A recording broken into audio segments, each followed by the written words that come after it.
Good luck. Oh, thank you very much. I appreciate that. We haven't gotten to harass you enough. Brian just won't have me to yell at anymore. Lisa, I'm just getting the YouTube live prepared right now. So give me just 1 extra minute while I get that started for you. You bet.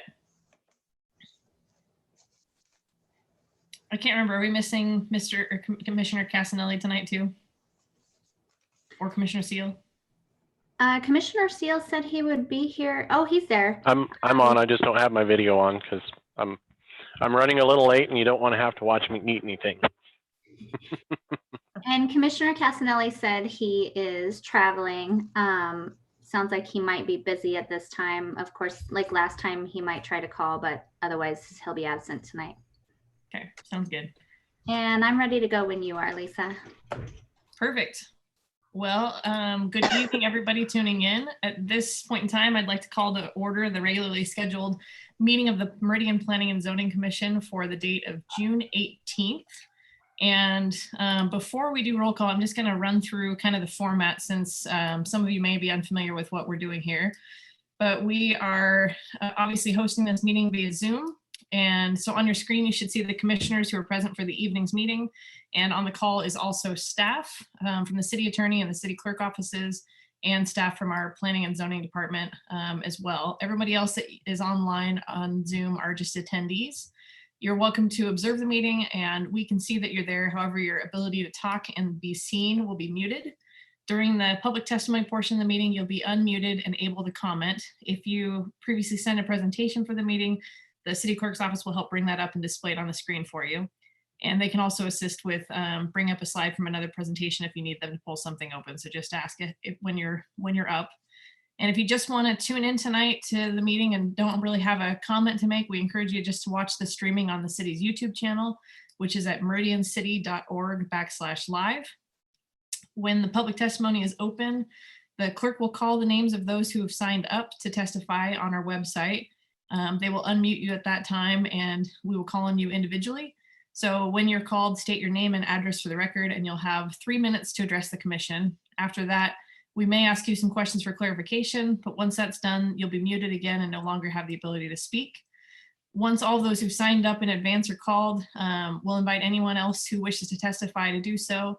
And you can do that by raising your hand in the Zoom app, or if you're just listening through a cell phone or landline, you can press *9 and wait for your name to be called.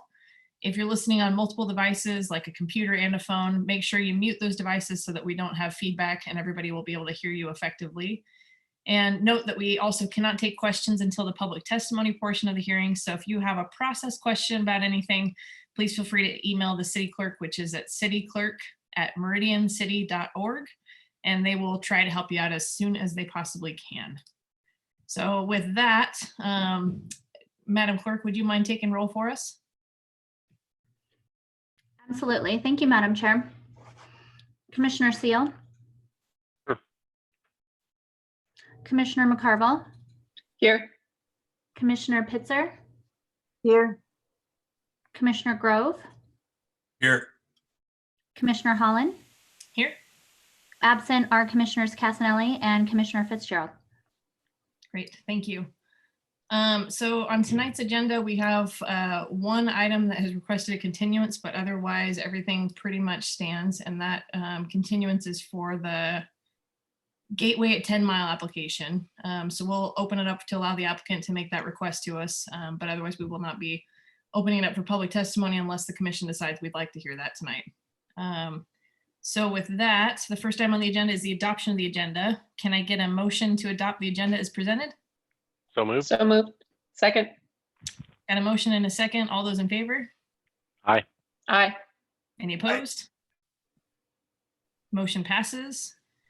And the second thing on our agenda is the consent agenda. And hang on, I lost my agenda. Hold on.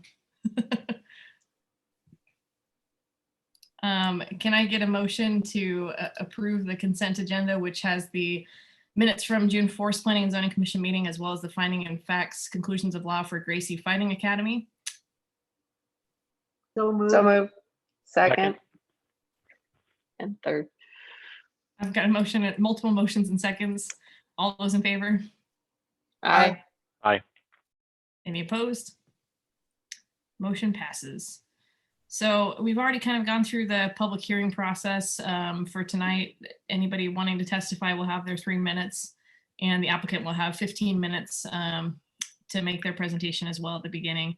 After we've taken all the public testimony, we will open it back up for the applicant to kind of make their final wrap up and answer any questions that were addressed to them, and then the commission will deliberate. So thanks for joining us tonight. We're glad to have you all here, and we will start with the public hearing for Brody Square, which is H-2020-0032 by Pinnacle Land Development, and we'll start with a staff report.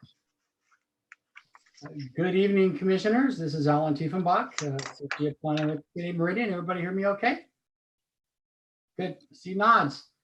All right, so this is an annexation, a preliminary plat, and a vacation of right-of-way.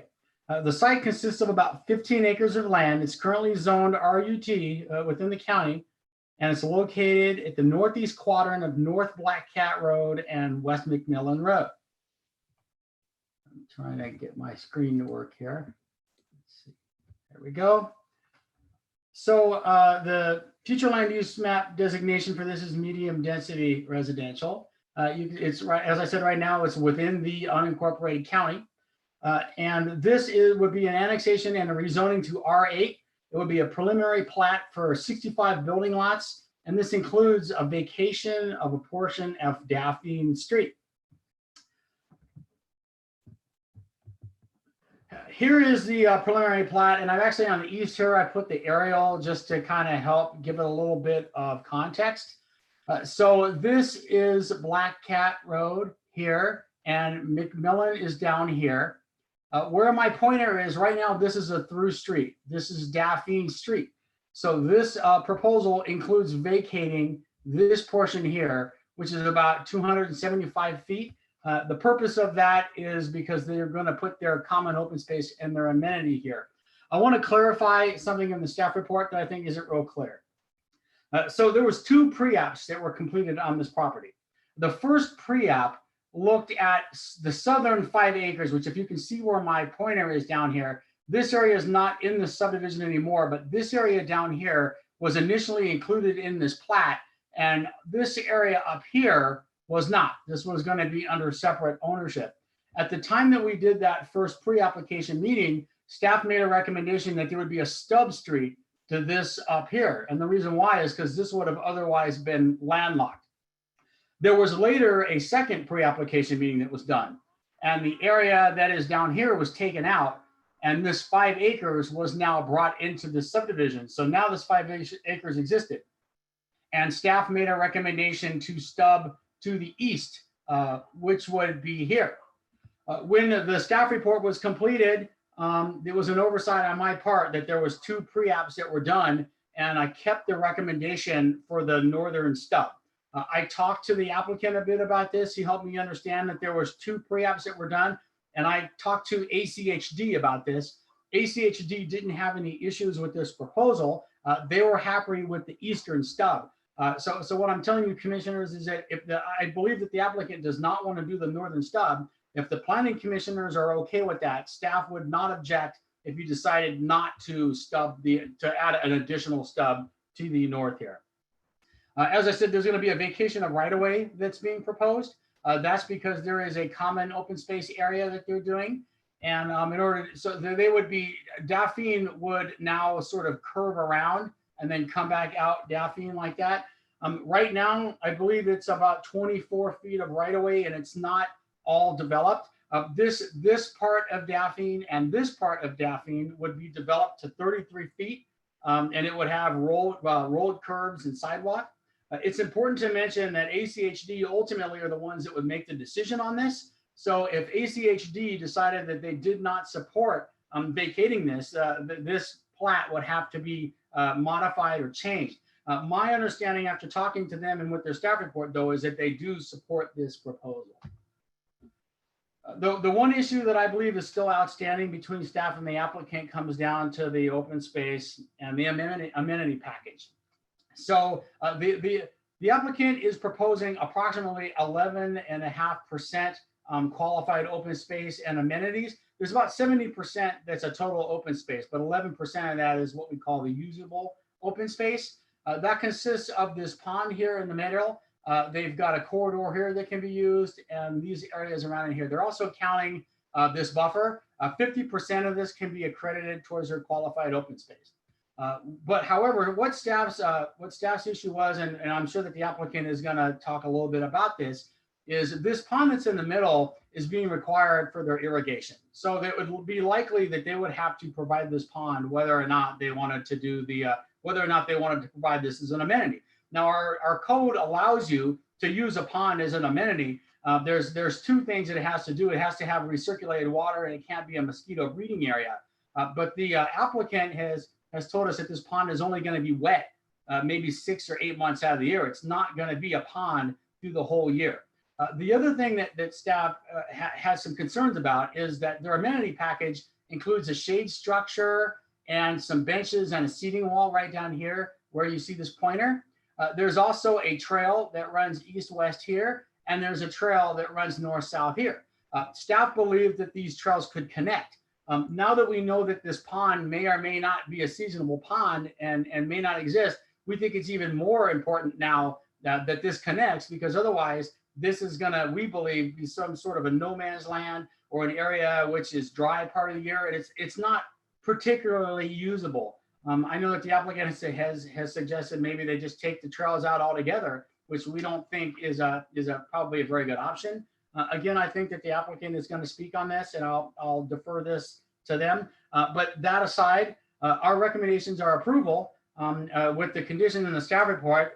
But again, I need to clarify that we're okay if the planning commission doesn't want to require the stub, but we still believe there needs to be something done with the amenity package. At the very minimum, we believe those pathways should be connected. Perhaps the applicant has a different offer, but that is our position as it is right now.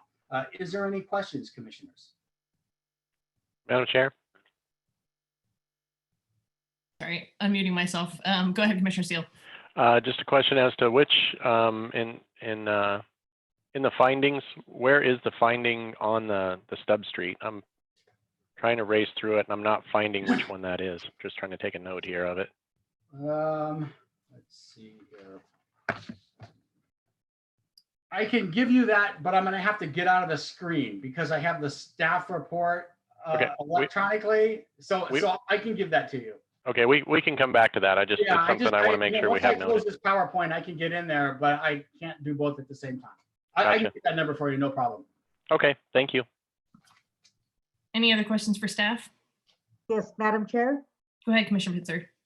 Alan, on the last screen where you had that overview, there's still vacant land to the north. So will they have access from another subdivision, or what happens when that gets sold? Yeah, that's a great question. Now there's some vacant land to the north, and that land is all under the same ownership. So there's an existing house that's taking access off of Black Cat Road, and then there is all of the land to the east of it, and that land is owned by the same person. So they have access to the north or to the east. The issue was that before this proposal took that northern 5 acres, it would have landlocked that parcel because it was under a totally different access. So everybody has access under the current arrangement. Alan, it might be helpful if you went back to your first slide just so you could kind of point out that ownership again.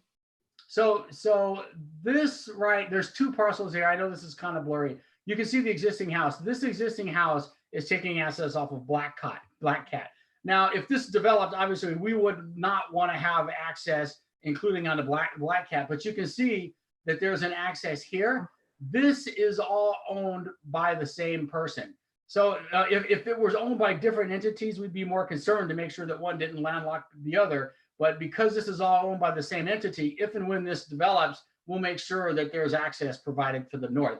Originally, this was not part of the proposal tonight, and this would have been cut off, and that was our issue. Follow up? Originally, this was being proposed down here. Yeah, go ahead, Commissioner Pitzer, with your follow-up. Yeah, so is that northern and he owns the parcel to the east, so it's two separate parcels? What if he only sells one parcel? If he, well, if he wants to, if they want to subdivide this parcel, we're gonna make sure that whoever plats that parcel provides access. That's part of the subdivision process. We're not gonna want to have this development here. If this develops, we're not gonna want to have access off of Black Cat either way. So if somebody subdivides this, sells these two pieces off and comes in to develop this, we're gonna require them to provide access to this parcel. We can do that under our UDC. Okay, thank you very much. Sure. Appreciate it. And I think the way that staff has it set up too is the stub street to the east on Avila would potentially become another piece that could connect in with that subdivision in the future if there was Correct. something that developed there to the north. All right, any other follow-up questions? Commissioner Grove? Chair. Alan, question for you. On Black Cat, ACHD is saying that they're going to expand it to 5 lanes south of McMillan to Ustick, but only to expand it to 3 lanes between McMillan and Chinden.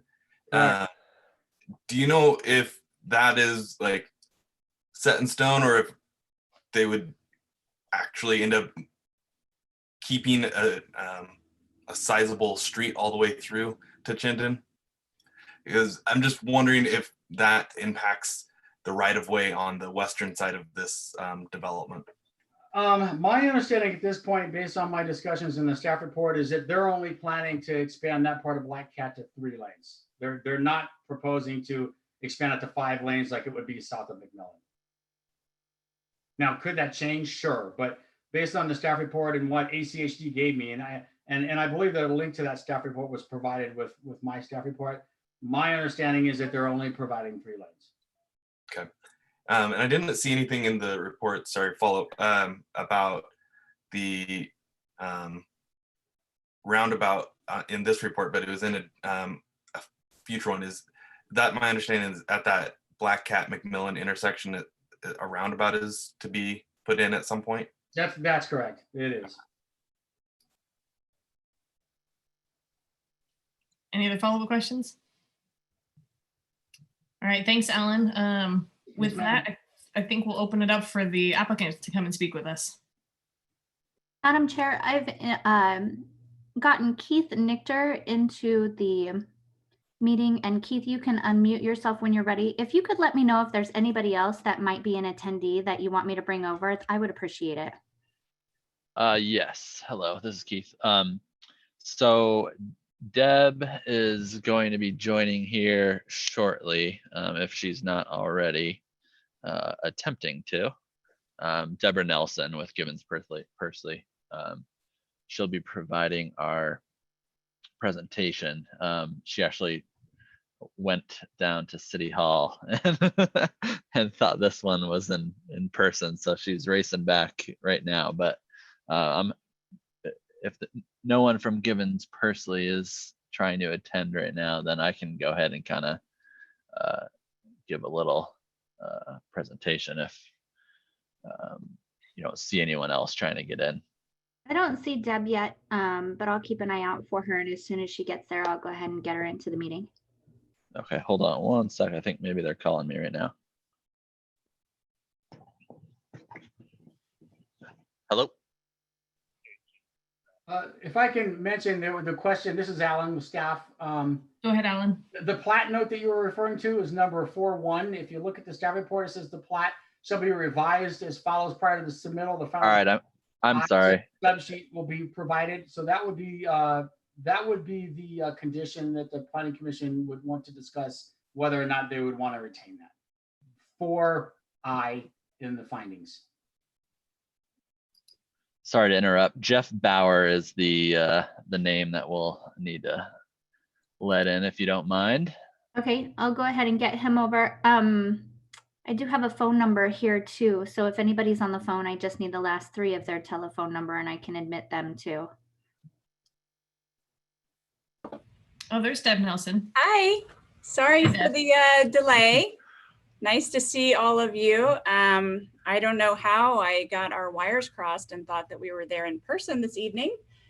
So we've done a little drive through town. I think this is our last Planning and Zoning Commission meeting that's fully online. So sorry about Okay. that. I think maybe I just heard the reopening plan and missed the date. So anyway, we're ready if you're ready for the applicant. And I did email the presentation if the clerk has that, or if I can share a screen. Yeah, Deb, and you have permission to share the screen if you want to. And just for the record, Deb, if you wouldn't mind stating your name and address for the record, that'd be great. I sure will. Let me just get this up.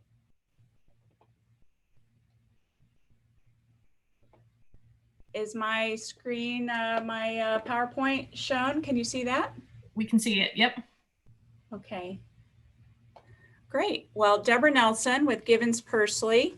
My address is 601 West Bannock Street in Boise, here on behalf of the applicant. And also here with me as part of the development team is Randy Clarno with Pinnacle Land Development and Brandon McDougall with Kimley Horn. We appreciate staff's presentation and actually got to hear most of it. So thank you, Alan. Appreciate their recommendation of support for this project. And as Alan noted, we did just have a couple of issues that we provided some written testimony and we can address further this evening as well. Appreciate his comments on the Stubbs Street in particular. That's very helpful. So just want to run through a few slides here briefly.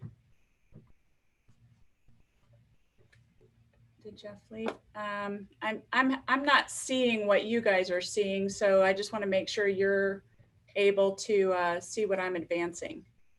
Yep. Now you're full screen with Brody Okay, Square. great. That seems to be working better now. Thanks so much. Okay. Well, just briefly, it's this 15-acre site just north of the northeast corner of Black Cat and McMillan. And I just want to point out that this is an assemblage of 3 5-acre parcels from an old county sub, which creates a much more efficient use of the land and creates more opportunities for open space than would otherwise exist, and is consistent with your comp plan, which is shown here, allows us to achieve that medium density residential goal that you've set here. With our 65 homes, our density is 4.33, right in the middle of the city's proposed range here of 3.8. Looking at the site plan, these are 65 detached single-family homes that we're looking for. The water and sewer service is readily available in Black Cat. The irrigation service will be provided by settlers. As Alan mentioned, this creates the need for the irrigation pond because the beach lateral that serves this property is not a constant delivery system. There's just 36 hours of service to the property, and so that requires a storage facility and a pump system to circulate it. But it also provides an opportunity because a pond is a very nice, attractive feature on the property. ACHD has reviewed the report, as the commissioners have noted, and we are in acceptance of all of their conditions of approval. As Alan described, Daphne will be rerouted here. It creates a more usable space within the property and also a safer traffic flow to have that routed to the south.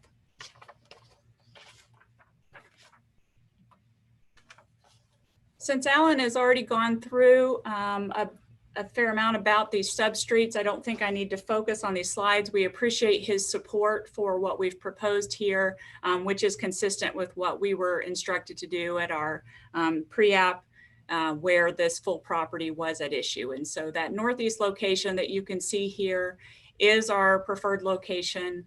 And also, you know, since the second pre-app on this property, when this northern 5 acres was incorporated, and at that time when city told us to work on the eastern side, since then we did coordinate that with ACHD, who approved it. But even more importantly, maybe for your consideration, we also have been working with the property owner to the north about the treatment of the boundary between our properties, and we're confident they would not want a stub street pointed up to their property. As was discussed already, it's not needed for access to their property. They'll be readily served. So we do ask that you use the stub street as shown on that northeast corner. We're also providing stub streets on the south, and that creates connectivity on to multiple properties around us. and kind of skip through these points. Looking at our open space, we've got 2.67 acres of open space. That's 16.5% total, 11.5% of your qualified open space, so more than is required here. Also required by your code for a property this size, it's a relatively small property, is just one amenity. We have selected from your allowed list of amenities and from your quality of life opportunities to have this picnic area that's got a shade and a bench and table and seating. And that is the amenity that we think is going to make this grand central open space a great gathering space for the neighborhood. So I think Alan was commenting that the pond is allowed under your code as an amenity, but here it's really just for irrigation. We're not actually claiming the pond as the amenity that meets the requirements of your city code. We do believe it provides an additional amenity for our neighborhood. It's a very attractive feature. It's going to be surrounded by attractive landscaping. We think it's will actually increase the value of the lots for these homeowners, and the participants in the open space that are enjoying the picnic area will get to enjoy the view of the pond. So we think it really does add a lot for this very small development to still have that opportunity, but we're not counting it. We're not asking you to treat it as anything more than what's required by your code here.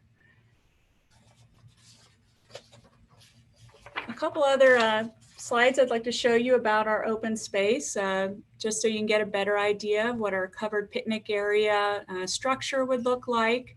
The other pictures give you an idea of the tables that we would be looking at and the style of benches. Kind of a modern, clean look here. Other pictures, just to give you an illustration, there will be a wall seat that's along the picnic area and have features such as is shown here with the stone. And then finally on the open space, want to address the last issue that we had with staff's recommendation, where staff was suggesting that we add additional pathway connection between open space areas that are really to the north of the pond and this larger grand amenity area in the middle, our larger open space. And so I'd like to address that briefly. We did provide some comments on this as well. And when staff requested this, the applicant team really thought hard about whether they could or should provide that opportunity. Looking at what's required under your code, it certainly isn't required. The open space that's provided throughout the development meets and exceeds all of the standards. We're in excess of the qualified open space, and so it's not necessary from a code standpoint. From a connectivity standpoint, we also feel like it doesn't add a lot. We're not talking about a really large development where you've got, you know, rows and blocks of homes that are far distances away from the centralized amenity where you don't really have direct walking paths. Here we've got streets running north, south, east, west in between each of the rows of houses here. They all have sidewalks that just give them very direct access to this centralized amenity. Also gives them a great circular walking path to make a loop. Even in this small community, it gives an area around to make a lap. Putting an extra path right through the middle all the way just to create connectivity from north and south, it seems a bit overkill, given that you've got sidewalks just half a lot away. And it's not just that it's not necessary. I think, you know, we would consider it even if it's not necessary, but it actually is problematic for us. And so wanted to walk through a few of the reasons it is. You know, one reason is that the pond feature does serve the irrigation purpose, and it would need to be stretched out really to fit pathway, even just one pathway or two pathways along it on each side would cause it to be more of a channelized area. That limits its function for irrigation. It would require probably another pump to be added for circulation purposes. It creates more evaporation. It also limits our ability to landscape this central area, and we're really excited about the lush landscaping that we can provide now when we don't have the pond stretched out like a channel through further north there. We do have a walking path that stretches through the central part of the north open space here. It creates a nice quiet, distinct open space that's really separate from the area on the south. The southern area instead is intended to be a more active gathering space with the picnic area. Also has walking paths, but it's not necessary to connect them, and it also would change the character of what we've got planned for the north with that more kind of serene area. It also really changes the quality of what we're able to provide behind these homes. It impacts those homes significantly. Because it's a relatively narrow area with the pond even stretched out and narrower, it leaves a very limited opportunity to fit the path. With the slope, we'd really have to have a path that's right next to the open view fencing behind these lots. So it really impacts the privacy of these homes. Rather than out on the public sidewalk, they would have folks right up against their fencing there. So we'd like to avoid that. We're also worried that in the areas around the pond, you won't be able to fit the landscaping, which is really what creates a lot of the environment we're looking for there. So those are a number of the reasons we're asking to not create that additional connectivity. It's a short stretch of connectivity that we don't feel is necessary and would create some changes in the pattern of what we're looking for here. To give you an additional example, this is a different development in North Meridian that has a very attractive landscaped buffer.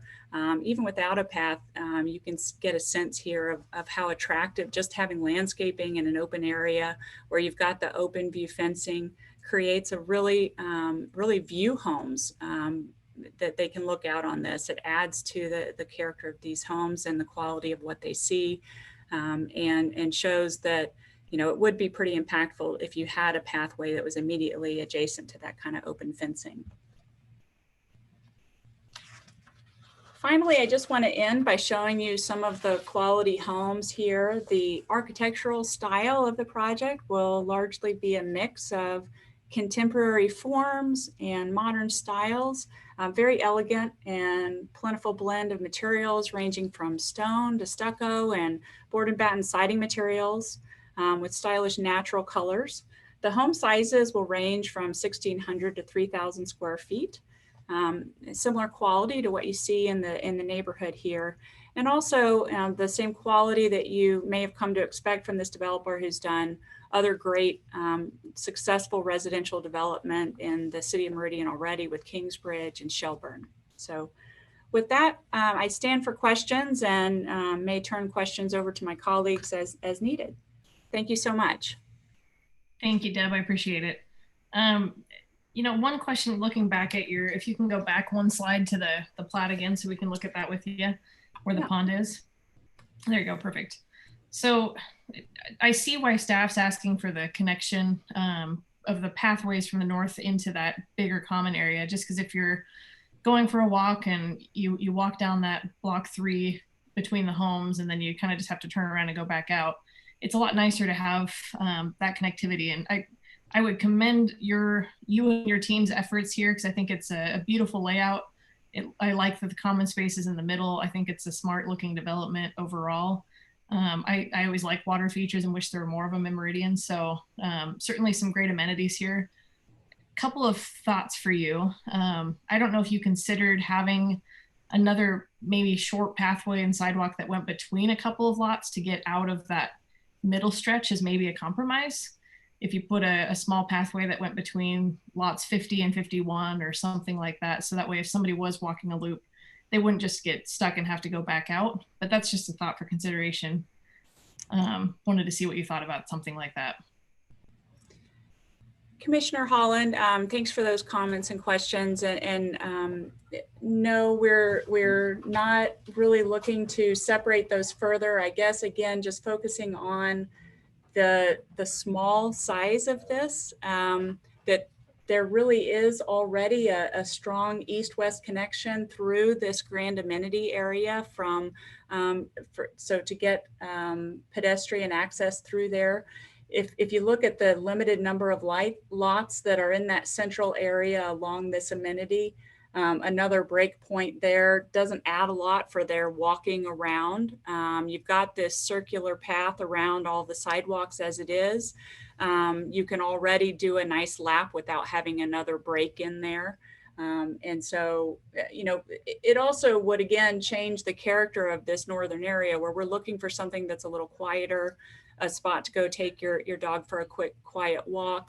As opposed to maybe hitting the area where there's picnickers and gatherers down below. So we're not actually looking to create that connectivity, but I do understand your concern that at least then you're getting away from the pond. So I appreciate the creative, I understand why you're asking. One other question for you, Deb. So on the pond itself, since it's an irrigation pond, I'm assuming it's not going to be full of water all year round. It's going to be full part of the time and empty part of the time. Is that correct? Commissioner Holland, that's correct. It will have some fluctuating surface area and levels. And that's part of the reason for the treatment around it with the landscaping, with the fescue grass that'll be thickly planted around the border. So it creates a kind of dense vegetation along the edge and really helps that view kind of at any level. It's still an attractive feature. Thank you. I'm going to open up if other commissioners have some questions for Deb or team. Commissioner Seal, I saw you unmuted. Commissioner. Yeah, I've struggled with this since the first time I looked at it. I mean, to me, there's several issues with what's being noted as a pond. I mean, it's made for irrigation, so trying to incorporate it into the middle of this, you know, I mean, that looks tricky already. But what I'm most concerned about is where the little spear of it goes up between the houses, where you're going to have the tall fescue grass planted in there, the end of a pathway. You know, I mean, you're creating something in there where if somebody, let's say somebody was chased down in there, what's their exit? How are they going to get out? They can't. You know, they either get to brave the water or turn around and face whatever's, you know, chasing them. You know, if that might be, not that we have a lot of crime here, but it is a concern. That, and I mean, the little finger that's going up in there is, I mean, that's, to me, that is probably the definition of a mosquito breeding ground. It's a very small tract of water. It's not going to be, just according to the elevations here, it's not going to be very deep, and it's out there between those houses. So I can't, in my mind, I just can't get my head around how this is better than allowing a pathway in there. And if you tried to do the pathways in between the houses, then you're looking at more buffers and giving up space. So if anything, maybe give up one of the lots that's closer down in to the common area, expand your, you know, expand the irrigation pond into that and get rid of that finger up there and allow the path. To me, that would, you know, that kind of sums up everything that would need to happen. I mean, the way this is laid out, I'm having trouble with it. It looks like something that was kind of thrown in there because you have to have it in order to make it happen, instead of something that's really conducive to the neighborhood. Commissioner McCarville, I see you're unmuted as well. Oh, I didn't know if the applicant wanted to address that question, or. I'd be happy to. Okay. Yeah, go ahead, Deb. Sorry. Thank you. Commissioner Seal, I understand your comments. I think we really actually see the irrigation pond as an opportunity. It is of course needed for function, as that's true of a lot of developments where you're coming into surface water, canal water. But we're excited about that opportunity because we think it really does add an attractive feature. And so appreciate that it may not be everyone's desired amenity, but for us, and really the target market home buyer that we're looking for, a little more of an empty nester, we think that kind of passive, serene, social, you know, opportunity just to enjoy the view really does add a lot, and even to the lots where it is behind it. We think that actually will be an attractive feature where people will choose those lots because they do want to be in front of that water feature. But if they don't, then obviously they've got lots of choices to make. Thanks, Deb. Commissioner McCarville? Yeah, Madam Chair. Deborah, was there any other thought or layout that didn't maybe include all those houses on the shared driveways? Commissioner Hall and Commissioner McCarville,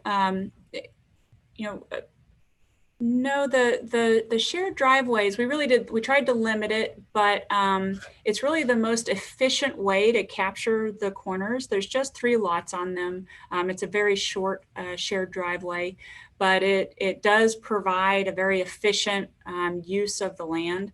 When you've got such a small site as this, with access provided in 4 different locations, it's hard to meet the density that's requested by your comprehensive plan and not use those corners in that way. Any follow-ups, Commissioner McCarville? Yeah, I know it's an efficient use. It's just livability later on. It gets a little tight in there, but so. May I follow up with that as well? Sure. Go ahead, Deb.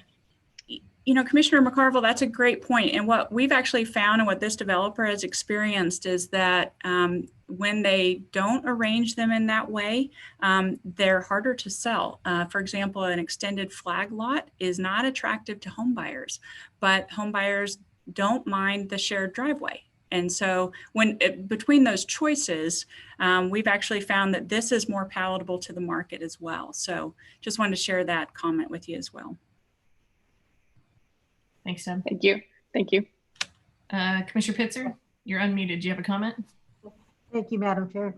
Yes, Deb, how deep is that finger part? And that's going to be filled with water, correct?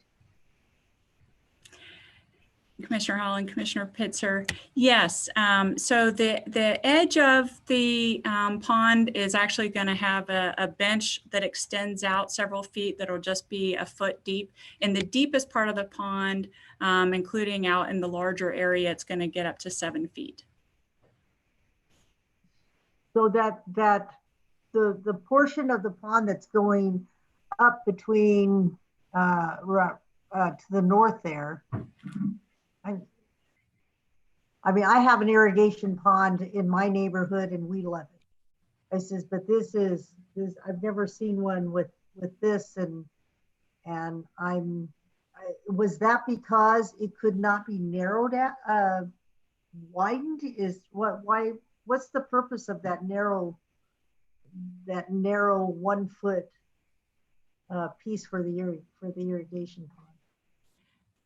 Commissioner Pitzer, to follow up both on your first question and to answer your second question there, the engineer tells me that in that location it will be 3 feet deep. And so the purpose is twofold. It is to create the right amount of surface area for storage, to have enough depth for storage. There will be a pump that will keep this area circulating and fresh, so it's not stagnant water. And it's obviously being used. I mean, that's part of the nature of irrigation, that keeps the water fresh. And so it provides that opportunity when you've got an active irrigation system. But it also is designed that way very purposefully to create this feature so that we've got the amenity that's part of this larger centralized open space, but also extending to create kind of more view lots here centralized. And I think the scale, maybe looking at the site plan in this way, it really does look more like a finger. I think the pond area there is going to be 20 feet wide, and so it's actually going to be a nice width there and features to look out on. You follow up? Go ahead, Commissioner. So how wide is that strip right there? Let me just confirm that 20 feet. 20 to 22 feet is the plan there. And if the pond were to go into those adjoining lots, would you still have to have that finger? Commissioner Pitzer, do you mean if the pond replaced lots? So if those, the two lots that were adjoining that pond, to the south or to the north of the pond, if those two lots were gone and the pond became bigger, you wouldn't have any need for the finger portion. Commissioner Pitzer, I do understand your question. You know, could you remove the finger that stretches up in between the lots as a style choice? I'll look to our engineer to correct or clarify, but my understanding then is that you would start to really limit the open space and the other amenities that we would like to enjoy.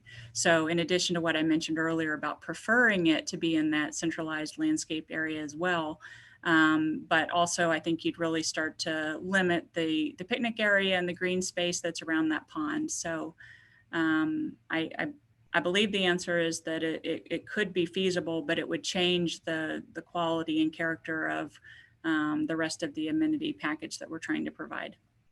So basically you would be opposed to losing those two lots and reconfiguring. I mean,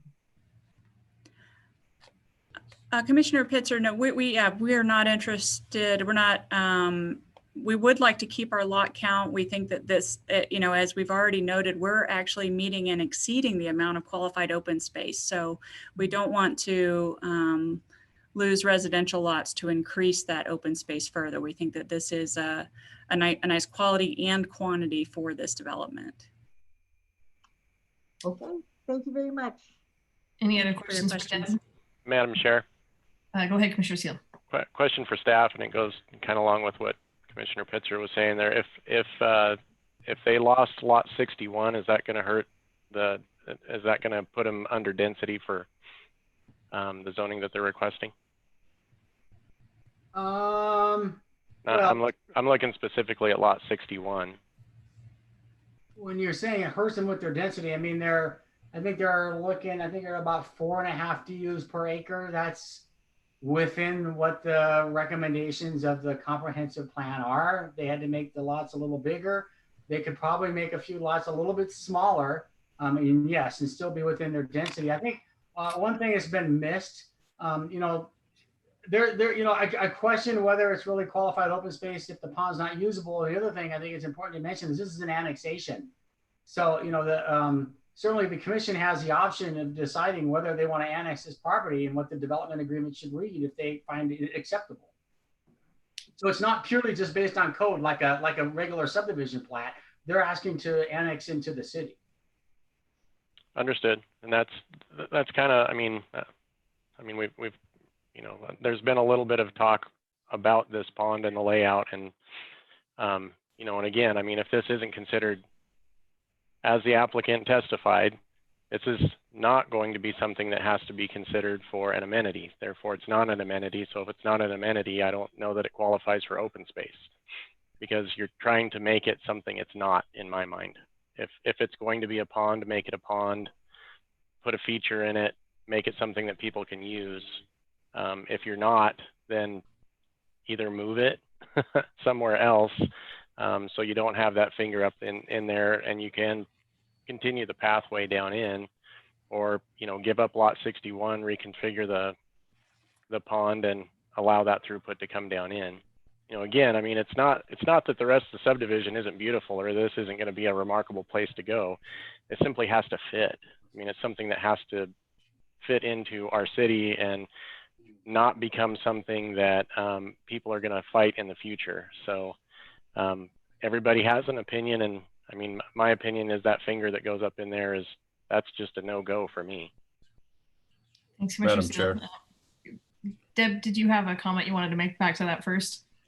Thank you, Commissioner Holland. Yes, I was just trying to find the reference. I couldn't immediately, but I just wanted to provide an additional comment on on Alan's statement there.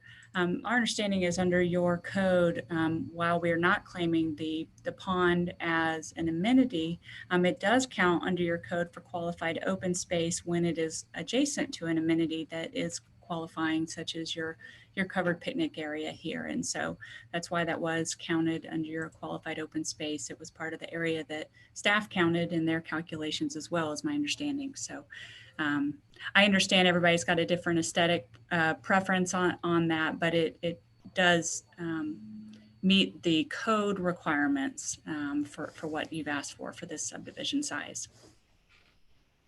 Thanks, Deb. Follow- Did I Follow hear? up on that. I think I heard staff making a comment too, if you wouldn't mind hanging on, Commissioner Seal. Was that Bill that tried to make a comment Yeah. earlier? It Yes. was, Madam Chair, members of the commission. I'd like to hear from the engineer.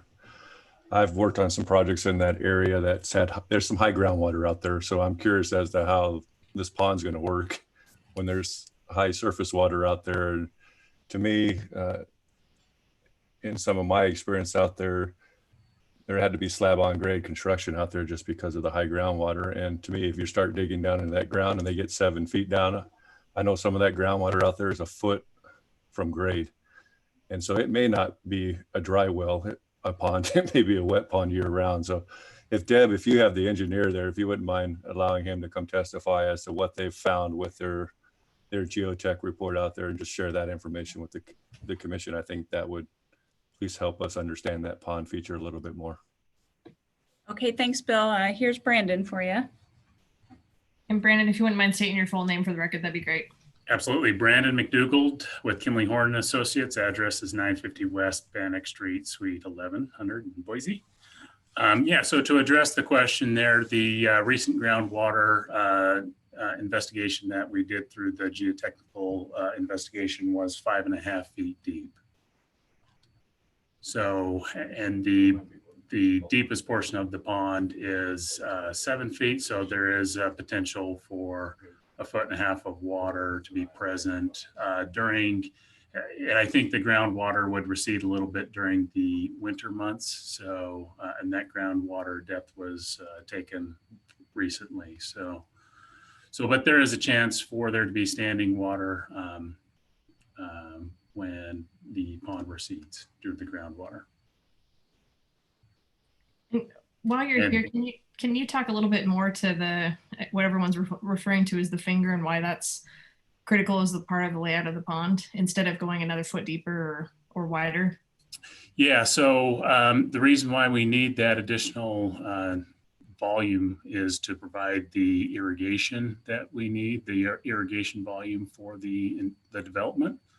So that additional finger was added to provide that. We need to store a week's worth of irrigation in the pond. And that was the added area that we needed. And we did that to avoid from taking away from the central area to maximize the area that we have within the central open space area. Thank you. Any other questions for Brandon from the commission?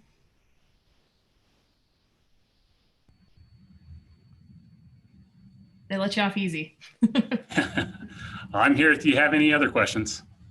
I just wanted to clarify, it was the groundwater was 7 feet deep in the winter. So 5.5 feet recently. So in the spring, early summer months, and 7.5 feet in the winter months. So theoretically that pond could be dry in the winter months.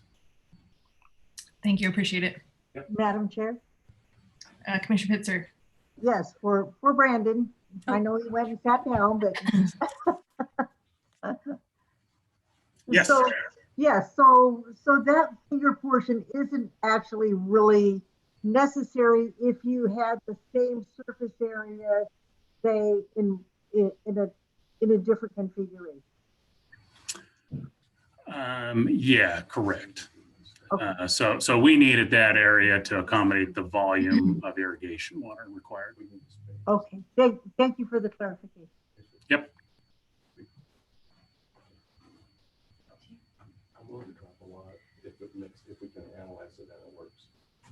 If there's no other comments from the commission, we could certainly open up for public testimony and then come back to more deliberation with Deb and her team. Madam Clerk, is there anyone signed up to testify on this application? Madam Chair, we do have one person signed in wishing to testify, and that is Paul Poorman. Okay. One moment.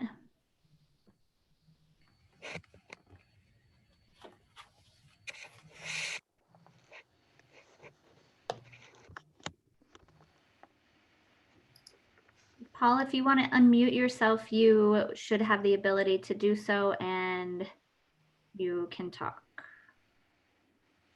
And I think it's *9 if you're on a phone. There we go. Okay, can you hear me? We can. If you wouldn't mind stating your name and address for the record, that would be great. Thanks. Yes, this is Paul Poorman, and I also have my wife Gail here, and our address 5230 North Black Cat Road.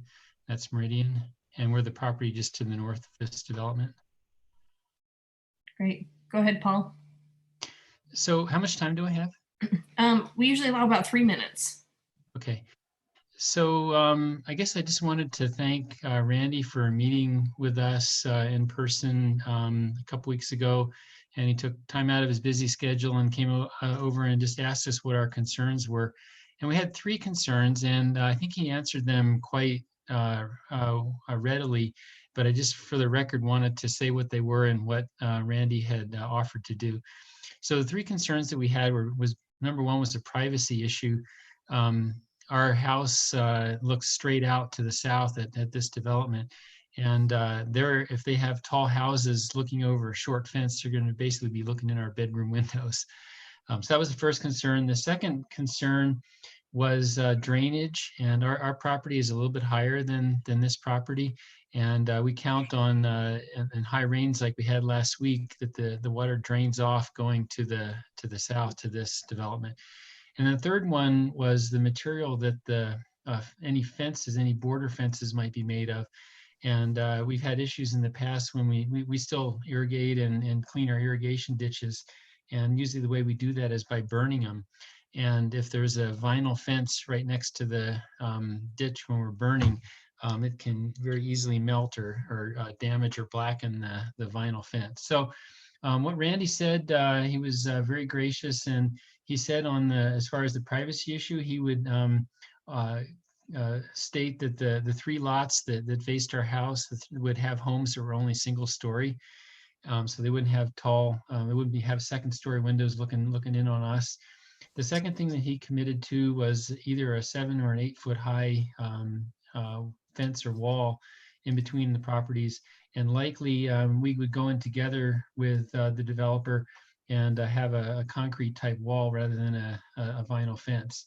And that also solves the problem with if he continues the concrete wall out to the east between the properties, that the concrete wall would, if we did burn those ditches, and when we burn the ditches, it wouldn't damage the concrete wall. So I just want to get into the record, and that was, I think, all that I had to say. Mm-hmm. Did they have any other comments for you about the drainage? He said that he was going to increase the height of the ground, and he would accommodate the drainage. He didn't really say how, but he said one way or another they'll either have some kind of tile or pipe or something. He wasn't specific, but he said he's aware of the issue, and he doesn't know exactly what he's going to do. Okay. Any questions for Paul from the commission? Thank you, sir, for joining us tonight. We appreciate your comments, and we'll make sure that we have the applicant address those things while we're deliberating. Okay, thank you. Thank you. Madam Clerk, is there anyone else signed up to testify? Madam Chair, we do not have anybody else signed in to testify. Okay. If there's anybody else that would like to testify that's in the waiting room, if you want to raise your hand so that the city clerk can see you, or if you want to hit *9 and unmute yourself and let them know that you'd like to speak, we'll wait just a second so you can do that. And we need the Jeopardy music while we're waiting. All right, hearing none, we'll go back to the applicant. If you have a few thoughts you want to wrap up with, Deb and or team, you're more than welcome to do so now, and then we can continue with any other questions we've got for you.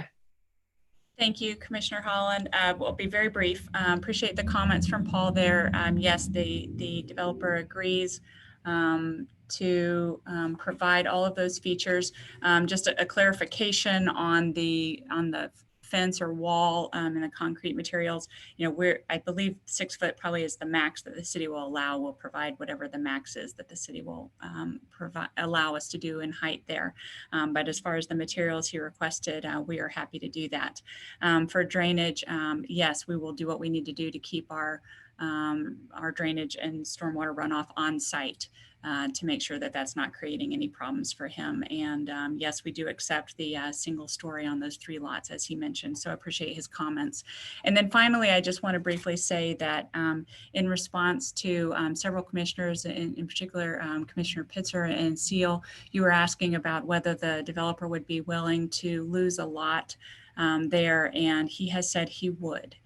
So if that is a more favorable layout for your desires on how this pond would fit within the open space, but still allow nice features with the picnic area, then yes, he would agree to lose that lot if that helps with your decision. So thanks for your comments and questions on that, and I'd stand for any questions you have. Madam Chair. I'm talking and I'm on mute. Sorry about that. Oh, that's Go ahead, Commissioner Seal. I'll come up with my comments next. Thank you for doing that and getting that figured out real quick on the fly here. So I think it's going to make for an overall better project to fit in with everything.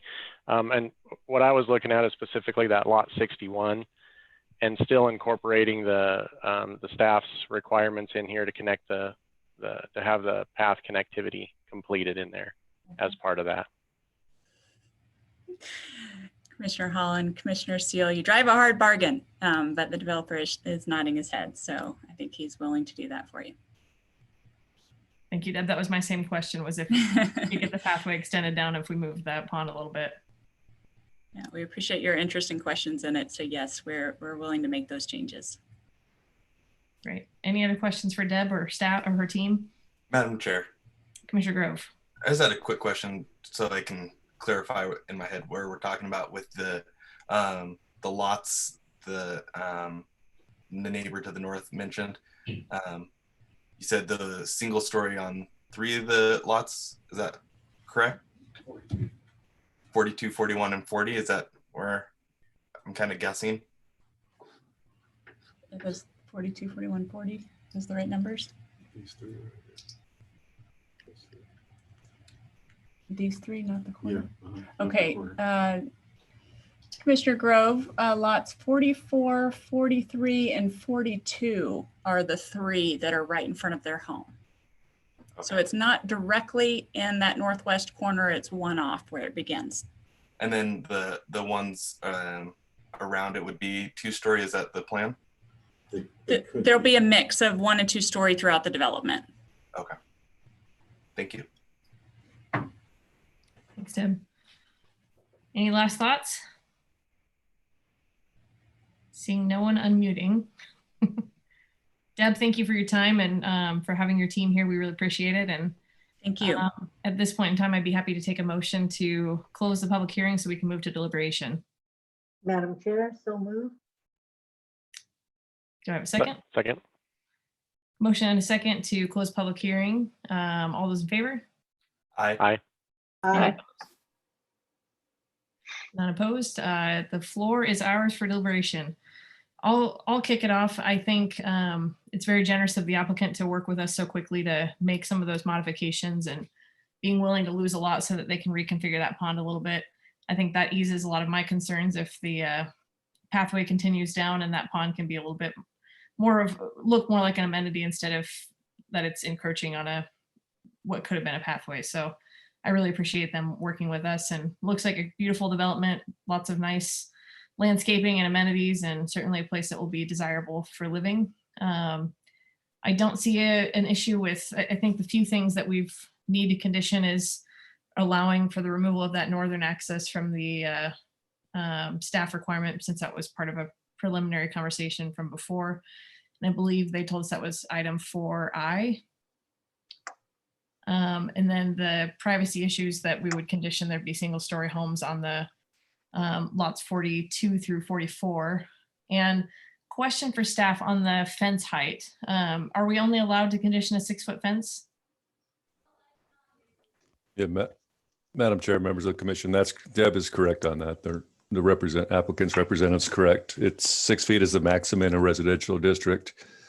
Unless the applicant's representative can convince city council or staff that alternative compliance for a taller fence on that boundary. Draw Bill was able to get to the mute button quicker than I was. So it's not say it's preferred to have 6 feet, but there is a mechanism in code to allow for a taller fence if that's something that the applicant wishes to pursue with staff at an alternative compliance process. I think if they did a 6-foot concrete fence there or stone wall of some sort, especially with those 3 homes being single story, I don't see as much of an issue of it needing to be higher, but I'm certainly open to hearing other commissioners' thoughts on that. Madam Chair, Commissioner Seal. just kind of throwing something out here. You might get 2 birds with 1 stone fence here. So if you put a little bit of a berm back there and you put the concrete fence on top of it, then that's some of the grade issues answered, and you get a little bit taller fence out of it. Not that the fence is taller, but it has a little bit of a berm. That might be, and I am not an engineer, so I don't know if that would work or not, but common sense being applied seems like that might be a winner. I'll second that. I think that's a great suggestion, Commissioner Seal. You should write that down, Casey, you are the one that makes the motion here. Commissioner Grove. I was actually about to jump in and say that exact same thing. So I'm glad Commissioner Steele was thinking the same thing with the berm, especially with the drainage, being addressed. And I just want to take a second to commend both the representatives for moving quickly on, being able to adjust what they've put out here. And also wanted to commend the neighbor, Paul Portman, who spoke. His comments were very constructive and helpful. And I always appreciate when someone who comes to testify is able to give us some really good information and help move the conversation along. So I greatly appreciated both of those things. In moving the lot 61 and being able to create that connectivity, I was thinking the same thing as Commissioner Seal for a safety standpoint with that walkway not connecting. So if we can get that connected, this project looks a lot better to me. I would agree and echo the same. Commissioner McCarville, any other thoughts?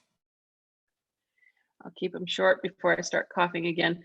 No, I'm in agreement. I think it's great that the applicant moves so quickly to make that change. And I think it'll be a nice arrangement for the entire area. I would be in support of this going forward with that change.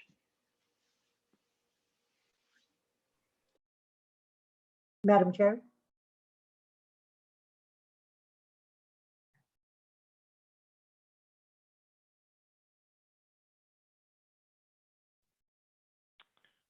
Oh, I think we may have lost our Madam Chair. She is frozen in space. Yeah, Lisa, she just texted. Her computer just automatically rebooted. She'll be back in a minute.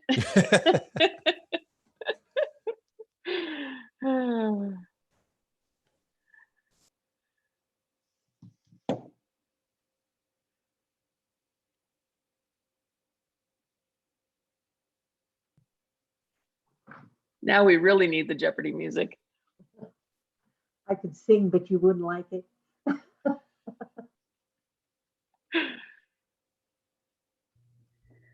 While we're waiting, commissioners, I just got an email from Commissioner Casanelli, and he said that he is able to join now. So I resent him the joining information. So hopefully he'll be with us shortly.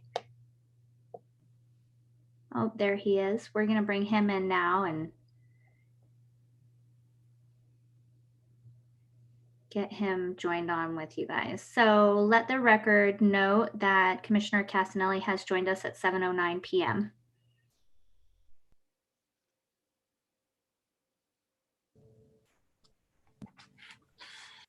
Good evening, everybody. While we're waiting for Madam Chair. Hello, Commissioner Cassidy. I have a question for staff, if I could, really quick. What's the dotted or the X line that goes through like lots 56, 57, like in that? What does that mean? Are we looking at the landscape plan, Commissioner Grove? Yes.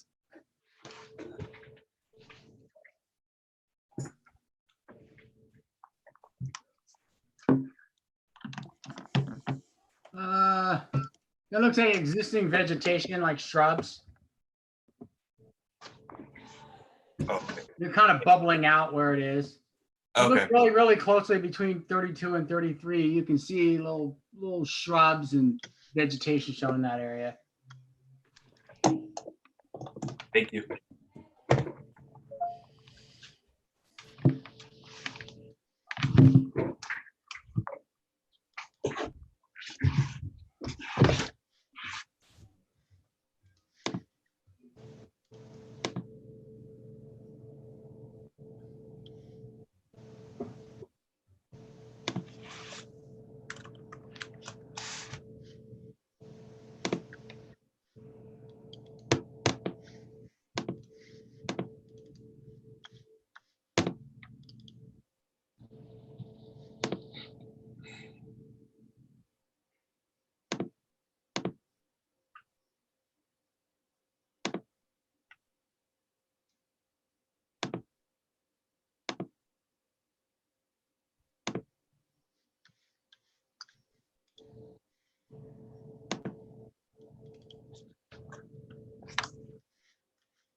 I guess while we're waiting, are we at a point, do we want to make a motion or do we need more discussion?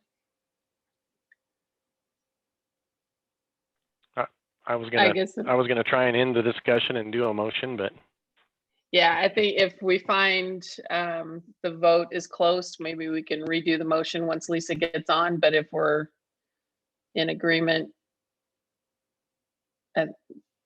we can, it's up to you guys. I just wasn't sure if we needed to be recognized for that with the chair, or not sure the protocol. no, new territory here. I'm in agreement. Robert's rules doesn't cover if your chairman If your suddenly computer if your chairman disappears into the ether. And she's actually co-chair, so if it was Ryan that disappeared, that would make this easier. She would just take over. So I'm there sorry. she She is. I don't know what happened. My computer decided to go rogue and restart itself, and now my computer's back up, but I'm on my iPad. So my apologies, everybody. I gotta love when technology takes over for you. I was just about ready to pull up my old outline for the meeting. Well, my apologies. I'm back now. So I'm assuming we're close to making a motion here at this point. So Yeah, I certainly would like to. Madam Chair, just a couple comments, and then I'll take a stab at a motion if that's all right. But again, I'd echo Commissioner Groves and others remarks. Basically, just thank you for the quick turnaround on this. As far as listening to what we have to say and moving forward with it. So I do like the subdivision. I like the pond concept, and I'm glad that that's going to be redone to provide that connectivity. I think it's just going to add. It's going to add to that being a better feature for the subdivision in general, in my opinion. So the rest of it looks good. Thank you very much for working with the neighbor to the north, and thank you to that neighbor for coming in and giving us some great testimony, some very actionable stuff. So it's rare that we get testimony like that let up being something that we can, act on immediately. So really appreciate both of those. So let me get back to my little scripted response here. I also see we lost myself, but we added Commissioner Casanelli. So that was a nice magic trick there. That's right. See what I did when I came in? It bumps you out. I must have. All right, go ahead, Commissioner Seal. Okay, Madam Chair, after considering all staff, applicant, and public testimony, I move to recommend approval to the City Council file number H20200032. I am on the right one, yes. Sorry, as presented in the staff report for the hearing date of June 18th, 2020, with the following modifications: that we remove condition 4I for the northern access. Condition 5A, we ask that they remove lot 61 to reconfigure the pond to allow for the path connectivity from the north. We'd like to add a condition that the homes facing the northern neighbor, specifically lots 42 through 44, be limited to 1 story. And we would like to condition that a concrete wall be built, preferably upon a small berm and of concrete with the neighbor to the north. All right, we have a motion. Do we have a second? Second. Commissioner Pitzer, you were on mute. I saw you were trying to make a second. All those in favor, say aye. Aye. Aye. Aye. Any opposed? Motion passes. All right, and with that, we will move on to the public hearing for Quartet Northeast by Brighton Development, located at 4020 and 4340 North Black Cat Road, and we'll start with the staff report. Madam Chair, if you wouldn't mind opening both item 4B and 4C. My apologies. They're listed separately on the application, but they are the same application. So we're going to order or open Quartet Northeast as well as Quartet Southeast, which is 2020-0018, both by Brighton Development. Thank you so much, Madam Chair, members of the commission. The next applications before you are a request for annexation and zoning and a preliminary plat for Northeast subdivision, and then another annexation and preliminary plat for Quartet Southeast subdivision. Is the presentation up? Tanya, I'm trying to get it up. I'm having. Oh, I'm sorry. I was wondering if I was missing something, Adrian. Thank you. No, it's okay. No, it's me, and I'm trying. I can't. It's like my slides are frozen. If Chris, if you're listening, if there's a way that you can bring it up and share your screen, my slides are frozen, and I can't. Doing that right now. Screen. My apologies, Sonia. No worries. So let me just explain a little bit the reason we have two separate preliminary plat applications. They're required because the 5 Mile Creek, which is owned by Nampa Meridian Irrigation District, lies between the two properties. Because both plats are proposed to develop and be marketed as one overall project, staff's analysis is based on the overall project.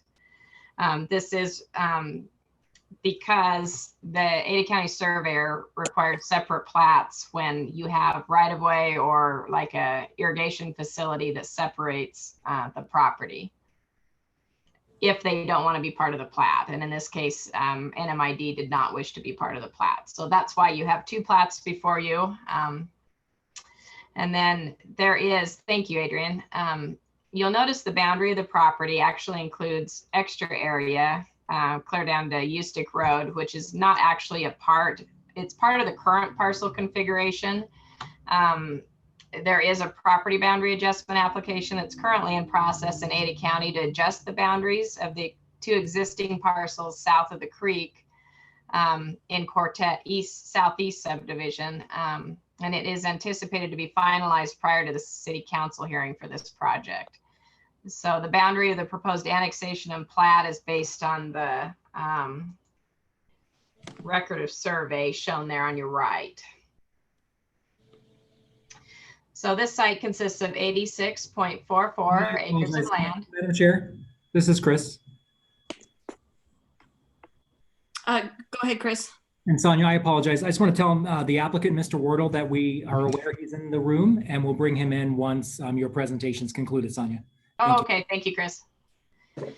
Thanks, Sonia. So the overall site consists of 86.44 acres of land. It's currently zoned RUT in Ada County and is located at 4020 and 4340 North Black Cat Road.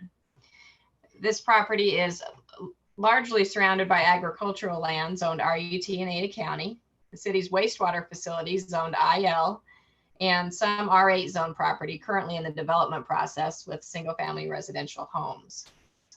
The comprehensive plan future land use map designation, and I'm going to flip back a slide here, is medium density residential, which calls for 3 to 8 dwelling units per acre.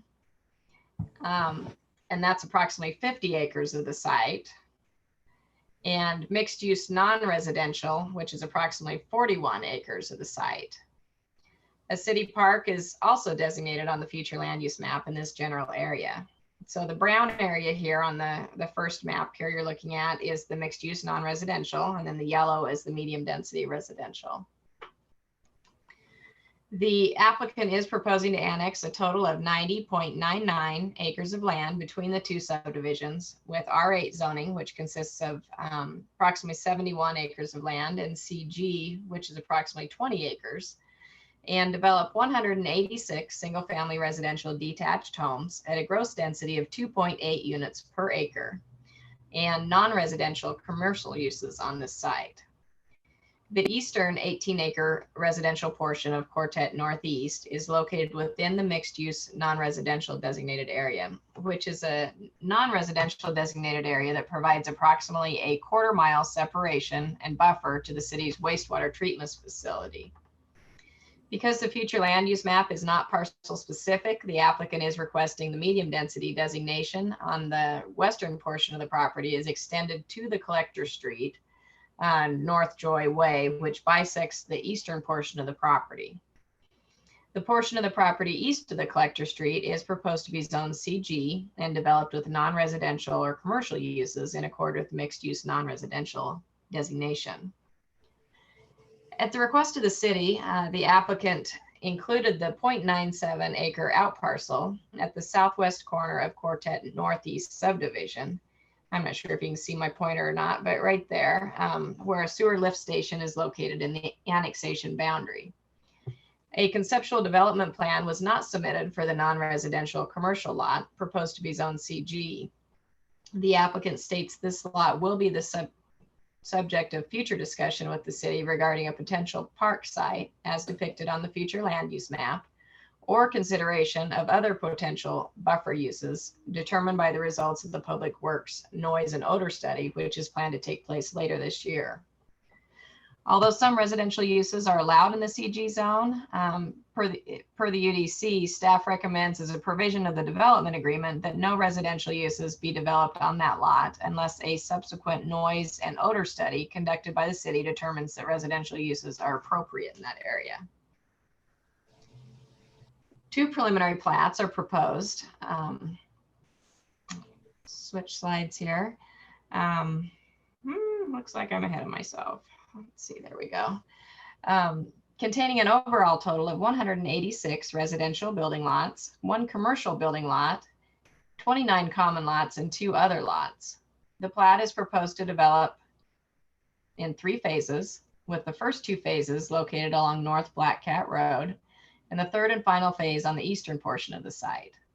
The minimum lot size is 6,866 square feet with an average lot size of 9,145 square feet.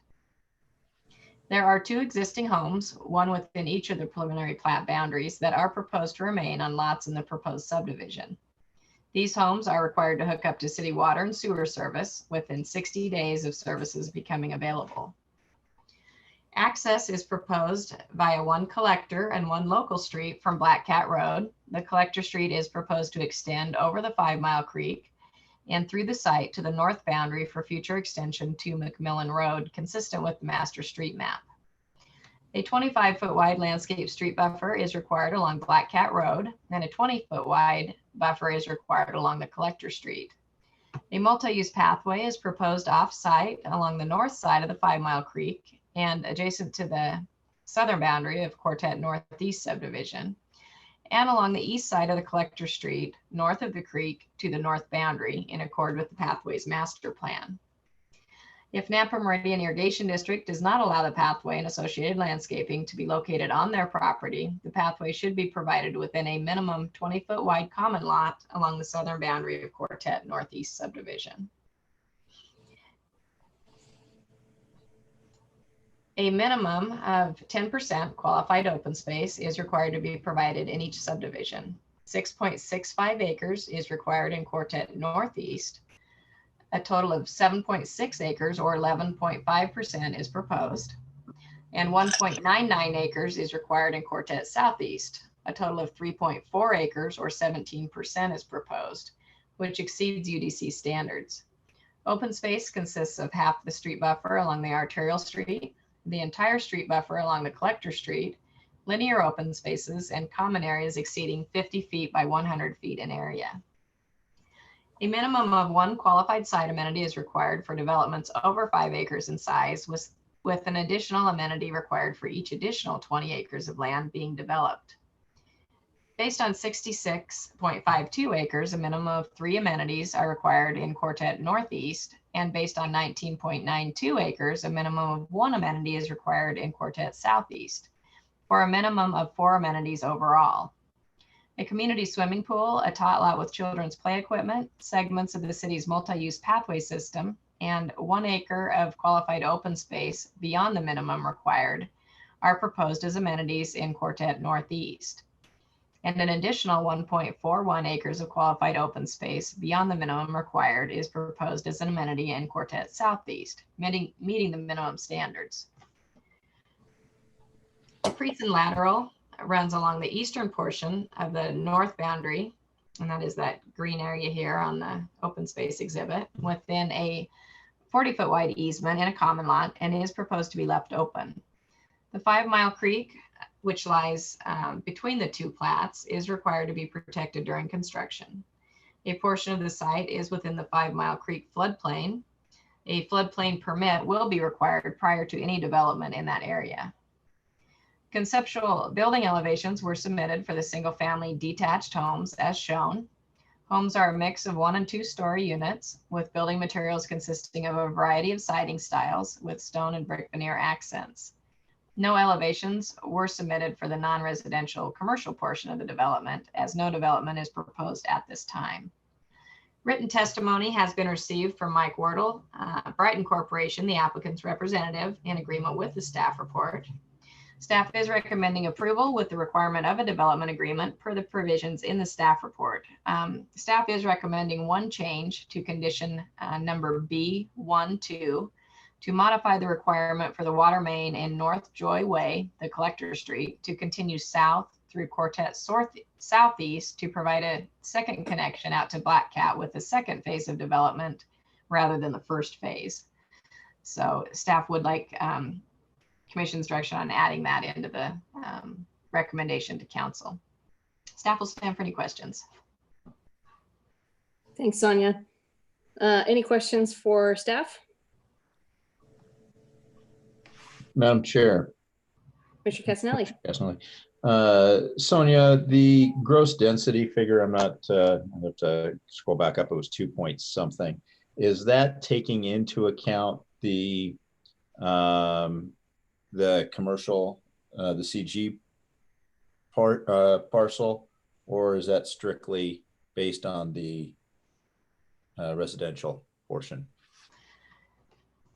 Commissioner Casanelli, Chairman Holland, commissioners, that is a very good question. I assume it's just on the residential portion. I would clarify that with the applicant. That's what I assumed it to be. That's what it should be.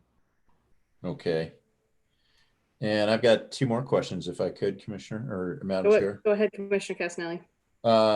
There's Sonia, you depicted a gravel road. Is that going to on the, I guess on the southwest portion of the of the plan where they're going into phase 2 in the orange, that'll eventually be paved and be part of the collector. Is that correct? Or Chairman Holland, Commissioner Casanelli, are you referencing the emergency access road for the fire department?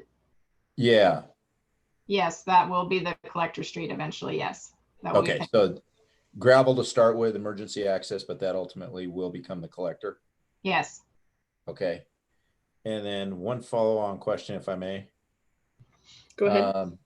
The amenities do we need to be looking at, because they've got plans for a future phase to the south. The amenities, because they're split up. You're looking at amenities on that the northeast phase and then the southeast phase. Do we need to be looking at the amenities as they grow, or does that Chairman question? Holland, Commissioner Casanelli, I assume you're talking about the portion that's south of Quartet Northeast down to Eustic Road. Is that what you're referencing? In the future, in that, yeah, because we've only got one minimum of one amenities in that southeast phase, and I don't know the size of that southern portion, but is it gonna throw off if they're doing it in small parcels? Are we gonna get the proper amount of amenities You will get it. when it's complete? I guess that's my question. Yes, it's over 5 acres in size, so they will be required to have their standalone amenities, qualified open space and site amenities. Okay, that takes care of my questions. Thank you. Thanks, Sonia. Yes. Any other questions for staff? I'm Sheriff. Just Go ahead, for Commissioner Seal. just for clarity, do you have something that can overlay essentially where the boundary for the non-residential is currently and where they would like that moved?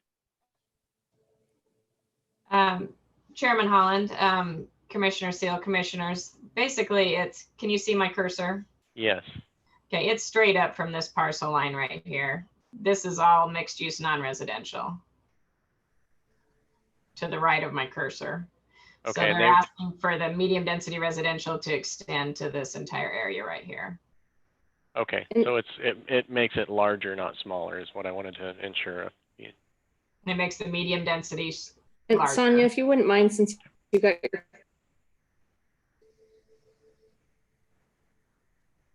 Sonia, if you wouldn't mind, could you also point out where the sewer treatment plant is in relation to this development? And you can kind of see the edge of the boundary of the property line, but just for everybody so they can know where that is. Yes, let me go back to the map here. So it is the gray area right here on the middle zoning map. So it's kitty corner to Quartet Northeast. And what was helpful to me is if you look at the planned development map on the right, where you can see all the red is what their proposed plats look like. So there is still some space between that public treatment plant and this facility, but it would be non-residential mixed commercial in there at some point is what they're proposing. That's correct.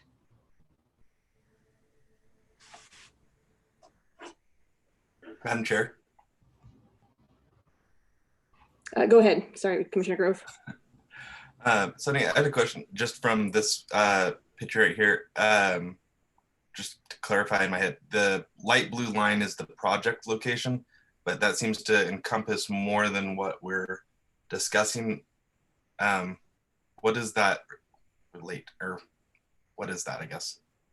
Yeah, Chairman Holland, Commissioner Grove, commissioners, that's what I mentioned at the beginning of my presentation. The applicant that's the current parcel configuration. The applicant has applied for a property boundary adjustment in Ada County, and that's what the parcel configuration is based on, is approval of that property boundary adjustment and the record of survey being recorded. Okay, sorry. You said that and it just didn't resonate with what that meant, so thank you. No worries, thank you. All right, if there's no more questions for staff, we can certainly open it up for the applicant to come and speak to us for a few minutes. I think we're ready for that. If we can bring them in, that would be great.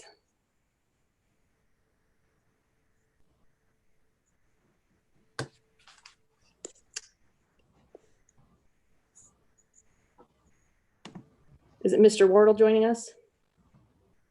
Sure, Madam Chair. Yep, I just brought him in. And Mr. Wardle, if there's anyone else I need to add in to speak, please let me know. But you should be able to unmute yourself. Madam Chair, commission members, can you hear me? We can. Thank you, Mr. Wardle. If you wouldn't Great. mind stating your name and address to the record. I will do so. It's Mike Wardle, Brighton Corporation, 2929 West Navigator, Suite 400 in Meridian. And with me this evening are John Wardle, President of Brighton Development Company, and Cody Daffer, who is our project manager. These are probably two good slides to work with, but now I prefer to work with the concept plan that you see on the screen. Just a few comments, some immediate response to, well, let me just state this, that I chose not to provide a slide presentation this evening because Sonia always covers the details, and usually anything that I add or provide is redundant. So he didn't disappoint this evening. She's given you a great overview of the project as a whole. But let me just respond to a few of the questions for clarity. With regard to that overall property going to the south of the southeast subdivision down to Ustick Road, it's all, in fact, both parcels are owned by the same property owner, the Quenzer family. The property boundary adjustment is nearing completion. The deeds to create the parcels as the configuration for the southeast portion of this project depicted there have been recorded. And so within just a matter of a week or two, we should have everything completed by the county, which has already approved the property boundary adjustment, subject to simply getting those recorded and parcel numbers assigned. Commissioner Casanelli did kind of allude to the fact that the project amenities will increase as we go south, because we will be developing the remainder of that property down to Ustick. There's another 65 acres.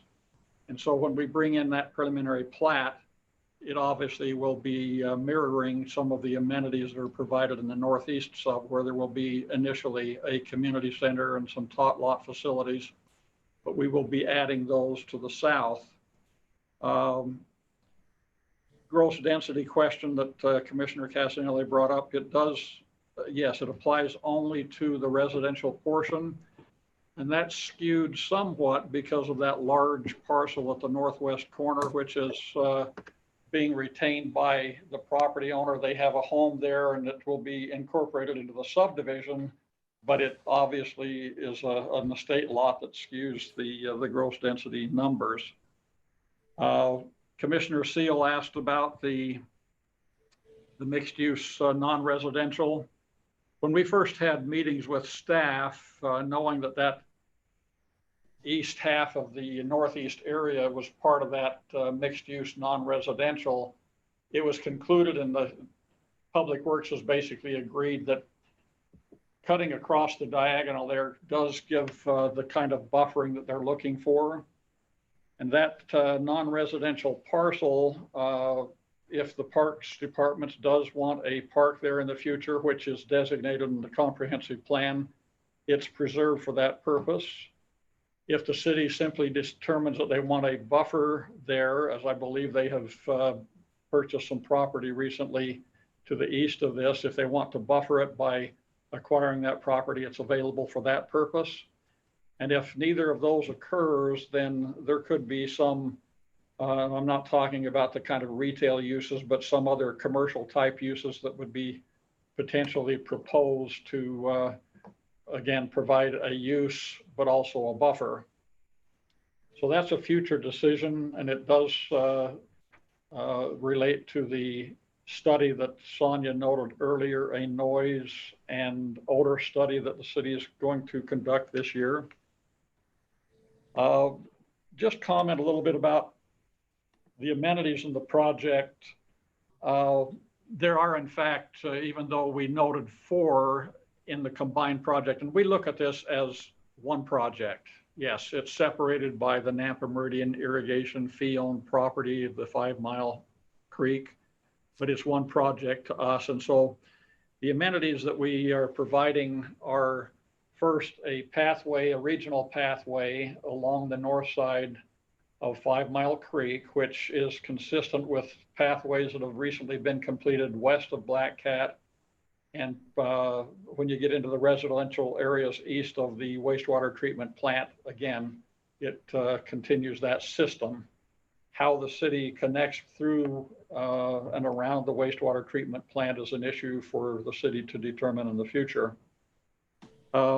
We have, since the application was submitted, committed to another pathway amenity. And if you simply take when you cross the bridge on 5 Mile Creek on the east side there at the very north or the southwesterly corner of that non-residential parcel, there will be a pathway connection along that east boundary all the way to the north that will then tie 5 Mile Creek along to the Creason Lateral and then eventually on up to Ustick Road. So that second regional pathway will be provided in this project.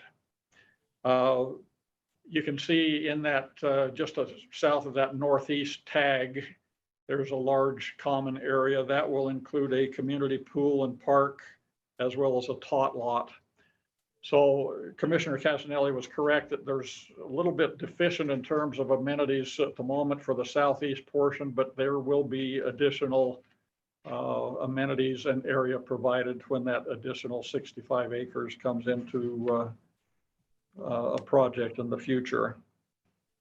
I don't really have any more comments. We would certainly respond to questions, but we affirm our agreement with the recommended conditions of approval, noting the one that Sonia amended this evening with regard to a water line main or water main connection in the second phase so that we loop the project Black Cat to Black Cat through that collector roadway system. We do request your affirmative recommendation to the council for the annexation, zoning, and preliminary plat approvals as presented, and we'll, with that, answer your questions. Thank you, Mr. Wardle. Questions for the applicant? Madam Chair. Madam Chair. Okay, I'll go with Commissioner Casanelli first. I saw you unmuted first. Mike, following on the density question, are all the lots sized for? I mean, you've got a 2-point-something gross density there, which is low, but you're looking at R8 zoning. So are all the lots basically to a R8 sizing? Commissioner Casanelli, yes, they are. They're really consistent with the projects that we've done in and around the area. If you look at our Paramount and Bainbridge projects, it's consistent with the types of lots. I'm not sure exactly why that number came out as low as it did, other than, again, it gets skewed a little bit with that large parcel at the northwest corner. But the lot sizes are consistent with what we've been doing in that area of North Meridian. And will that continue in that southern phase when that comes on, when that eventually gets designed out? Yes, Commissioner Casanelli, yes, that's we anticipate the same character of the project. Obviously, if when we get into the detailed planning, there may be some variation, but at the moment we anticipate continuing the character of that southeast portion in particular. Thank you. Commissioner Seal, I believe you had a question. Yes, Madam Chair. Just on the pathway along the Creason lateral, is that something that's going to be, how are you going to doll that up, I guess is my question, for lack of better terminology? Or is that going to be a gravel pathway, or is that going to be something that's going to be improved? Along the Creason, excuse me, Commissioner Seal, clarify the Creason on the north side? On the north side, correct.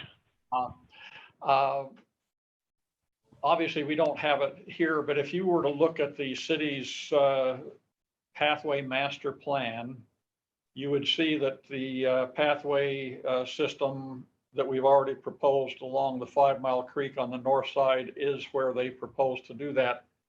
The pathway along the Creason is on the north and the easterly side, and you'll see the Creason actually takes the corner there at the northeast corner of that non-residential parcel. So it makes a turn, but the city's pathway plan actually shows the pathway on the east side when you to the east of the property, and then on the north side. So what we will be doing is we'll be doing a wrought iron fence along the back of those lots, and we will be landscaping that area, but we will not be putting in a pathway on the north side of the Creason at this point because it falls off our property. That's just the way that creek or that irrigation lateral runs. So we'll doll it up on our side, and the city or the staff report has asked for some additional landscape design improvements for that area prior to council. But the pathway really will probably fall to the property to the north. Okay, thank Go you. ahead, Commissioner Steele. Any other questions for applicant?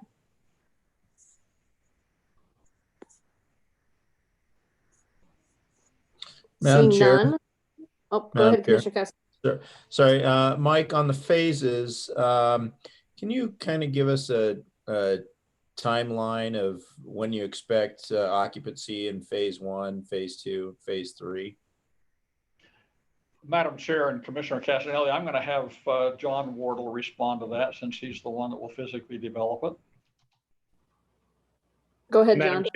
Madam Chair, for the record, John Wardle, 2929 West Navigator, Suite 400, Meridian, Idaho. Hey, thank you for the opportunity to be virtually here with you tonight. Commissioner Castanelli, to your question, phase 1, we intend to start development of that project later this year so that we could start home construction in next spring after we would have it paved. So I would assume that phase 1, we would have some occupancies occurring probably September, October of 2021. Phase 2, we're going to follow on right after that. As noted in this exhibit here, we will be building a bridge across the creek. And we also feel it's really important to finish that collector road out to Black Cat. So I think early next spring, we would be under development of phase 2. I don't know that we would have any occupancies in phase 2 until probably end of 2021, early 2022, just based on the timing and phasing of these 2 phases. Thank you. Thank you, John. Thank you. All right. With that, I didn't see anybody else jumping up and down. So, Madam Clerk, did we have anybody sign in to testify on this one? Madam Chair, we did not. Okay. If anybody's in the lobby and would like to testify, now's your chance to hit the raise hand button if you'd like, or hit *9 and let staff know that you'd like to testify. We'll hang out for just a second here. Madam Chair. Go ahead, Sonia. Thank you. While we're waiting there, I just wanted to mention, I neglected to mention earlier that we did have public testimony, a written letter received from Carrie Hovey. And she has expressed concern on pertaining to traffic and safety of existing 2-lane roadways in this area and the amount of development occurring in this area, which is worsening the situation. And you guys should have received a letter of that in your packet as well. Thank you. I did see that. Thanks for bringing that up. And she also had concerns regarding the school population. Madam Chair, Mike Wardle, can I make just one comment with regard to that? You can, and I don't think we have any other public testimony, Mike. No one else has buzzed in, so I'd say go ahead and just put in your wrap-up thoughts. Go ahead. Okay. Madam Chair, I had one quick question. Mr. Wardle, would you mind hanging on while he asks his question real quick? Oh, no, that's great. Thank you. Just Go ahead, on Commissioner the, Seal. and looking at the design of this and where Black Cat will be developed in the future on the southeast portion of this development, the houses that are along the road, are those going to be a mix of single-story, 2-story homes, or are you going to try and keep most of those down to single story. Madam Chair, John Wardle, can I answer that? Go ahead, John. Thank you. Commissioner Seal, thank you for the question. We've always been pretty sensitive about the way that homes are up against collectors and arterials. In particular, on Black Cat Road, it would be our intent to make those single-story homes. We may have a few homes in there that would have a bonus space up in that up in the rafters, but we are concerned about having two-story homes up against a large arterial roadway. So we've dealt with staff before as conditions in other projects when we backed up arterials, and we will make every effort to make those single-story homes and to provide articulation and modulation to those homes along Black Cat Road. Okay, thank you. Thank you, John. Appreciate it. And Mike, go ahead if you'd like to do a kind of a wrap up for us. Well, I appreciate that. And the only comment I wanted to make about the public input that Sonia provided, actually, she wrote that letter. This was Carrie Hovey. She wrote that concerning both this project as well as the one immediately previous Brody Square subdivision. So you'll find it in the public comment file on both. And again, you know, the concern for schools and roadways, would just note that there is a new elementary school that will be opening, and the West Ada comment on this project noted specifically that we have a new elementary school coming on just a mile to the north on property, part of the half of which came out of a Brighton development. They also noted that the middle school that will be serving this area has 308 spaces available, and the high school has 439. So yes, school population grows. We understand that. And it's just, you know, it's the fact of life. And she also raised the concern for traffic and getting improvements made to the roadways. But I would simply note that we will be paying the same impact fees per lot that the builder that built their home 2 years ago paid, so that all of the mitigation funds from that area. And I'm impressed by ACHD's roadway system improvements in the last few years. We're seeing far more of the North Meridian backbone system being improved. So yes, these are things that are out there. They're concerns. We have the same concerns, but mitigation is being provided in impact fees, and the school system does note that for serving this area, they do have capacity. So again, we would simply thank you for your consideration and ask for your affirmative recommendation for approval of the annexation, zoning, and preliminary plats to the City Council. Thank you. Thank you, Mike and team. Any last questions for the applicant here? And if no questions, I'd certainly open for someone to make a motion to close the public hearing so we can move to deliberation. Either one. Madam Chair. Commissioner Steele? Oh. I've got Commissioner Steele and Commissioner Grove. I'm not sure which one wants to go first. Go ahead, Commissioner Steele. I move we close public comment for Quartet Northeast 2020-0017 and Southeast 2020-0018. Second. Okay, a motion and a second. Before we take a vote on that, Commissioner Grove, did you have another comment for the applicant, or were you going to make a motion? I had a question for the applicant, but it's, yeah, I'll go ahead and ask it. We haven't voted yet, so. Okay. I just had a question real quick. We had another project that had a creek that was in it a while back, and there was a pedestrian bridge that was put over it. Is that something that would be applicable to this? I'm just seeing the connectivity between the southeast and northeast seems a little stunted for the people that are kind of in that northwest corner of the southeast project. Sorry, that was kind of a weird way to say it, but. Well, Madam Chair and Commissioner Grove, I'm sorry. that particular, if you look at the collector roadway crossing, that's about 1/4 of a mile, 1,320 feet.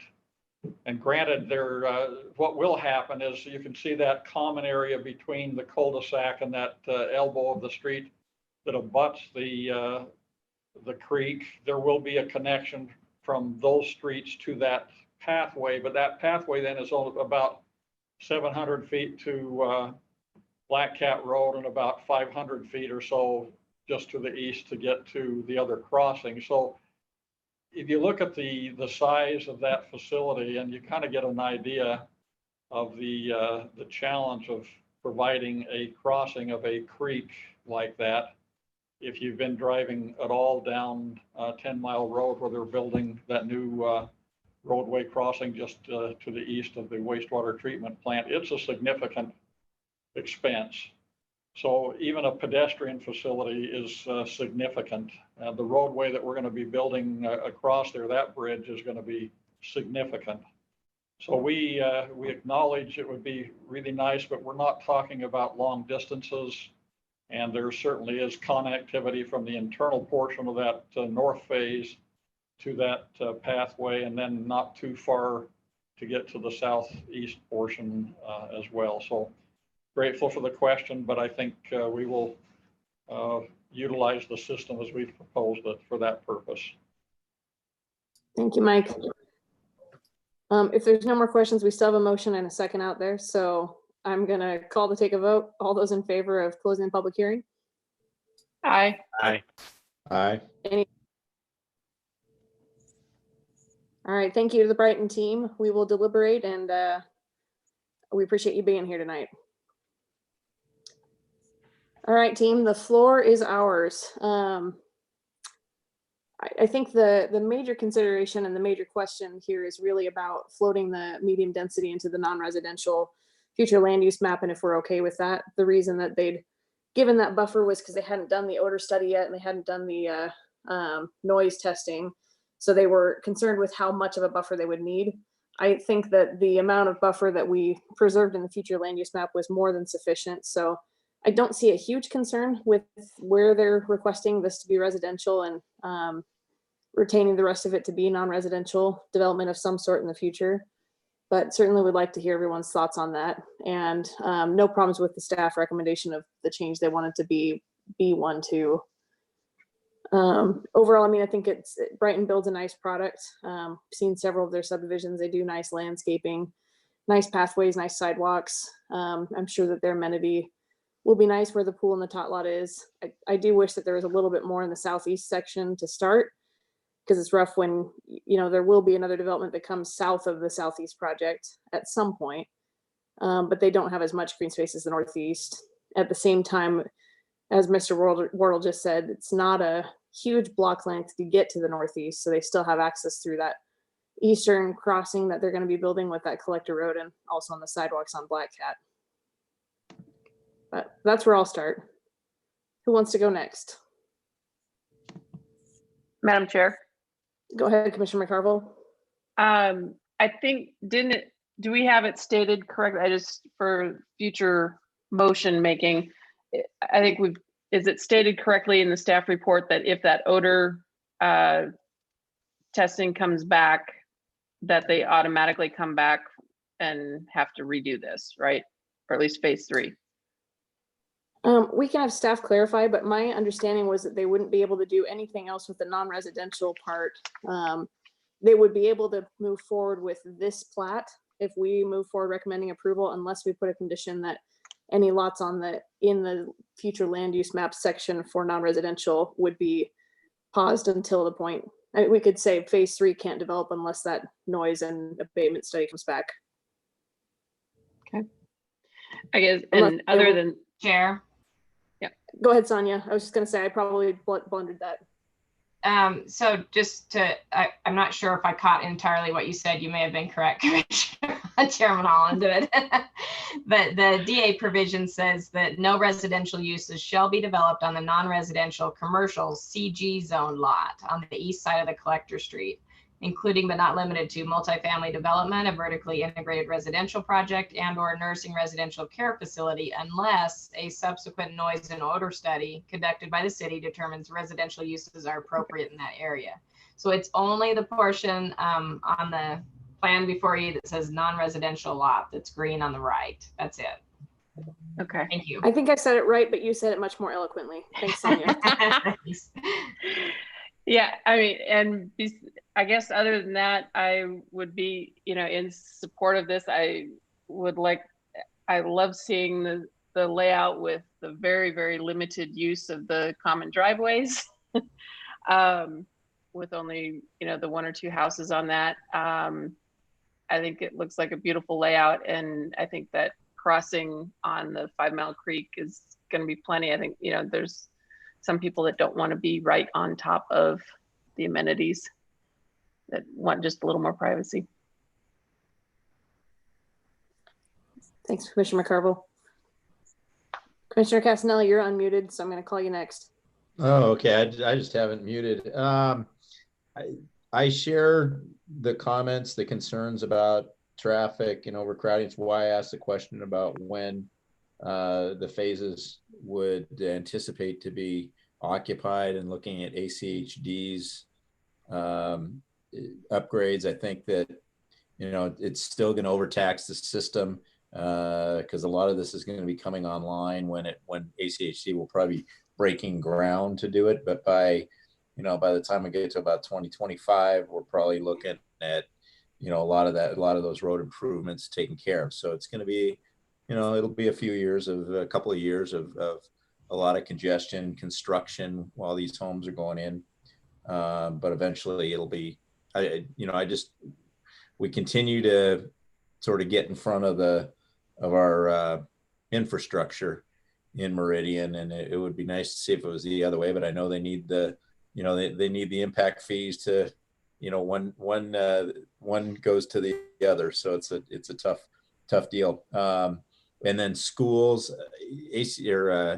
West Ada really didn't, they didn't make any negative comments, I don't think, but, the middle school for this, they're going to Star, which is 6.3 miles away. And then but that's up to them to redo their boundaries, and they seem to be redoing them every couple of years. And I'm sure that will continue to happen. But I'm obviously with growth comes all these issues, and I do have concerns there. All in all, Brighton, you look at Paramount, you look at, I would have to list off all their subdivisions, but they're obviously all typically all well received. They do good layouts. They do real good amenity packages. They're popular subdivisions. They're done nice. So I like that. I do have some concerns on the traffic and the growth, but over time that will take care of itself. But all in all, I would be in support of it. I would prefer to see a little bit of that buffer retained, kind of where the phase 3 is. But all in all, I think it's a good project. We could also certainly condition that they don't move forward on phase 3 until that noise and abatement study is done. If that's something that everybody wanted to do, that they'd be limited to only doing the first 2 phases until there was confirmation that they wouldn't be in an impact area. Madam Chair. Commissioner Pitzer. I might be a low voice here, but this is a lot of homes without having the infrastructure in place. I mean, we're talking about phase 1 in 2021 and phase 2 in late 2021, and it's another 4 years before the road goes in. I just think when they develop this, then they're going to develop to the south, and that is just going to create havoc on Black Cat, which is already starting to back up a lot. I'm sympathetic to the letter that was written regarding that. We can't stop progress, but I just wonder if this is coming on a little too soon. But I agree. I like Brighton. I like their subdivisions. And the fact that this has a lot of calming and there's no straight shots through these subdivisions like we see so many of them come through for us, like low hanging fruit. I know that a lot of thought went into this. And I appreciate that. And I appreciate the applicants, hard work on this. I just think it's too soon. Thanks, Commissioner Pitzer. Madam Chair. Commissioner C. Just in looking at the overall design, I like it. I like what they've done, and the minimizing of the common driveways is definitely, it's something that we talk about quite a bit, and they've done a good job with that. Good amenities and everything. The one thing I will say, living in this area, Black Cat already is an issue. When they repaved it, that was one of the biggest ACHD fails I've seen in quite a while. There's not enough room to put your foot on the other side of the white line on Black Cat Road. It's literally not walkable, rideable in any way, shape, or form. That said, addition of properties like this or subdivisions like this make an area where kids can probably at least get by this part of it as they transition from neighborhood to neighborhood or try and go place to place. So I'm glad to see the layout of it and the fact that it does have a lot of connectivity that's supplied within it, so that kids don't necessarily have to go somewhere else, or if they're transitioning from one place to another, they can do so safely in here. And by kids, I mean myself too. My son and I literally ride these ditch banks on mountain bikes, so I'm appreciative to see some of this come in there. So I appreciate the applicant, the design, and trying to keep the two-story homes and higher off of the main road, or the main road, Black Cat there. I think that's going to be important moving forward, that we do as much of that as we can. And then just again, I just like the layout of it and the way that it flows, and there's a lot of foot traffic, bike traffic that's possible within the subdivision.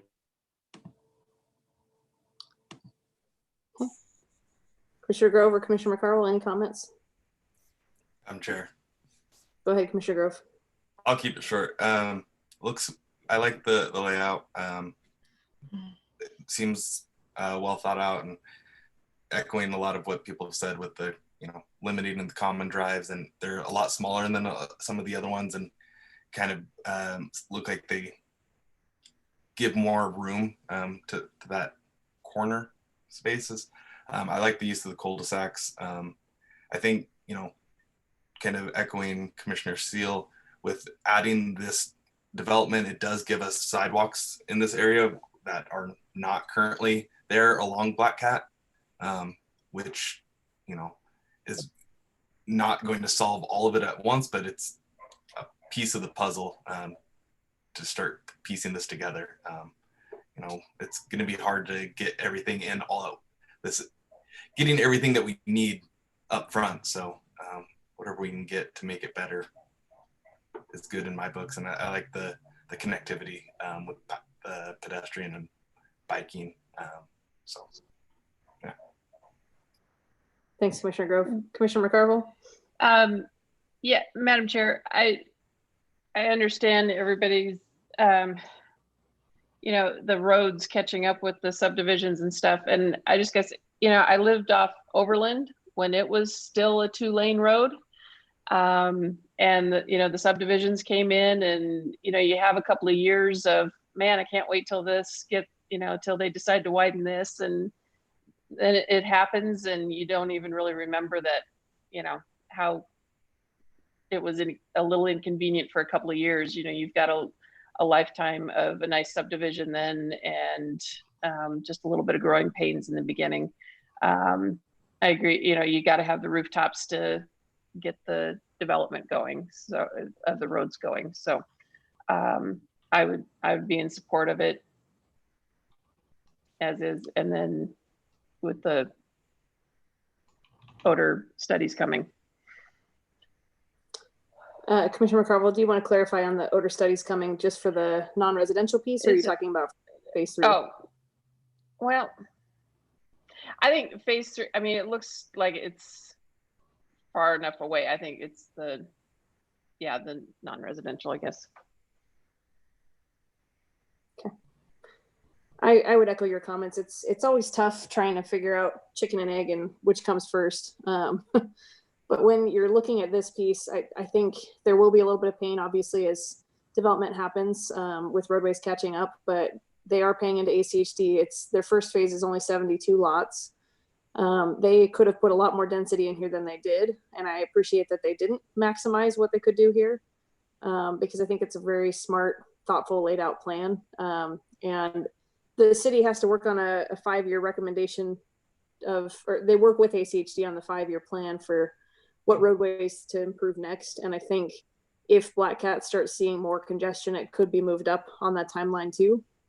Usually that happens when there's developments that come in, but I think the biggest amenity is that you've got 2 new pathways that will be implemented into the city along that canal bank through the middle and also through the north. And then you'll have sidewalks on Black Cat, which makes it a lot easier to have pedestrians walking for sure and biking.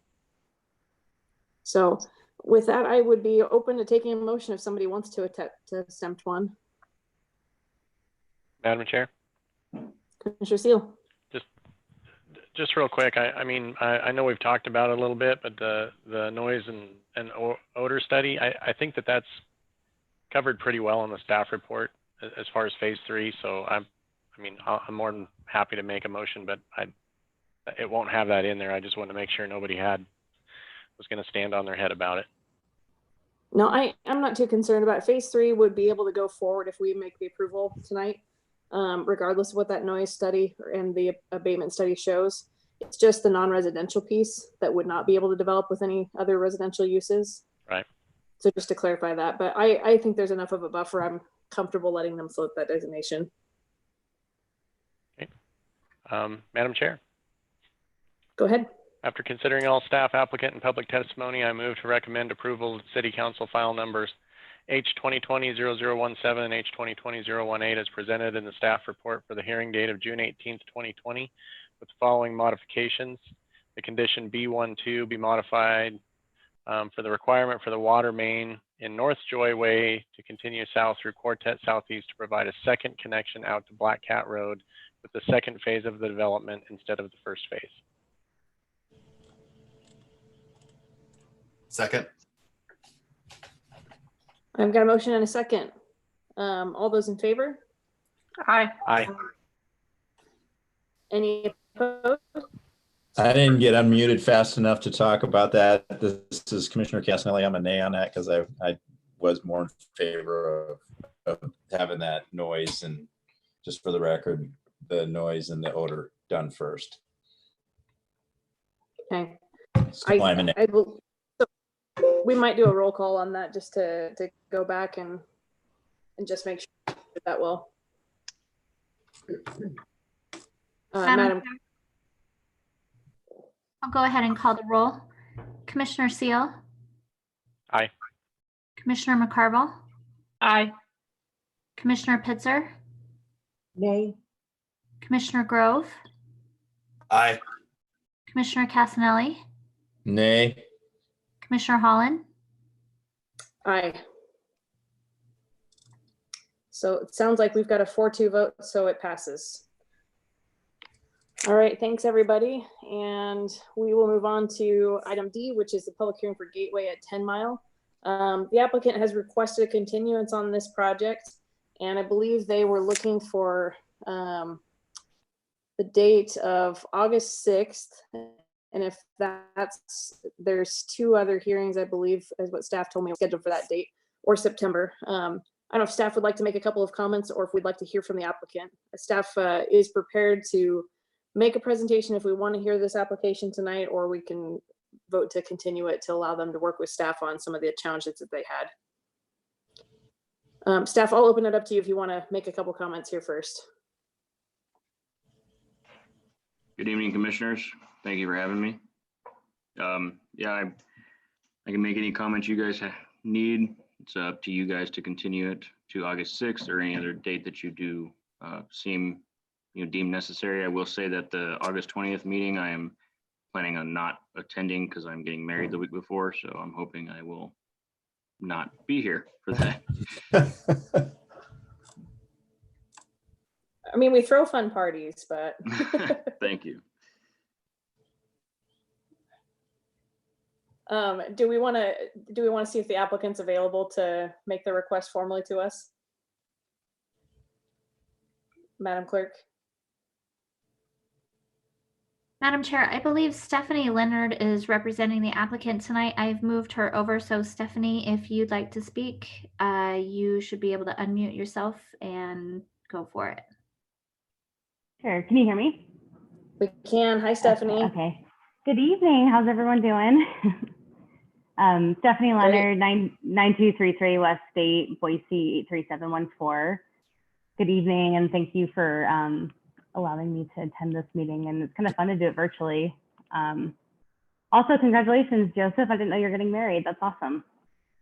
So the reason for our request for continuance to August 6th is that there were a few things in the staff report that contained some new information, and some of the recommendations for the conditions of approval were things that weren't previously discussed or maybe understood by us. And we wanted to make sure that we had some time to meet with staff and kind of work through those conditions and understand fully what the expectations are and how we can continue the project. So there were a couple of the conditions that were mentioned were pretty significant changes that would related to the zoning in particular, and then a roadway that's required on the eastern boundary that were not understood at the very beginning of the project. So extra time would be appreciated. Thanks, Stephanie. Does August 6th give you enough time if that's the date we look to continue this to? Yes, our clients would appreciate the August 6th date. Okay. With that, if a commissioner would like to, certainly would take a motion to continue this project to August 6th. Madam Chair. Commissioner McCarville. See if I move to continue file number H-2020-0046 to the hearing date of August 6th to allow the applicant and staff to work through the issues as stated. Second. Okay, got a motion and a second. All those in favor of moving this hearing to August 6th? Aye. Aye. Any opposed? Motion passes. Thanks, Stephanie. Thank you. Good night. Madam Chair, Commissioner Casanelli. I need to step away for about 5 minutes. I don't know if we want to take a quick break, or I'll just join back up in process. I was going to ask the same question, everyone, since we've been on for a couple hours. If anyone needs a 5-minute power break, we can certainly do that. That Or would we be can good keep for me. through. That'd be good for me. Okay. We will be back at around 8:23 then. Take a 5-minute quick break. Thank you.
We'll give everybody a couple minutes here.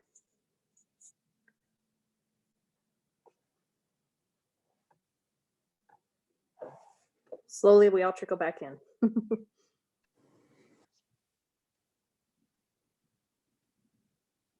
Thanks for those on the line waiting and having patience with us. Hopefully you got to take advantage of a few minutes break too.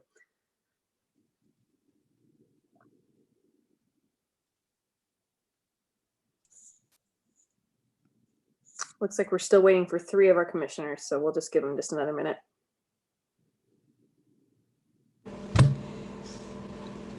I've returned. Welcome back, Commissioner Casanelli. Oh, thank you. I think we're just waiting on Commissioner Pitzer, unless she's there.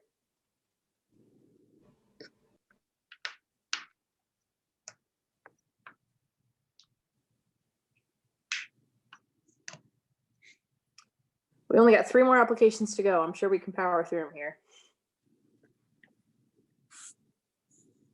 Commissioner Pitzer, are you back with us yet? Yes, I am. All right, we are ready to go then. Hopefully staff's back with us, but I would say at this point, we are ready to open the public hearing for Poema subdivision H-2020-0035 by Dave Evans Construction. And we can begin with staff report. All right, thank you, Commissioner Holland. Commissioners, hello again. As stated, this is Poema subdivision in front of you tonight. The site consists of 14.87 acres of land currently zoned RUT, located at 3727 East Lake Hazel Road, generally located about a half a mile east of Eagle and on the south side of Lake Hazel Road, south of Bicentennial Farm subdivision. The request before you tonight is for annexation of 14.87 acres of land with an R15 zoning district and a preliminary plat consisting of 48 building lots and 6 common lots, of which 1 is a common drive serving 4 lots. The proposed annexation area lies at the edge of the city's area of impact on the south side of East Lake Hazel Road, approximately a half mile east of Eagle Road. There is existing city zoning directly across Lake Hazel to the north, but no other existing meridian zoning is adjacent to the site. There is a golf course directly to the east of this property and within the city of Boise area of impact. Despite minimal existing zoning directly to the west and southwest of this site, the city is currently processing multiple projects in this area, as seen in the plan development map. The proposed land use of attached single-family residential and townhome units is consistent with the future land use map designation of medium high density residential, and both are principally permitted uses in the requested R15 zoning district. Medium high density residential requires a density of 8 to 12 units per acre.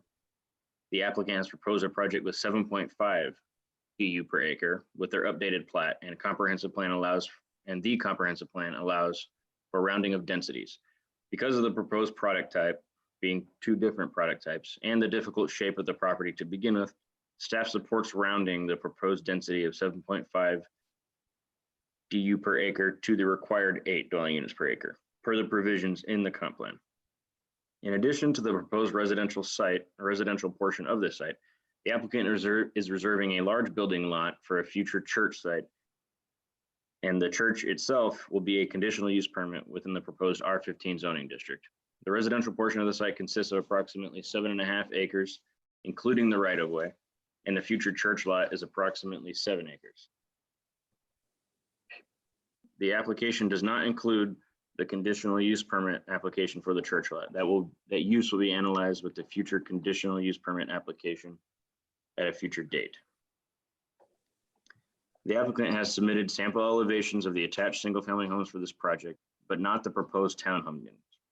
The submitted elevations show all single-story attached structures with 2-car garages and similar finishing materials of stucco, masonry, and wood. In addition, the elevations show both shed roof and traditional pitched roof designs. The applicant has not stated there will only be single-story attached structures. The submitted elevations also appear to meet design requirements for single-family homes. Because the proposed local street running north-south is straight and relatively long, staff is recommending that future homes are built across varying setbacks to provide variation along the street and help ensure there is not a monotonous wall plane of homes along this street.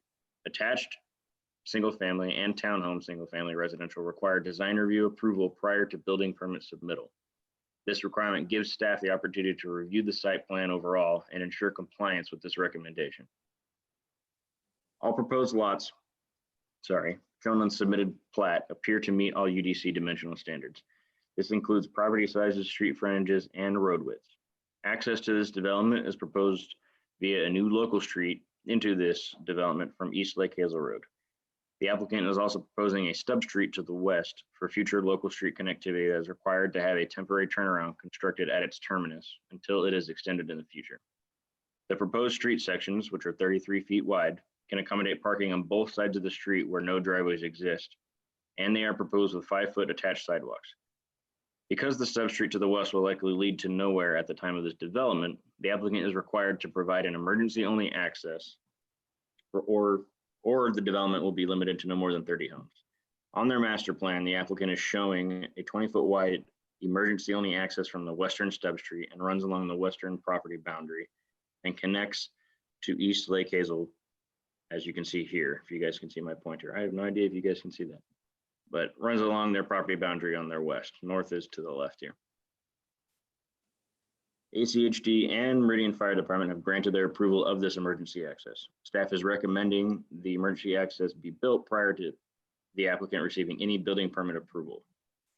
A 35-foot wide street buffer is required adjacent to East Lake Hazel Road because it is both an arterial and an entryway corridor. The submitted landscape plan depicts only a 25-foot wide landscape buffer. So per the UDC standards, arterial roadways are required to have detached sidewalks as well. Staff is recommending a condition of approval to construct the detached sidewalk and required frontage improvements with the residential phase of this development. A minimum of 10% qualified open space meeting the standards listed in UDC 113G-3B is required as normal. The proposed future church site will not be required to meet open space standards. Therefore, the required qualified open space for this development will be based upon only the portion of the property where the residential use is proposed.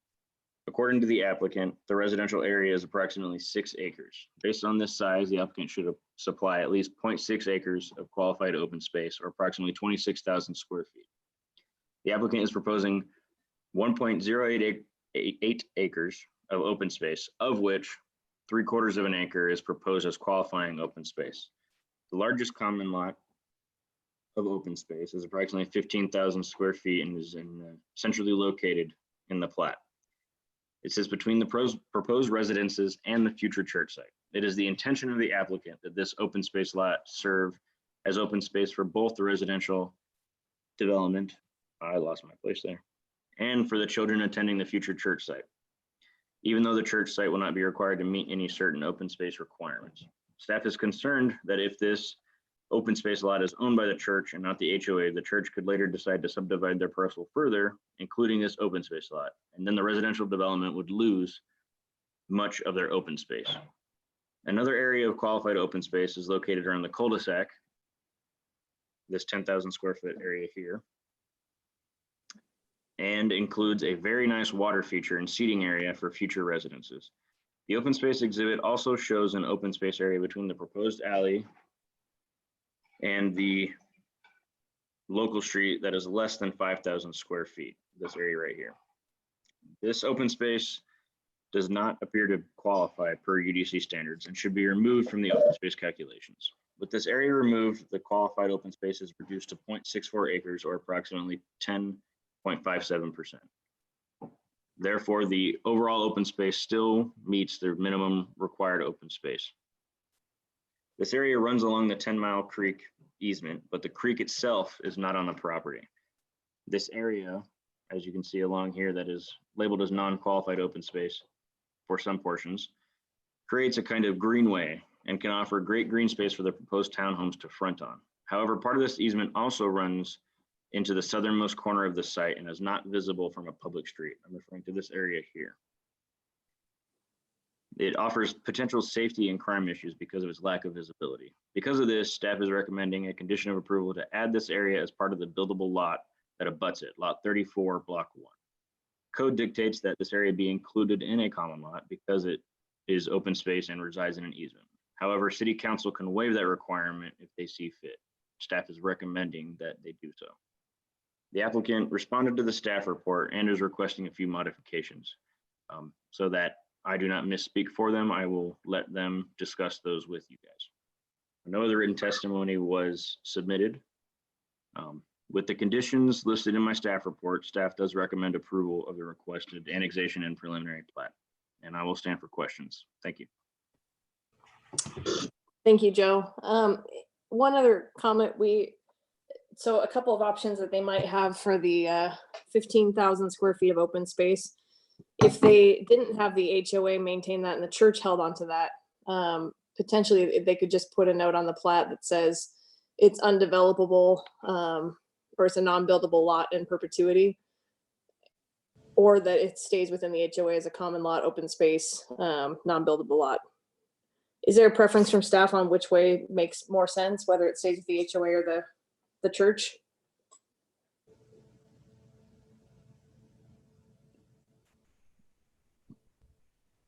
You might be muted, Joe. Sorry, yes, I was there. I do not mind either way.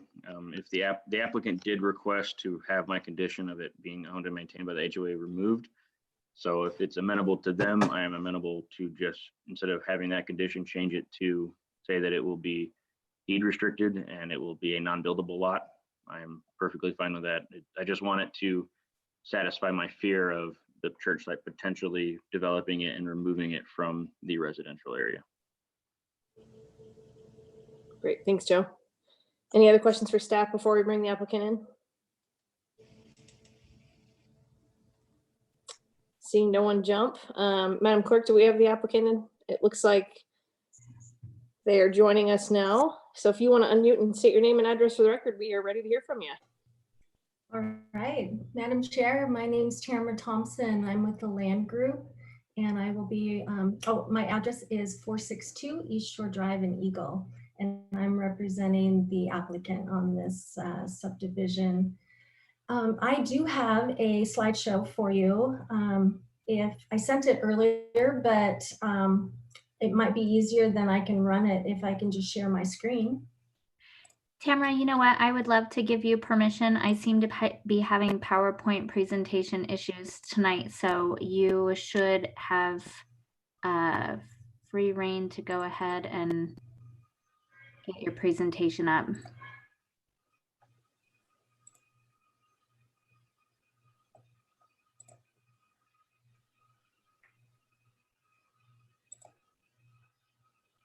Thanks, Tamara. Okay, let's see. Gotta move things around a little bit.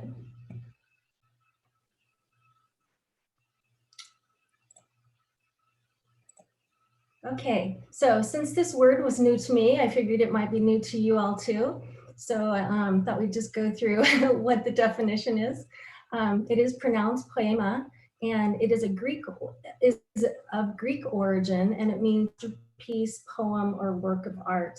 And since Calvary Chapel is the owner of the property, and this term is mentioned in the Bible, it's something that is special to them. And so that is where the name came from. Here's a vicinity map. The project is 14.87 acres, and it is located, can you guys see my pointer at all? Yep, we can see it. Okay, perfect. So the western corner is 1/3 of a mile from Eagle Road, and the eastern corner is 1/2 mile from Eagle Road. It's on the south side. And then just to give a little context, the YMCA is up in this area. This is Hills Century Farm, and then Bicentennial Farm. Some other projects that have recently been approved that aren't final platted yet, but I believe the preliminary plat is approved. This is the keep here that wraps around the Latter-day Saints Church at that location. And then we have a wonderful opportunity here with having the existing Boise Ranch Golf Course as a neighbor to the east.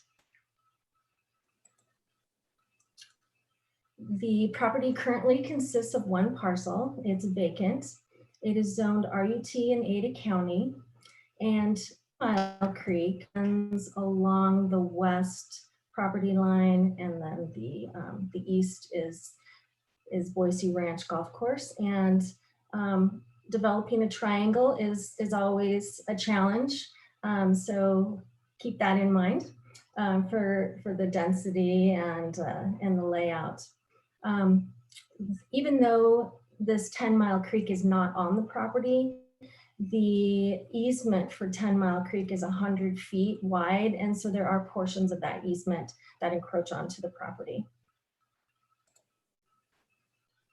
The property is in the City of Meridian impact area, and the path of annexation exists via Bicentennial Farm subdivision, which is on the north side of Lake Hazel.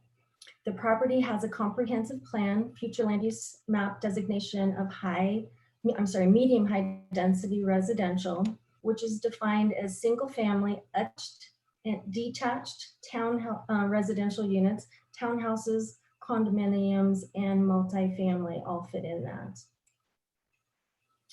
Attached is our master plan, and the application before you tonight is an annexation for the entire property and a rezone to R15, and a preliminary plat for to make one large lot church and then single family homes. So all of these are single family. They are attached and detached units, actually all attached units. Now, we used to have some detached, but we made some modifications.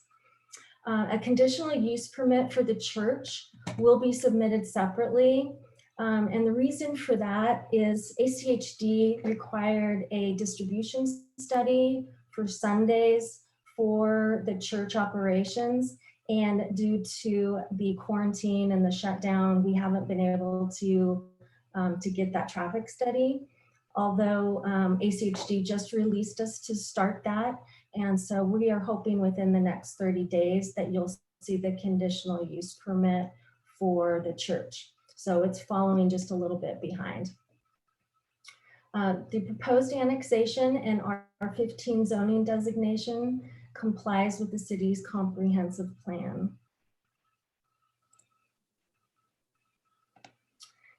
The preliminary plat includes 56 total lots, 48 single-family residential building lots, 1 non-residential lot, which is for the church here, 5 open space lots, 1 common drive, and 1 alley. We do have a stub street that will go to the west, and ACHD issued their staff report today, and we are in agreement with ACHD's conditions. I believe staff, Joe had heads up on that, and he has included the some of those conditions in this report. Of the residential units, there are 33 patio homes, which will back to the existing golf course. And then there's 15 townhouse units, 10 of which will front on 10 Mile Creek. I think there was some confusion with that in the staff report, but it is the plan to front those units on 10 Mile as an amenity.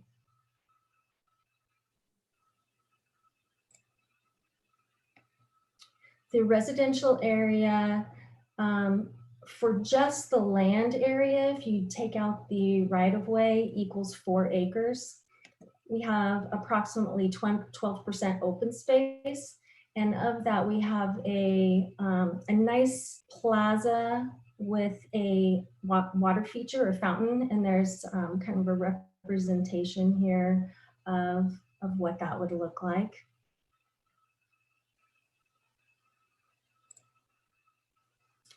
The conceptual elevations, again, there's 33 patio homes. Those are represented here, and they do have articulation. This shading would be for the garages. One would be back and one would be forward. So each of the units go back and forth.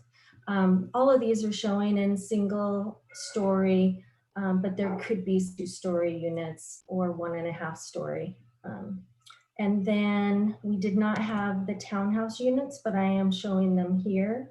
This would be the 5-plex.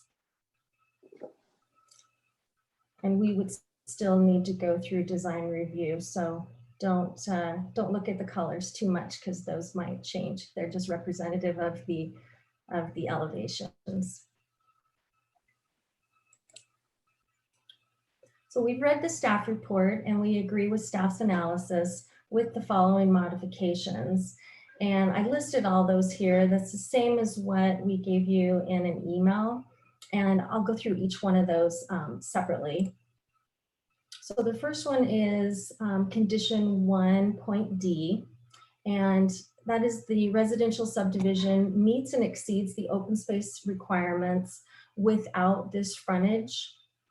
And because we're coming back with a conditional use permit for the church use in the R15 zone, we are respectfully requesting that this landscaping be improved with the church, not knowing what the conditions of approval come out with that and the programming for that. So we still have to go through conditional use and CZC and design review. So we're respectfully requesting that this landscaping that I've circled in red here go with the phase with the church. And then the second one is 1.f, and that's block 2, lot 2, and that's this area. It is of our common open space for the subdivision. However, it is planned to be shared between the church and as long as there's a use and maintenance agreement or a plat note, it shouldn't matter who owns the parcel. So we'd like that condition of approval to be revised to allow either a plat note or the use and maintenance agreement. And then the last one is 3.b. And this one is the open space along the side of lot 45. So per city code, we have to put this is a portion. So you can see on this side here, the 10 Mile Creek is off-site, but a portion of that easement is on our property. Per city code, that easement needs to be in a common lot. And I just put where this 10 Mile Creek is to the north. And you can see here where it meanders through both the Bicentennial Farm and the Hill Century Farm, is that it is in a common lot with those. And it has, those lots weren't extended into the center of that canal or creek. So we're just doing the exact same thing here.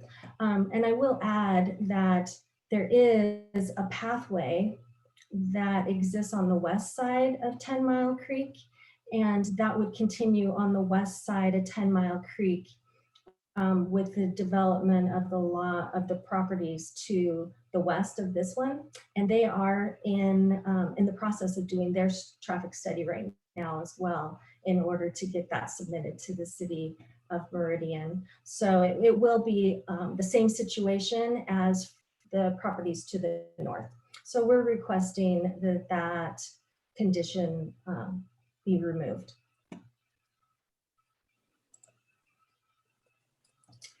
And I thought I'd just bring up, since you didn't have the benefit of seeing the ACHD staff report, these are some of the improvements that are that are referenced in the staff report. And so this is ACHD's staff report. And Lake Hazel Road along our frontage, so from Eagle Road to Dale, which is the next mile over to the east, that is to be widened to 5 lanes by 2024. And there's improvements on Eagle Road from Lake Hazel to Amity in 2023, some other improvements. So just wanted you to know this area is slated in ACHD's 5-year work plan. So there's going to be considerable road infrastructure improvements. So the timing is perfect for this. And the annexation and zoning of this property provides for the orderly development of the city, and the Meridian Development Code and the comp plan. We comply with both of those with this development, and I will stand for questions. Thank you, Tamara. Any questions from the commission? Madam Chair, Commissioner Commissioner Casanelli. Tamara, were there 3 conditions that you were addressing or just 2? Madam Chair, Commissioner Casanelli, there were 3. I just had 2 of them on one slide, so I tricked you. Okay, so there was 1D, 1F, and what was the other one then? Let me go to that slide for you. It was right there. 3B. 1D. Casanelli. 3B? There's 1D, 1F, and 3B is in boy.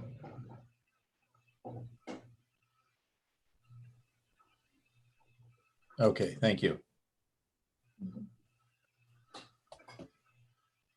Tamara, one question. So staff had recommended putting that condition 3B with the open space on the side of lot 34 block 1 as part of a building lot instead of a common lot for the easement. Is there a reason you'd rather have that not be part of the building lot?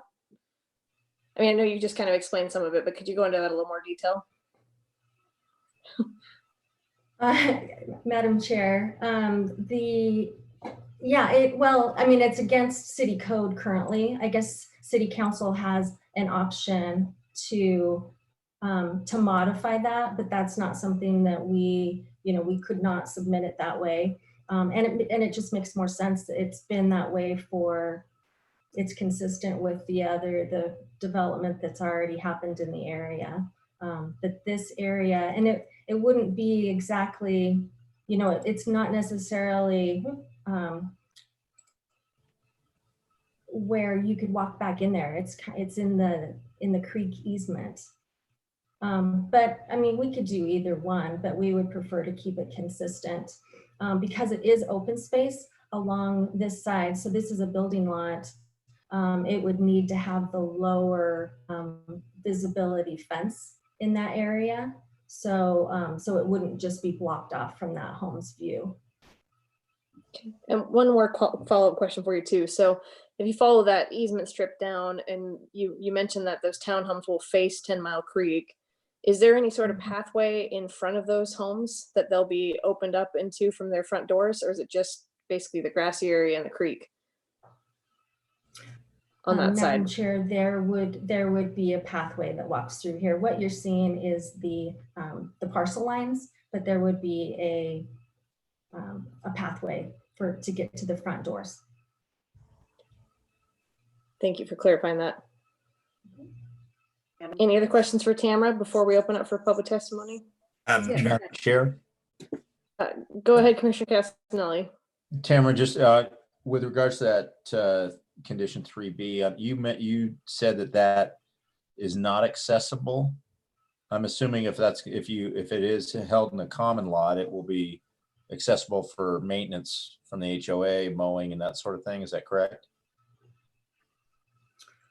Madam Chair, Commissioner Casanelli, correct. It would be, there's not going to be a path or anything like that. Someone would be invited to go back into that area, but it is accessible for maintenance. Thank you. Madam Chair. Commissioner Pitzer. Thank you. So my question is, of course, Lisa asked one of them with the pathways to the front of the home. So these are garage loaded in the alleyway. Are there like a common area for garbage, or, I mean, will they have, It being that they're fiveplexes? How is the trash handled with that alleyway?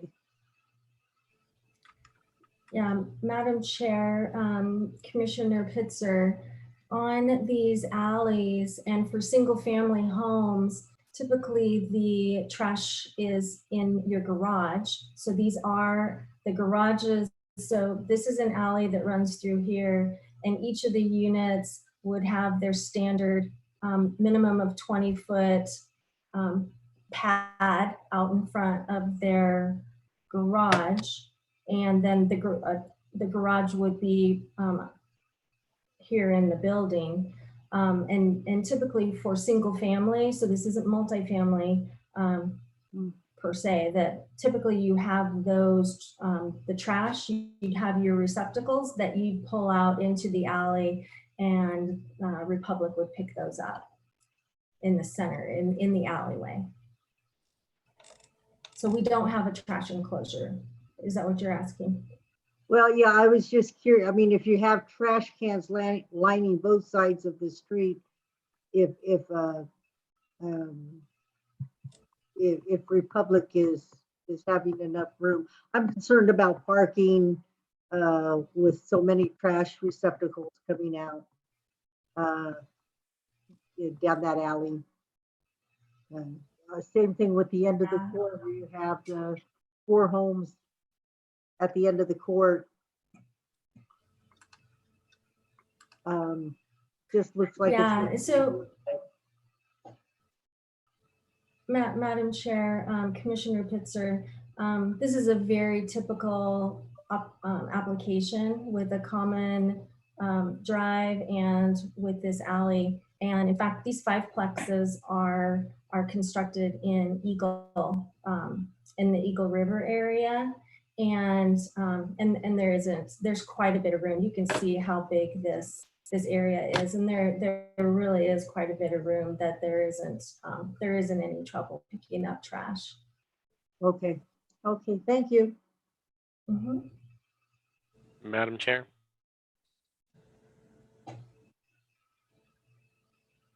I think you called on me, but you're muted. I did. Sorry, I turned it on mute. Go ahead, Commissioner Steele. That's okay. I also I have some concerns over the layout of this.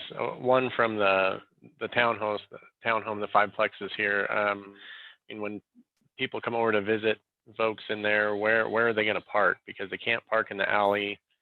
You know, I mean, is all of it supposed to go in the cul-de-sac or to the street? Yeah, I'm not quite sure where people would park to come visit there. And then I've got to say, this is the first time that I've seen a full cul-de-sac that incorporates a common drive. So I'm really scratching my head on that one as to why a different, I understand it's a triangle and it's difficult, but that's a pretty crazy one there for me, trying to wrap my head around that one.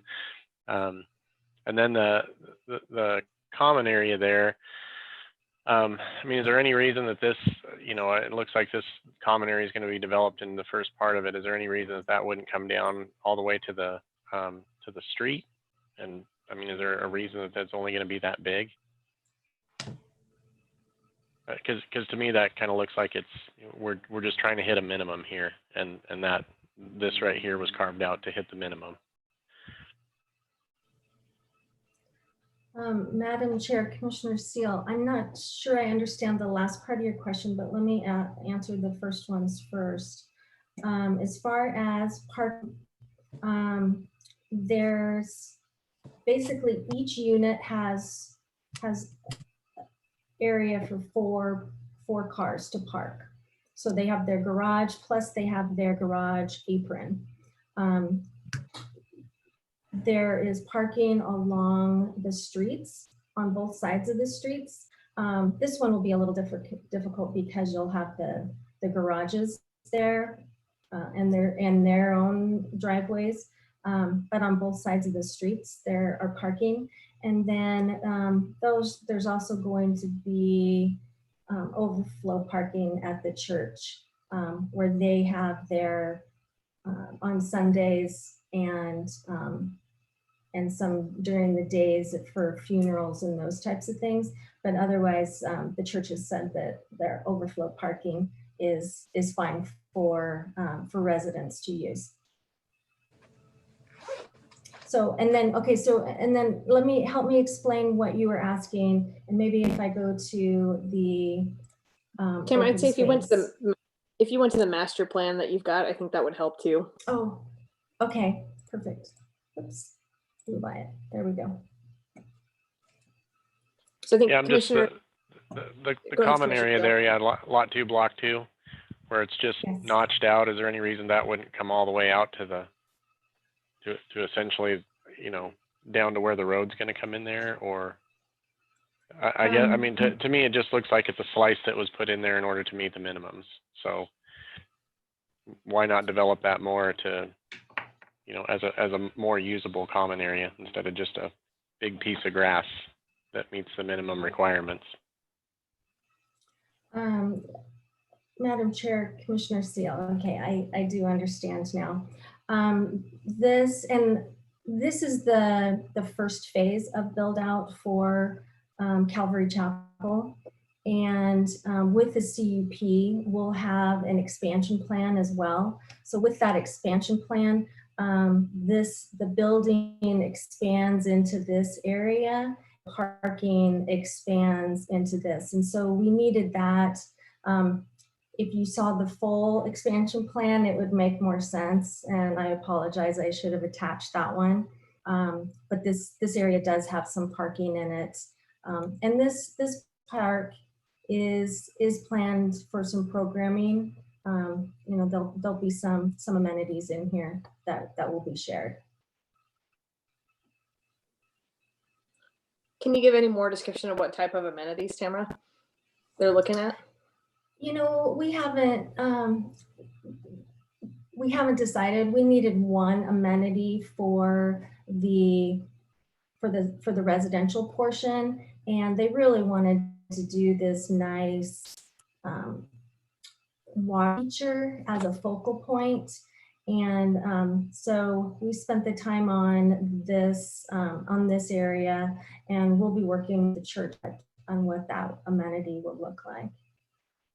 But they definitely want to leave some open for, you know, soccer games and soccer practices, that kind of thing. So they do want it to be an open field and not just filled with the tot lot or something like that.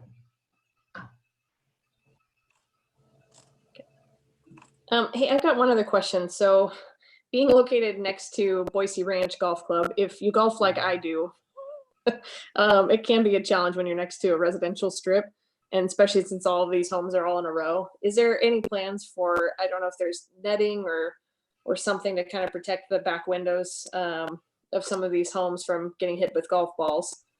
I don't know if you've got any thoughts there. Madam Chair, that's a good question. I don't have an answer for you right now. I think the way this, I think the way the hole is, the green is up on the road. There may need to be something right along in this area where those trees already exist.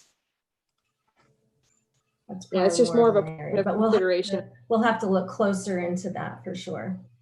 Yeah, I know I live near a golf course, and there's a lot of times where there's these big nets that help protect the homes, and I think that they're very appreciative of those nets, especially when someone like me goes golfing. Yes, I'm a plantation, and I do not tee off on the first hole because I hit a house every time. All right, any other questions for Tamara? Madam Chair. Go ahead, Commissioner Grove, go ahead.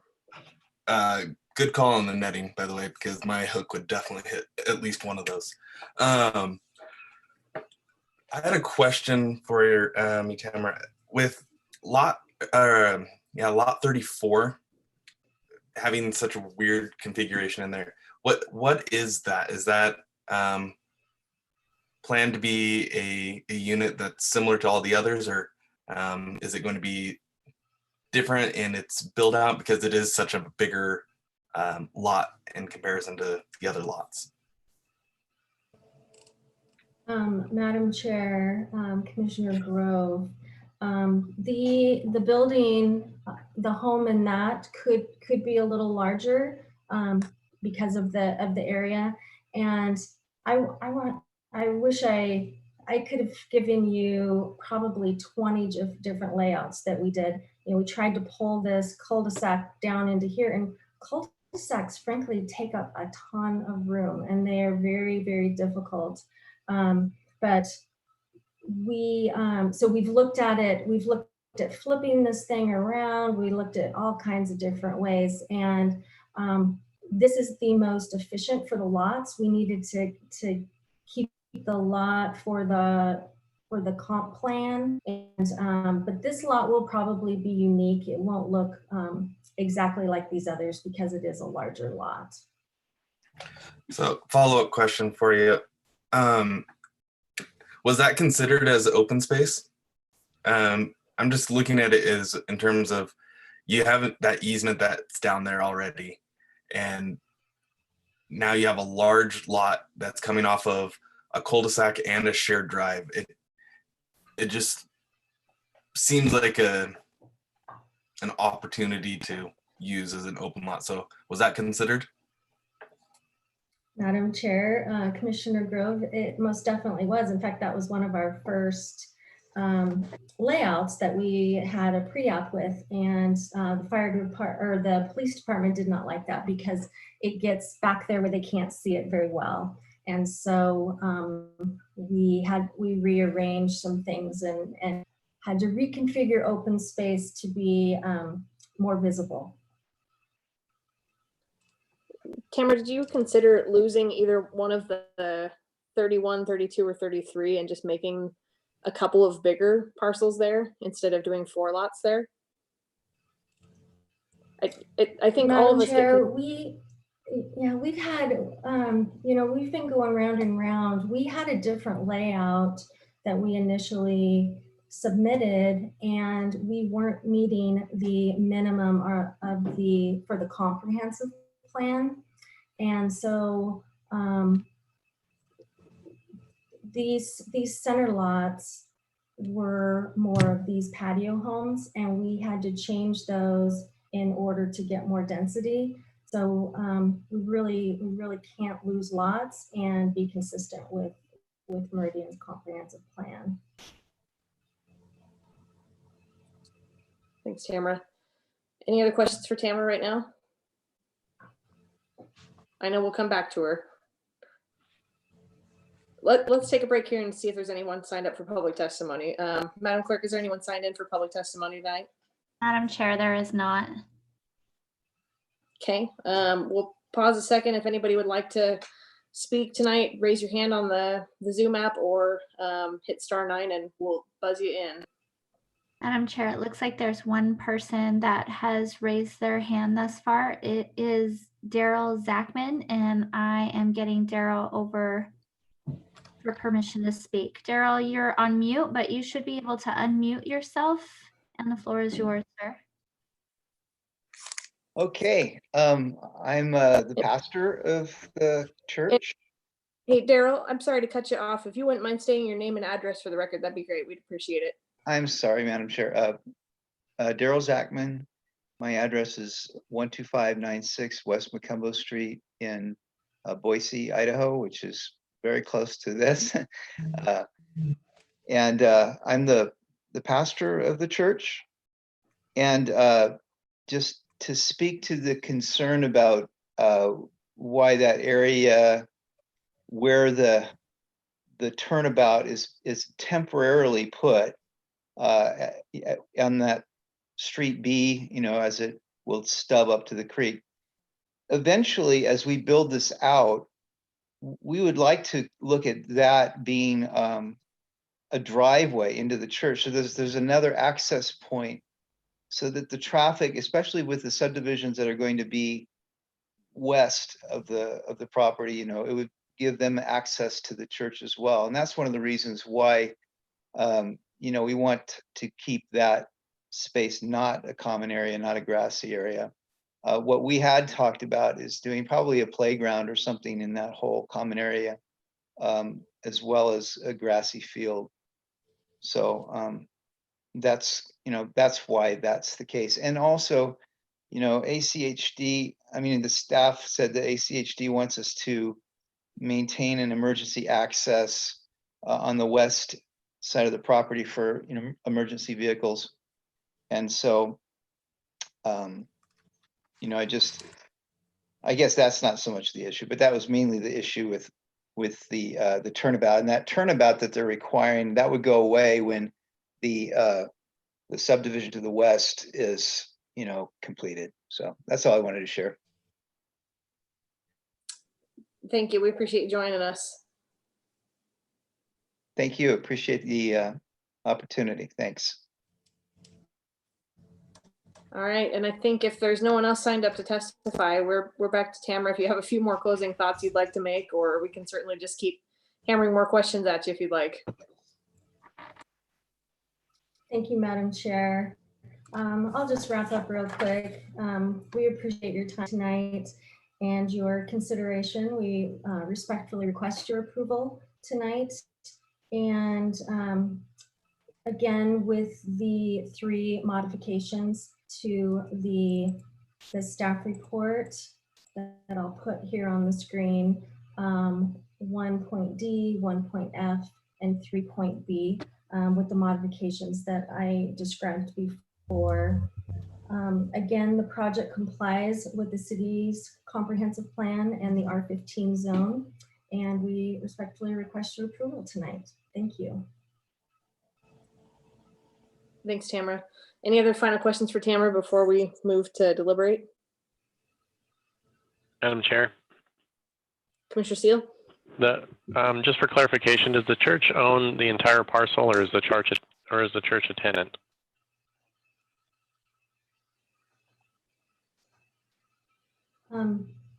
Is it okay if I answer that, Madam Chair? Yeah, go ahead. Is that to yep, me? Okay. Yep.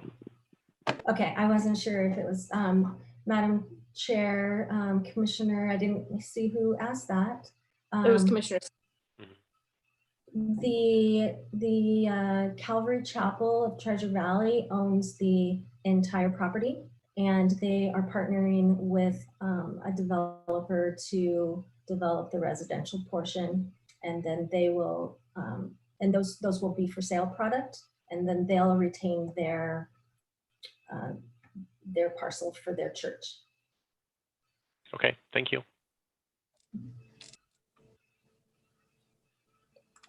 Any last questions? With that, I'd be happy to take a motion to close the public hearing for deliberation.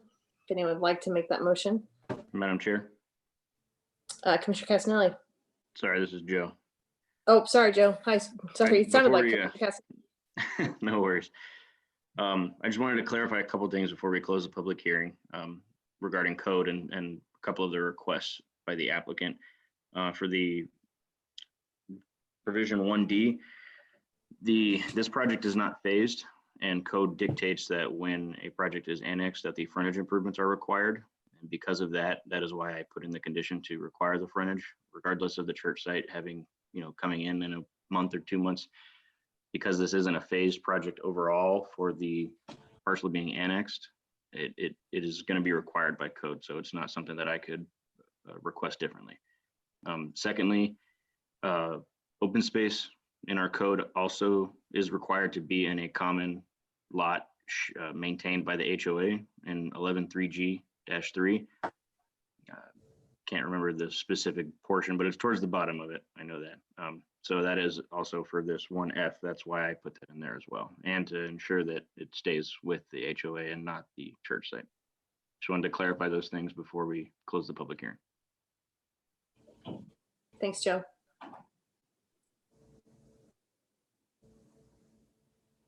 Okay. Commissioners, I wait Madam for Chair. Commissioner Casanelli. This time it's Commissioner Cass. Joe, as long as you were addressing those, can you address your thoughts on that 3B2, I guess, while we're still in open? Commissioner Casanelli, sure.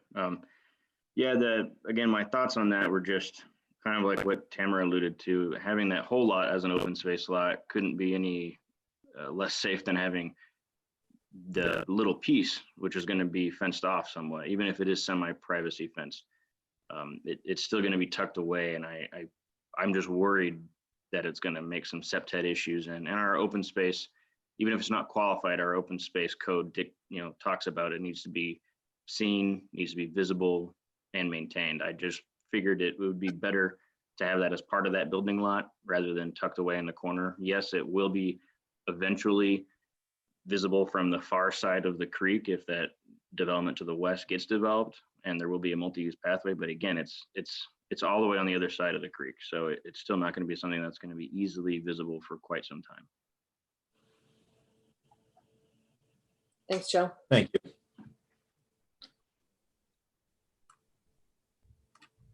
Okay, any other final questions? Or I still wait for, if someone would like to make a motion to close the public hearing for deliberation. Madam Chair, Mr. Castelli, I move we close public hearing for file number H-2020-0035 Poima subdivision. Second. I have a motion and a second. All those in favor? Aye. Aye. Any opposed? All right, thanks, Tamara. We appreciate you being here. So to kick us off, I think the development itself is a nice development. It's a difficult piece to design when you've got a triangle. But overall, I like that the church is there because I think it makes it, if it was just all medium to high density residential and we were full of townhomes in there, I think it would look a lot different and feel a lot more crowded.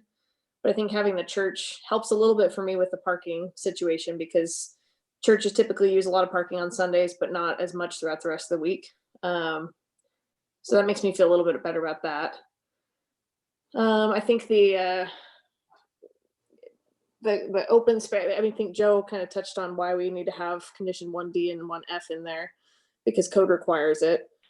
I'm not really too concerned if the church is coming closely behind the rest of the development on when they do the frontage landscaping, but if that's what code requires, I think we've got to kind of stick with that. Same with the open space piece.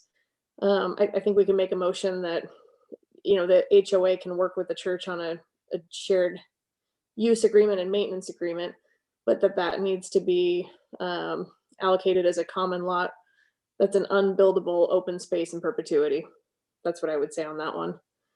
I would like to make a condition that they consider some sort of netting for the back of those townhomes, because I really do think that golf balls could become a challenge there. I know that's a minor thing, but something for them to consider. And I'm going to stop there and see what else you guys have to say first.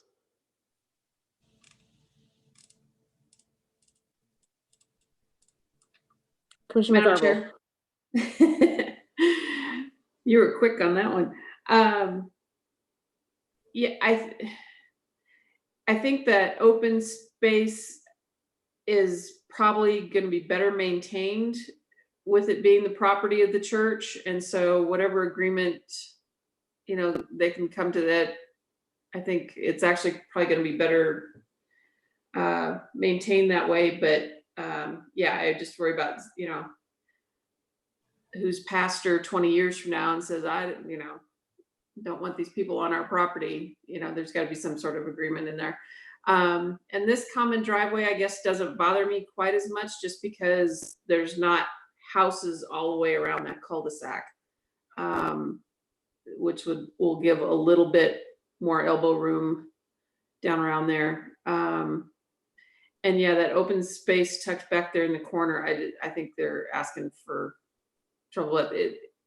Not that they're asking for trouble, but it is just harder to control what goes on back there if that's just a little sliver open to anybody. I think that probably is better suited as part of that buildable lot.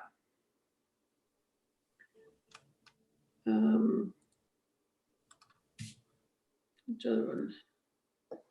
Madam Chair? Commissioner Pitzer. Yeah, I'm in favor of the subdivision. However, I think that sliver. I can't hear. Yeah, you're cutting in and out, Commissioner Pitzer. you're in Oh. favor of the subdivision, but But the sliver of land down there at 34, I think needs to go with the lot. I think that it being an open space is going to create more problems as an open space with having public access.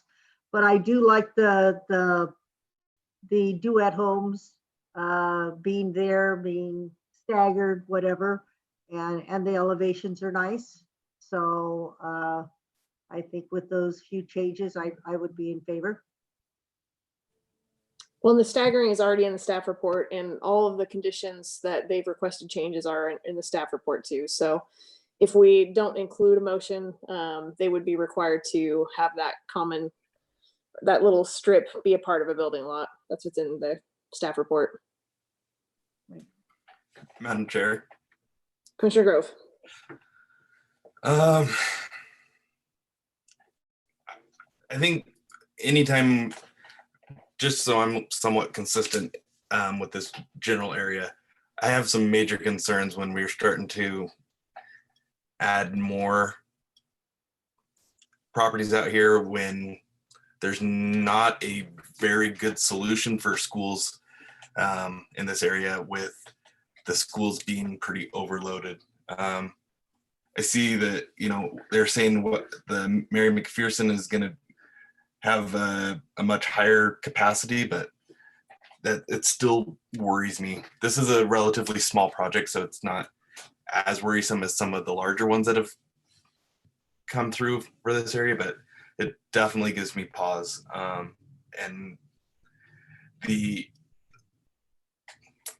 difficulties with the open space on this project it just seems very disjointed from a usability standpoint for people who move into this to be their open space as part of the church property. Basically, it just feels like it's not going to function as planned for some reason, and I can't really put my finger on why, but I have some questions on how that's going to work down the road. So even with agreements, I just have some concerns. And I don't disagree. I wish that the CUP for the church came through as the same application, because it'd make it a lot easier to consider it as a whole project instead of just the piece that we know is coming.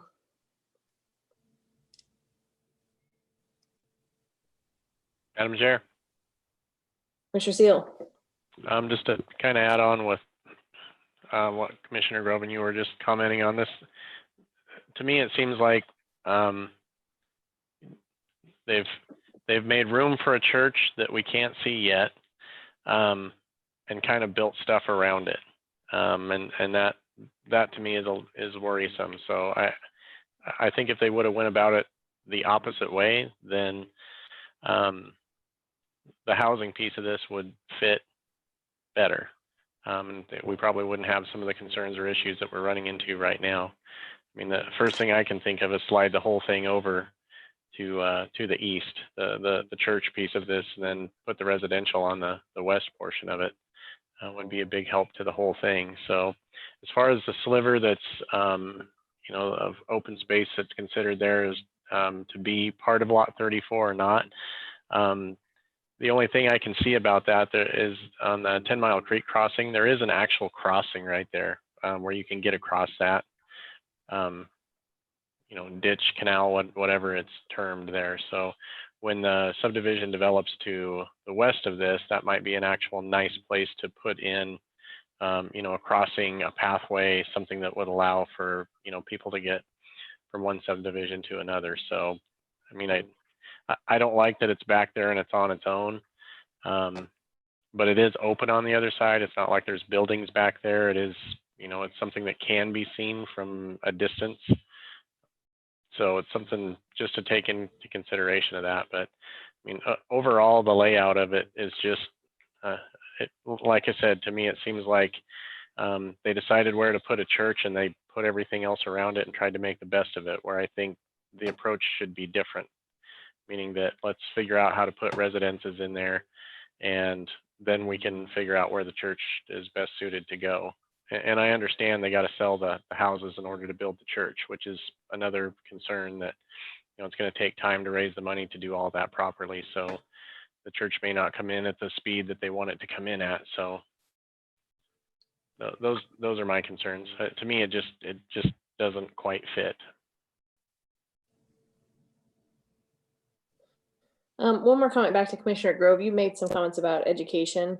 I think it is always a challenge, but one thing to keep in mind, if my experience with townhome product or duplexes, they don't tend to have as many kids in them either. So I don't think you have as much of a pressure on the school age system there. I mean, they certainly will have some kids, but they don't tend to have as many kids as a single family neighborhood would.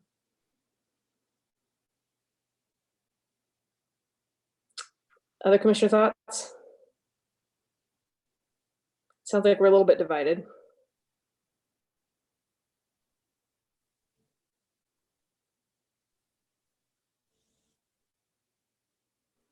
Commissioner McCarville. Madam Chair.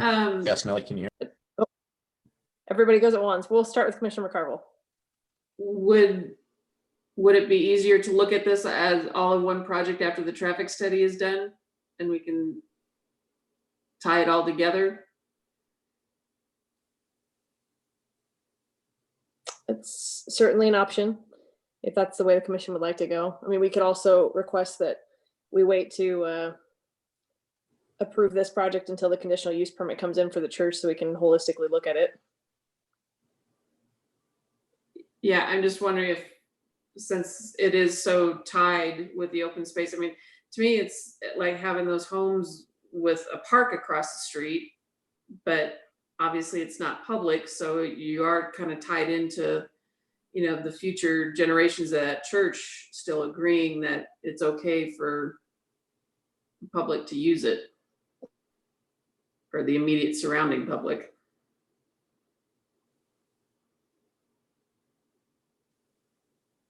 Yeah, and I'm struggling because I like the development itself. I mean, I think they have put a lot of work into it and a lot of thought into it, and there are some nice features to it. I like that the church is integrated in there, so I always hate pushing it off because I see why they're doing it the way that they're doing it.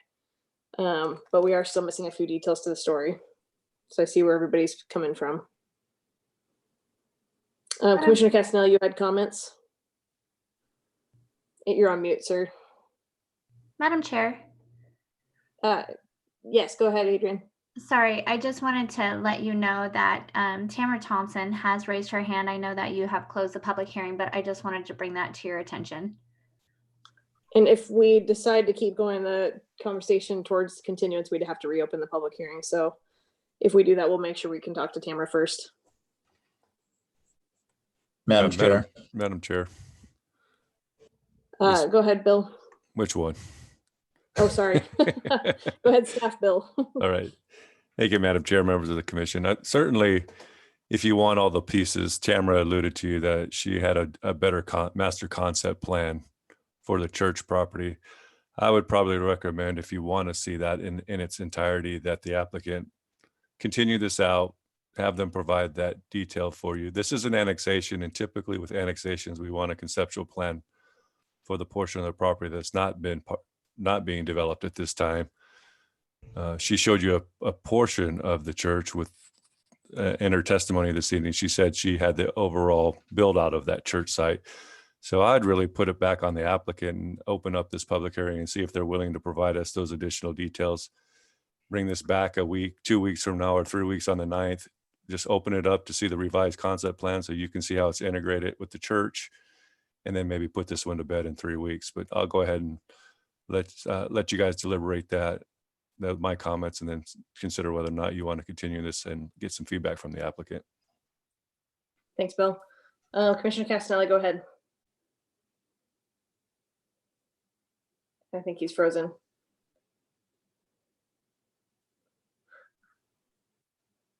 Commissioner Steele, I think you also had comments. We'll go with you first. Bill or Josette, the church. Bill, your reception is failing you. Yeah,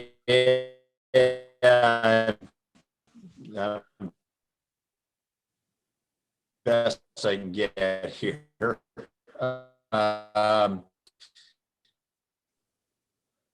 Bill, maybe one suggestion, try turning off your camera so your Wi-Fi bandwidth is a little bit better, and then maybe we can hear you better.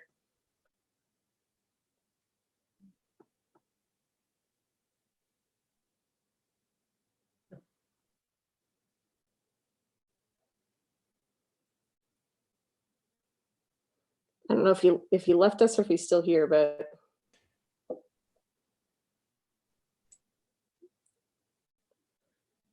Commissioner Seal, did you have something you wanted to say? Not really. I'm kind of in agreement with where Bill Parsons was kind of taking us there for a continuance. I mean, hopefully there's more to this, so I would like to see more. I mean, I'm in agreement with that. So I mean, if nobody has an issue with it, I would move that we open the public hearing back up. Is that a motion? Madam Chair, I move that we open public hearing for H 2020-0035 to speak to continuance. Second. Okay, we've got a motion and a second. Commissioner Seal, do you want to clarify that we're only reopening the application just to speak with the applicant, not for public testimony? And That's to correct. continue it? That's correct. Okay. Just clarifying. All those in favor? Aye. Aye. Aye. Any opposed? Madam Clerk, can you please bring Tamara back on to speak with us?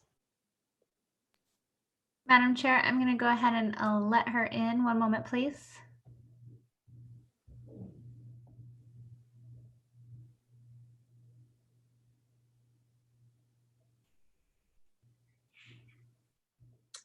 Hi, Tamara, welcome back.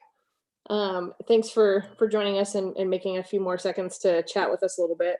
I think you heard our deliberation, and the biggest challenge is just kind of making sure we've got a holistic picture of what's going to happen with the church, and if you'd be open to us continuing it so that we can continue that conversation and see more of the master plan you talked about with the full build out.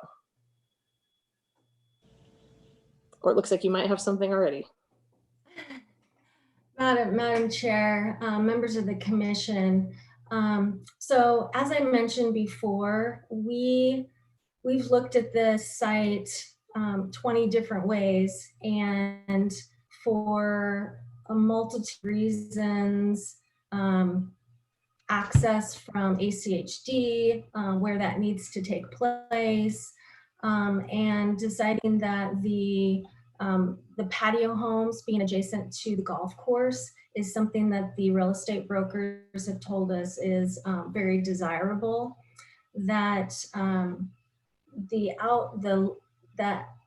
layout that we've proposed doesn't change with the full CUP. And frankly, what we were going to submit for the CUP is just the phase 1 with some areas for expansion, because those really haven't been programmed at this point. But we do have a concept plan.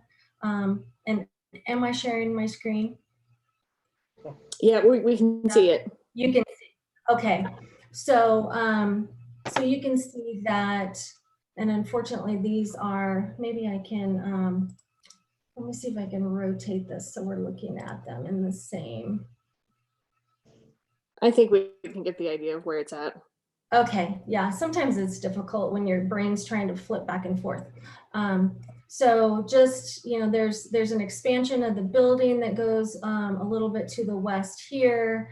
This little area, open area stays, and then this area gets filled in with some parking. And then I want to clarify that this open space here is a lot in the subdivision. It's a lot and block. And if it makes you more comfortable that the homeowners association owns that, they can definitely do that. It was just something that we were hoping that it could be an either or. If there's a perpetual use and maintenance agreement, or the HOA owns it, just having that flexibility. But if that makes you more comfortable, they can definitely do that. but it is a lot and block. It's not part of, just because it's contiguous to the church lot, it's not part of the church parcel. That is completely separate. We were just going to make it that it was something that could be utilized by both, because there may be some children or like a soccer team or something like that that may want to utilize that.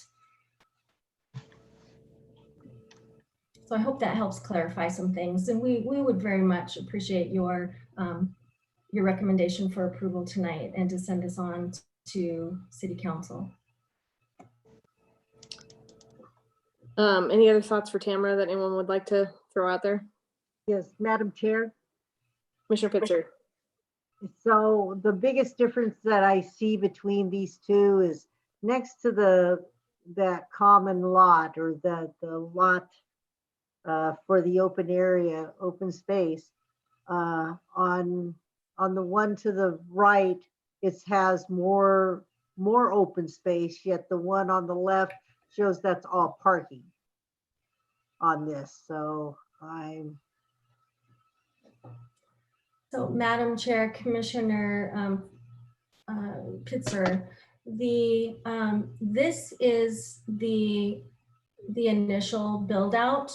So it will have this as that open space, but they have plans that they could expand, and who knows when that time frame is, 10 years down the road, 20 years down the road. And for that expansion, that's how it would lay out. So, but this open space here, not part of the subdivision open space calculations. You know, we didn't count the frontage improvements for this lot within the calculations for the open space, nor any of these open space.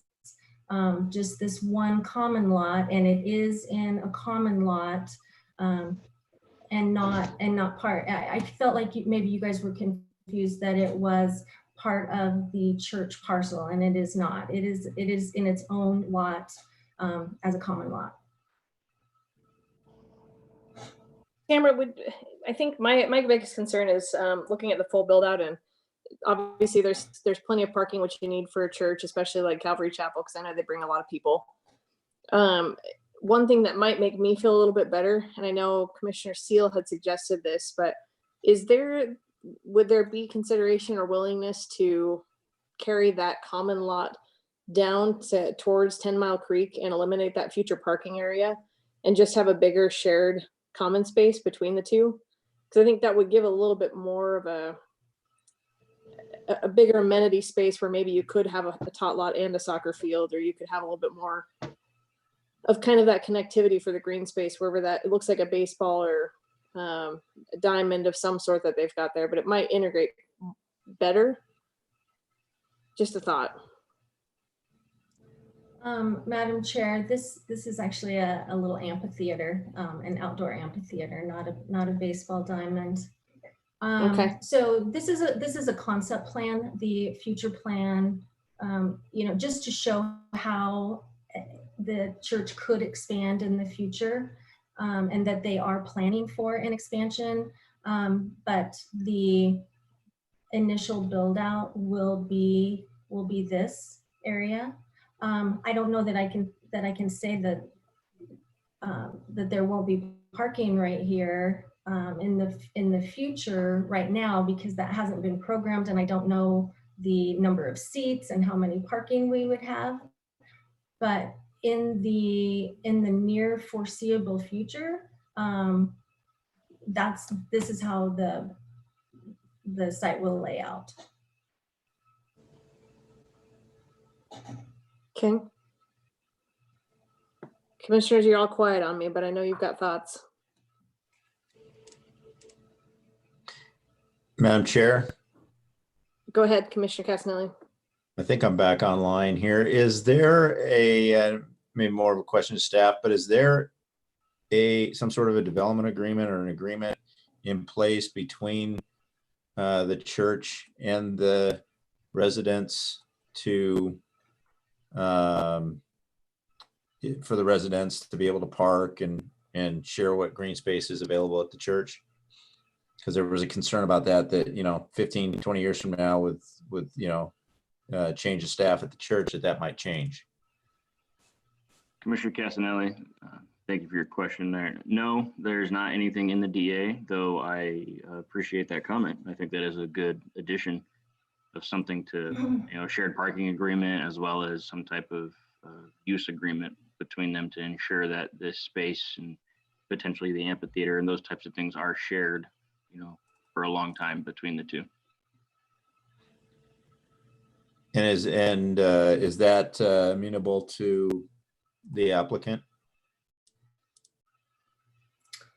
Madam Chair, Commissioner Casanelli, what I would like to remind you of is that there is on-street parking on both sides around all of this. And I guess staff said that this area right here doesn't count as an open space. So we could add some parking in that area as well. I do know that they have, between the residential developer and the church, they do have an agreement, and I'm not sure right now if that covers both. And I'm not where they are right now to be able to ask them that question. We're all in our respective homes. So I don't know the answer to that, but I do know that there's a lot of parking here. Like you said, on both sides of the street, we have parking. And everyone has garages, 2-car garages with the pads in front of their garages as well.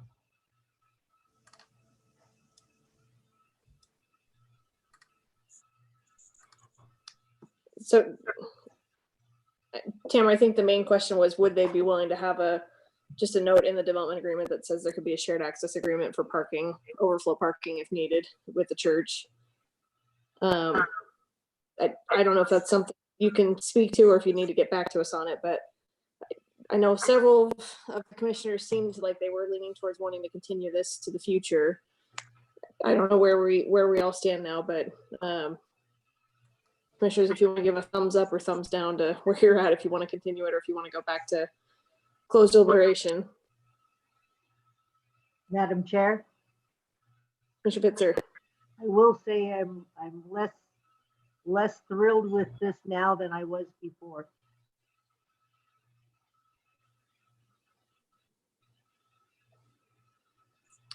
Commissioner Grove, thoughts? I'd be in favor of continuing, but I don't really know what I'd be continuing. So I don't have a clear thought yet. Yeah, Madam Chair. Mr. Steele. I gave my thoughts on what I was hoping a continuance might lead to. I mean, in seeing this, it seems like, again, I shared my remarks on it. It seems like they, made room for a church and then they put houses around it. So, and I don't mean to say that as an insult. That's what it looks like to me. Looking at it from the outside in and not being somebody that has to do this for a living. So, unfortunately, I don't know that we can give them enough detail, or actionable comments to have them come back with anything different. It sounds like ACHD is mandating where the ingress is going to happen into the subdivision. And that's, for the most part, going to push them into this kind of design that they have right here. I understand wanting to put all the, everything, essentially facing, or the backyards facing out into the golf course, and that would be something that would be, highly desirable.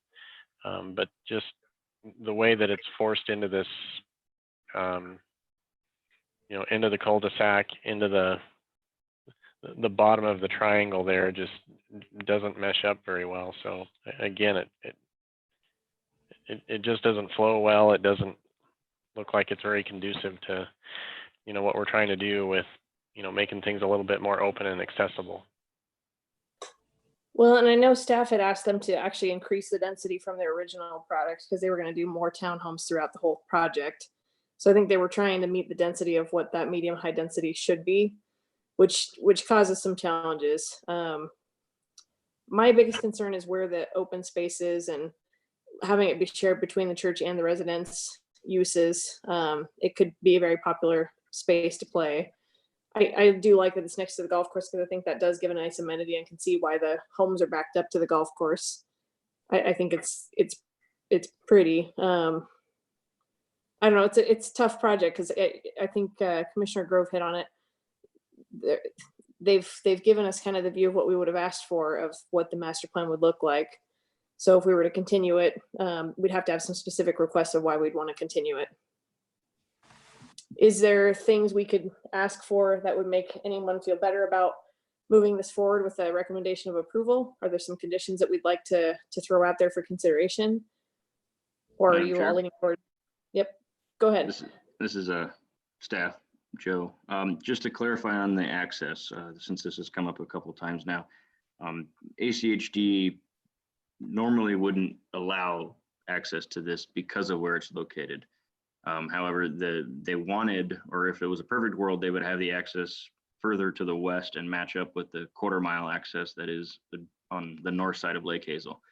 However, this parcel does not abut that in an appropriate manner, so they couldn't do it. So in order to meet, well, it doesn't, even now, this doesn't meet ACHD policy for curb cuts. So they let them go as far east as they possibly could and amended their policies in order to allow this to happen. So I will amend the applicant for that, for working with what they were given on that. ACHD did allow the emergency only access, and I discussed that in my staff report as well, that maybe at a future date, it could be used as a right in, right out only for the church. So, to help with some of the traffic out there. But other than that, the applicants did work with what ACHD gave them on the access. Thanks, Joe. Commissioner Casanelli, you had a thought? Yeah, we look at these infills, and which essentially this is what this is, and they're always tough. Throw in the triangular shape of it, and for what they've done, is it perfect? From the comments I'm hearing, no. If I was going to buy a home down there, I would much rather back up to the golf course than back up to another house, or back up to the back side of the church. So I think from that standpoint, that's the best. That makes that one of the better layouts. I also think that that lot 2, block 2, although it seems it's weird, it kind of puts it centrally located with all the residential properties. It's in the middle. So many times we see things come before us where all the open space is on one end, and that's great for somebody that lives a block away, but when you're clear across the subdivision from the open space, it's not so great. So at least that's in the middle. So I like that. And then they had another design that we're not getting the opportunity to see, but they had to scrap it because the density was actually too low. We don't usually get that. So all in all, trying to work with this, to me, I don't know if you go back to the drawing board, redraw this thing to try and meet the density and get the homes in there, then you might pull them away from the golf course, which is a bonus. And that's where I'd want to, that's where I'd want to be. The other comment I want to make is, this is a fairly low impact footprint, if I'm saying that right. I mean, there's not a ton of homes there. One of the comments that you made, Madam Chair, was that in these type of properties, we're probably not looking. We're looking at maybe older families, retired, empty nesters, just in these, in kind of the patio homes and townhomes. So probably fewer kids. So we may not have as much impact. There'll be some kids, no doubt, but may not have as much impact on the school system. And then traffic. This isn't going to be a huge impact on the local traffic, unlike some other subdivisions. So given what they have to work with the shape, It's, and the fact that they're, you know, that ACHD has told them what they can and can't do, what the city's told them what they can and can't do. I don't know if we can get something that is going to make everybody super happy. I think it works, and I don't. So those are my comments. I would like to move forward and vote on it instead of continuing it. I think I'm in the same boat for the same comments you just made, Commissioner Casanelli. I think they've done a pretty thorough job, and you know, it's nice to be able to plan for contingencies of parking. And it's not likely that they would remove all of that green space all at the same time. It would be over kind of a growth period, and hopefully they would be able to maintain more of that green space than just eliminating it. That's the biggest concern. But at the same time, there are regional parks close by. There's a YMCA not too far away. There is the green space in the backyards of most of these homes. I think I could be ready to move it forward to council for their deliberation. It's a tough piece, and I think they've tried to make a good effort here. Commissioner McCarville, I know you started to say something. Do you want to go next? Oh, yeah, I was just saying, I mean, I don't think I've ever had an issue with the layout. I think having those homes lined up against a golf course, and then you've got virtually all that open space in front of them.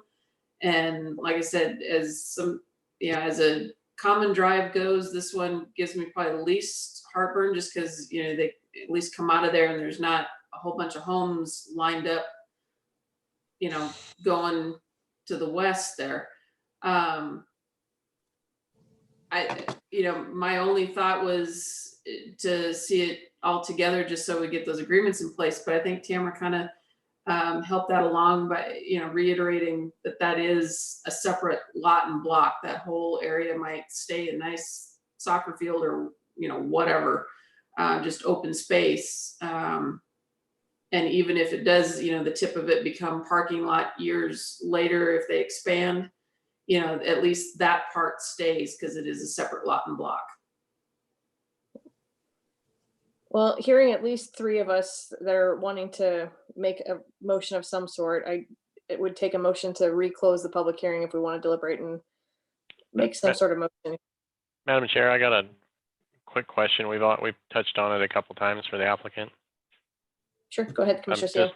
We've talked about putting up netting on the backside of the houses that run along the golf course. Is that something you're amenable to? Tamara, you're on mute. Luckily, it comes up and tells you that too. Madam Chair, Commissioner Seal, I don't think that whole entire run needs to be a big net. I think they could be strategically placed, and I think that needs to be worked out. But so I don't know how you craft that language, but I think definitely having where most of the landing area is could be something. The good news is most people go to the right when they hit, and this is off to the left. You haven't golfed with me, Tamara. Oh yeah, are you a left? I go wherever the. But yeah, I don't know how you draft that one, but definitely there would need to be some strategically placed panels. But I would hate to see the whole thing just netted off. There goes your view. Yeah, I think it'd be fine to just put a condition that you would work to mitigate some of the golf ball concerns for houses in the backyard.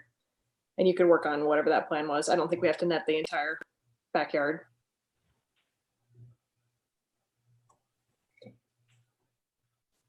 Any other last questions for Tamara, or does someone have a motion to close the public hearing again?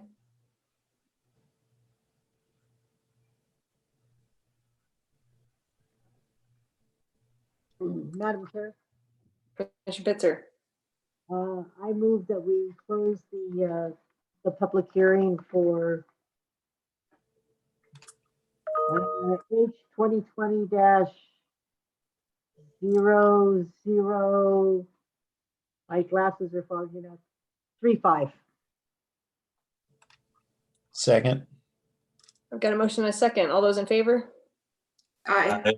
Aye. Any opposed? All right, we are closed. So I think we're at the point, and thank you, Tamara, again, for jumping back on with us. We appreciate you showing us that context.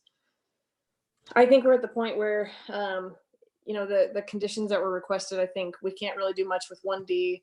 That was the frontage landscaping to be constructed with the church. We've got to follow what code requires for us there.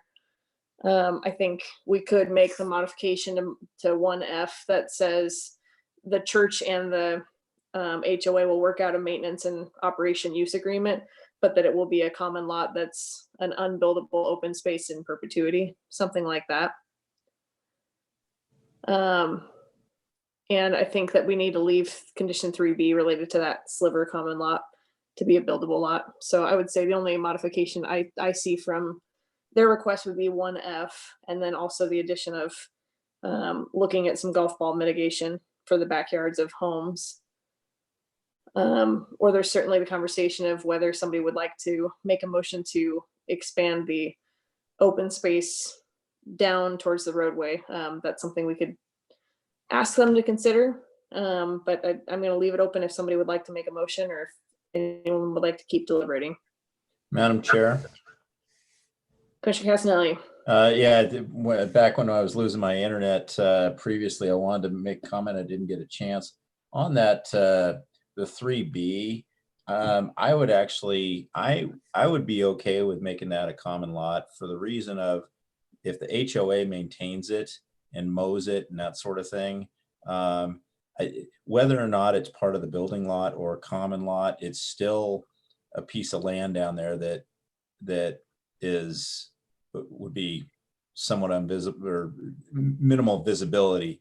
And I get that if it's part of lot 34, it's private property, people aren't going to be walking down there, but I don't think a whole lot of people are going to be walking down that far anyway. And they might be if there's a crossing down there, but I don't see it as a safety concern or anything. And on the flip side, if you maintain that whole strip there along that easement where the HOA comes in there and maintains it, mows it, and that sort of thing, I think it's better as a common lot. And then when we get to all the issues with the open space, you know, I look back here and they still meet the minimums. I know I personally like to see, you know, going above the minimums, but even if you take out some of the unqualified and unusable, they're still at that. But keep in mind, there will be open spaces that in green space in there that isn't designated as usable. So that does bump that number up, even though right when you see that one, you see all the green space with the church, and maybe eventually it'll come to parking lot, but that's its own separate thing. And what it says in here is that the church doesn't require the open space. I think there's, you know, they're meeting the minimums on that. So that's my 2 cents on that. But I would be okay with giving them that 3B and doing that common lot, just because it could be maintained on a regular basis by the HOA, and it's not going to change that land down there and whether or not you can see it or can't see it. So that's it. Yeah, I'm on the fence about it. It doesn't bother me one way really or another. I just was going off of what Joe's comments were. But the other two, I think, are, you know, I agree with the way, you know, phrasing it the way, a couple of ways you said. But I mean, we definitely need to stick to those because those are code. So Commissioner Casanelli, does that mean you would like to make the motion here, or? How do you want to phrase that block 2, lot 2 on 1F that a separate maintenance agreement between the two? Yeah, I think I just said that we would allow a shared maintenance agreement between the church and the HOA, a maintenance and use agreement, but that it would be a common lot in the subdivision. That's an unbuildable open space lot for perpetuity. Okay, so well, I'll take it. All right, well, in that case, since you put me on the spot, after considering all staff, applicant, public testimony, I move to recommend approval to City Council file number H-2020-0035 is presented staff report for the hearing date of June 18th, 2020, with the following modifications. That we change condition 1F, modify condition 1F on that common lot to that the applicant will develop an agreement between the HOA and the church for maintenance, that common lot will be unbuildable in perpetuity. I'm going to go ahead and say strike condition 3B, that we require that sliver of land be part of the that building lot number 34, and also require the applicant to look at some sort of netting to prevent broken windows. Second. I have a motion and a second. I don't know if we need to take roll, but I'll ask all in favor. Aye. Aye. Any opposed? All right, motion passes unanimously. We are at the point in the evening, at one of our last commission meetings, we had made the note that we would not go past 10 o'clock for a meeting. So we still have 2 applications left on the agenda, and I know that Penelope, I'm sure, has been sitting patiently for her subdivision to come forward. But I'm going to ask the commission what you would all like to do, if you want to keep going, or if you'd like to hear these last 2 items or request continuance for them. I know staff's item G, I think, is a fairly quick item. They would like to just make some changes to their checklist because of the digital process that they're in. Because they're not having as many people come in person to submit applications. They just need to simplify some things. So I will leave that open if we want to open both of those items, if you want to ask for us to consider continuing, or what we'd like to do here.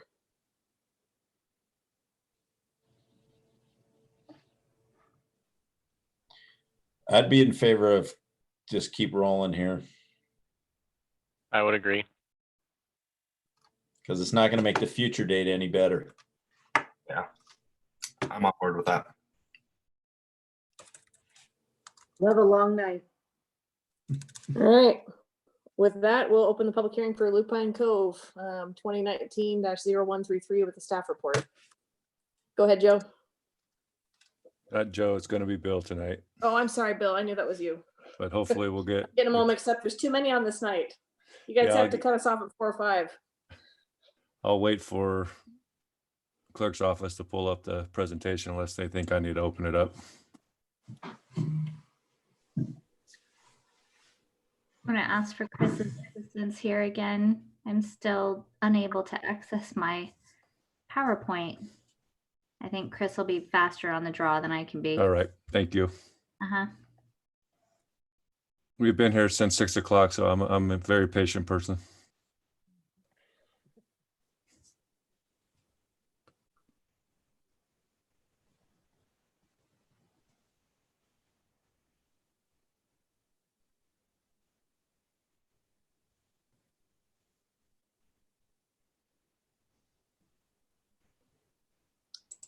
There's nothing like a speed review of all the plans, right? Did you get all that? Ready to go. Awesome. Well, let's step it back and let's finish strong tonight. Okay, guys, thank you. I appreciate your patience tonight. Thanks, Bill. Yep. So commission, thank you for the opportunity to be here again tonight. This was a project that you guys took action on back in March 19, 2020. Staff came forward with the original recommendation of a denial because of the previous layout. We felt there was not enough usable open space. There wasn't a stub street to the north. There were too many common driveways. There wasn't enough tree preservation on the site. There's just not enough transitional lots, no transition on the south boundary to those county residents. The commission concurred with staff's recommendation and forwarded on a recommendation of denial to city council. The applicant had, after that P&Z hearing, the applicant reached out to staff and had wanted to pursue the option of remanding this back to you with a revised plat based on the comments that they heard during that public hearing. So as we moved closer to the city council hearing date, staff did receive revised plans, but because this body did not have any recommendations for the applicant to revise the plans, Their only option was to either move forward at City Council for a denial based on your recommendation, or seek a remanding, have the project remanded back based on City Council's action. And so that's what has occurred here this evening. So basically, they went to City Council on April 28th, pleaded their case, and Council actually remanded it back for staff to analyze and revise the staff report based on the revised plan, and then bring forward a recommendation to you on the revised plans. So I can let the commission know this evening that the revised plans that we're going to be discussing tonight did take into account a lot of those concerns that you had back in March hearing. So just to get you oriented again, the applicant is here tonight to discuss an annexation of the preliminary plat. The site consists of 7 acres of land. It's currently zoned RUT in Ada County, and it has a physical address of 4000 North McDermott Road. As I spoke to you last hearing, there are approved and existing residences in the area with the zoning of R4, R8, and RUT in Ada County. And the comprehensive plan designation for this particular property is medium density residential, which we can anticipate dwelling density range of 3 to 8 dwelling units to the acre. So on the graphic before you this evening, I kept in the old version of the plan and incorporated the new plan so you could see them actually side by side. So the subject application again incorporates 7 acres of land with a requested R8 zoning district, which is consistent with the medium density residential future land use map. The revised plat consists of 26 residential lots, which is 2 fewer from the previous version, and also includes 6 common lots on 7 acres of land. Lot sizes range in size from 4,353 square feet upwards to 13,924 square feet. And as the previous plan did, this is proposed to develop in 1 phase. All lot size do conform with the R8 dimensional standards. But as I alluded to you earlier in my presentation, there still is no transitional lot sizes along the southern boundary, particularly in between the 2 open space lots there that you can see. And so I've basically, in the staff report, I've asked you to determine tonight whether or not that's an appropriate transition by this body. So take that under your deliberation tonight as you act on this application. When access is proposed into this development from McDermott Road, as you can see in the new plat, the applicant is provided the stub street to the north, which does tie into the Aegean subdivision, which the previous plan did not. And all of the common driveways have now been removed. There is a stub street that is proposed along the south boundary. And as you can see there, the applicant still showing the temporary, because that roadway is over 150 feet, the fire code requires a temporary turnaround. And so the applicant has elected to keep that temporary turnaround on the common lot rather than the adjacent buildable lots across the street. One of staff's recommendations in the staff report is that the applicant switch that temporary turnaround to the adjacent side of the street. We feel it's more beneficial to restrict the 2 buildable lots rather than restricting and putting a burden on a future HOA to try to tear out the temporary turnaround and put back in landscaping. So to me, the bigger public benefit at this point is to restrict buildable lots and maintain that open space. And one thing, one, you prevent people from parking on it, and 2, you get more usable open space in the development.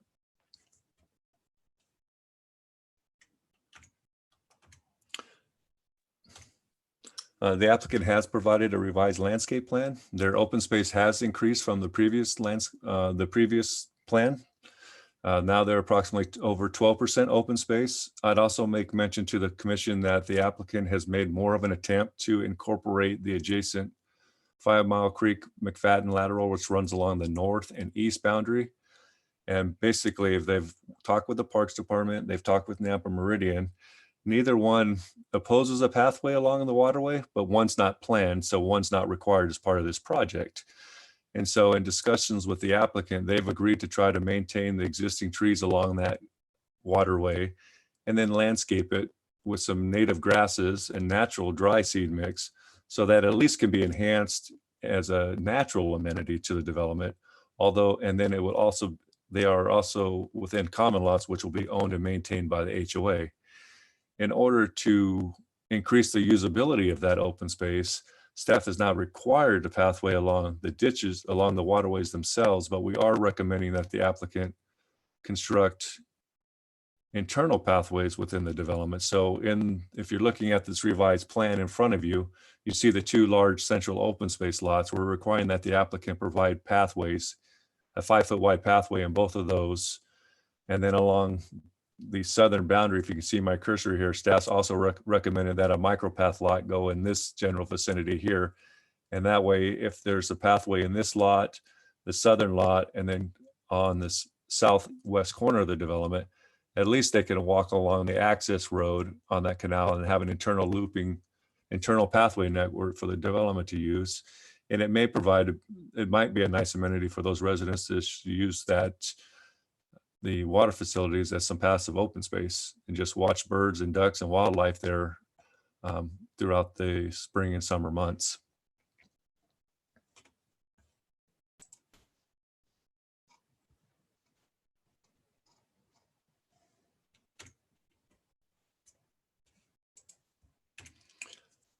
We didn't get into this last time because there wasn't much to discuss, but here are some of the sample elevations that the applicant is proposing with the subdivision. Again, a mixture of single-story and two-story homes.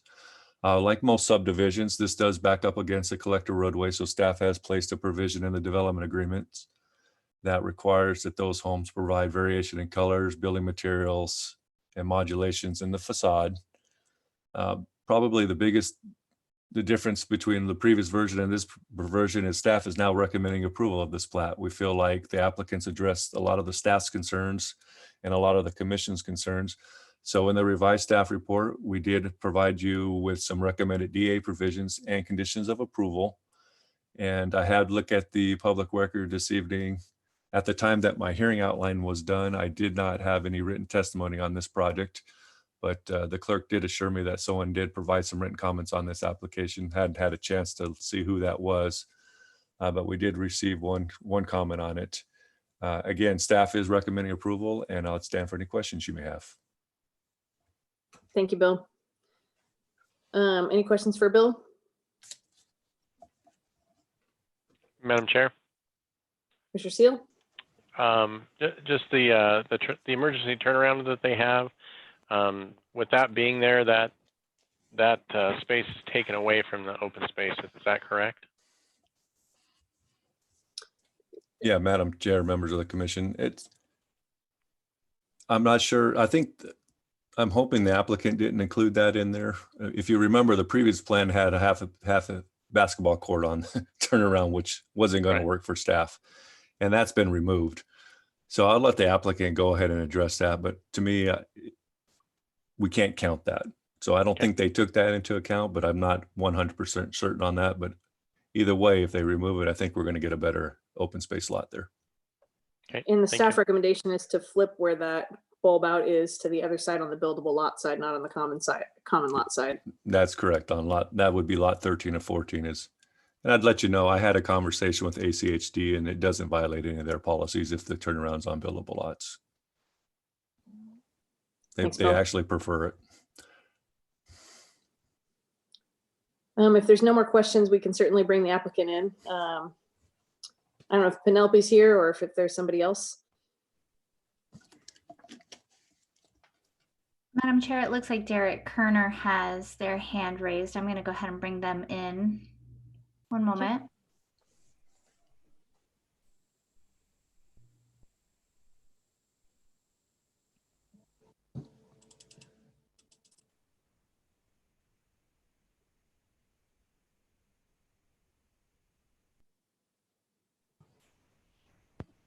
So it looks like I'm unmuted.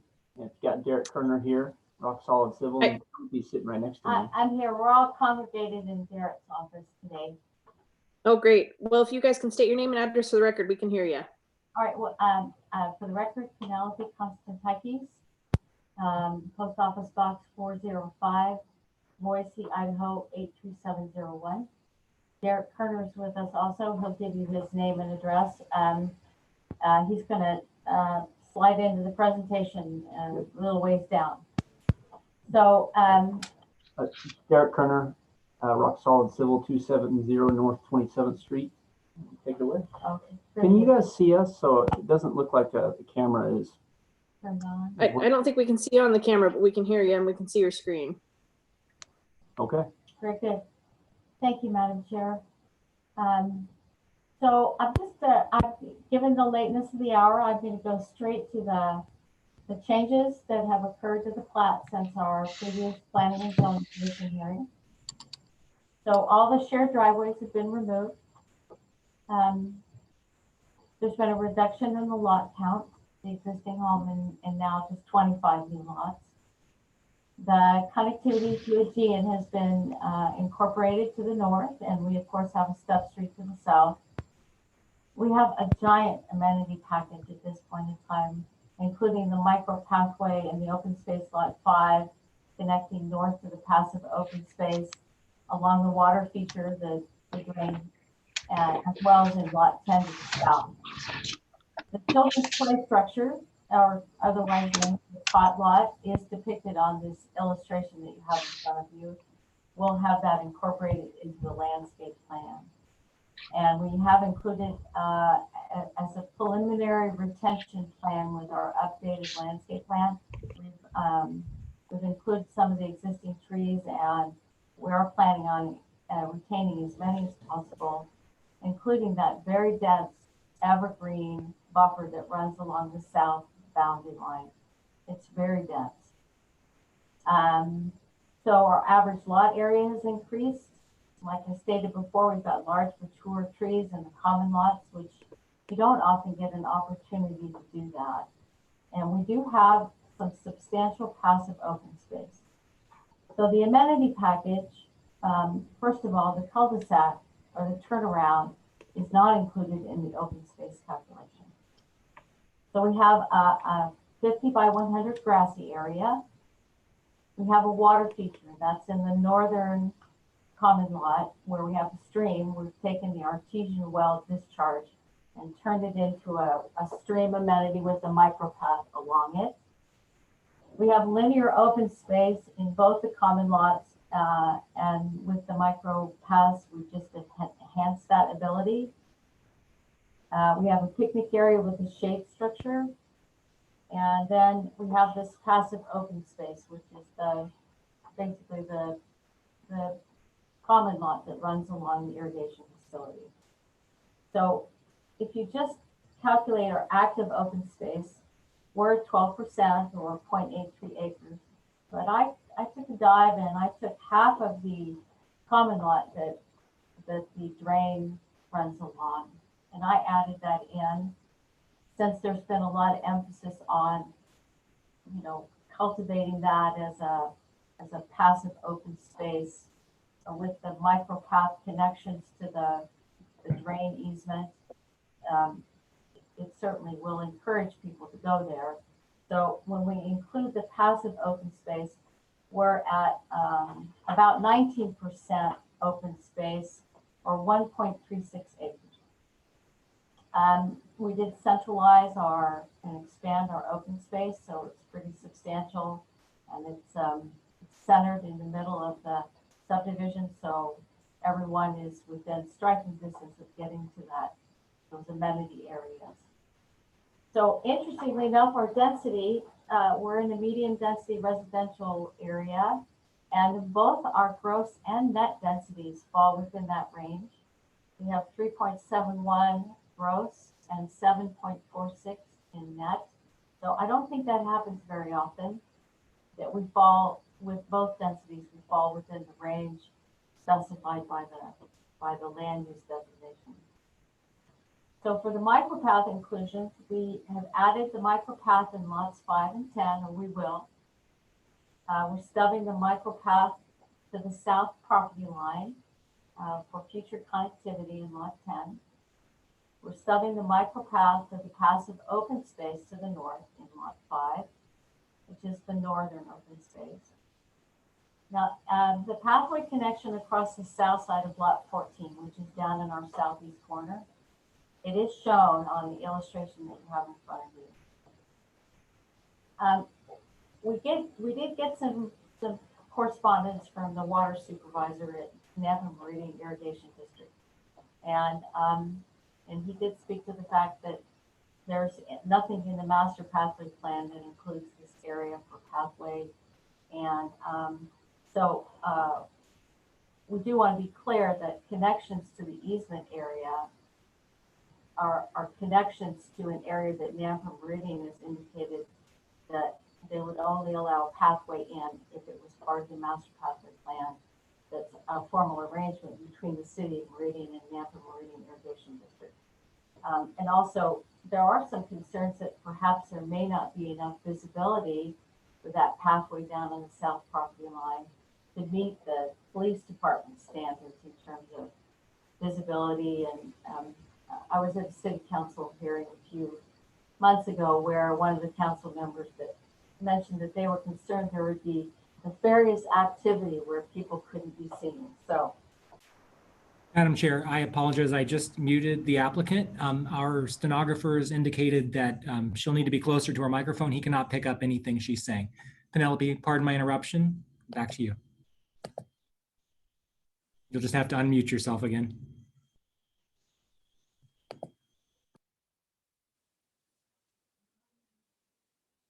Oh, nope, you're still on mute, Penelope. how about now? I can hear you. Maybe say a couple words and we'll confirm that they can hear you. Well, I was just getting ready to start on density.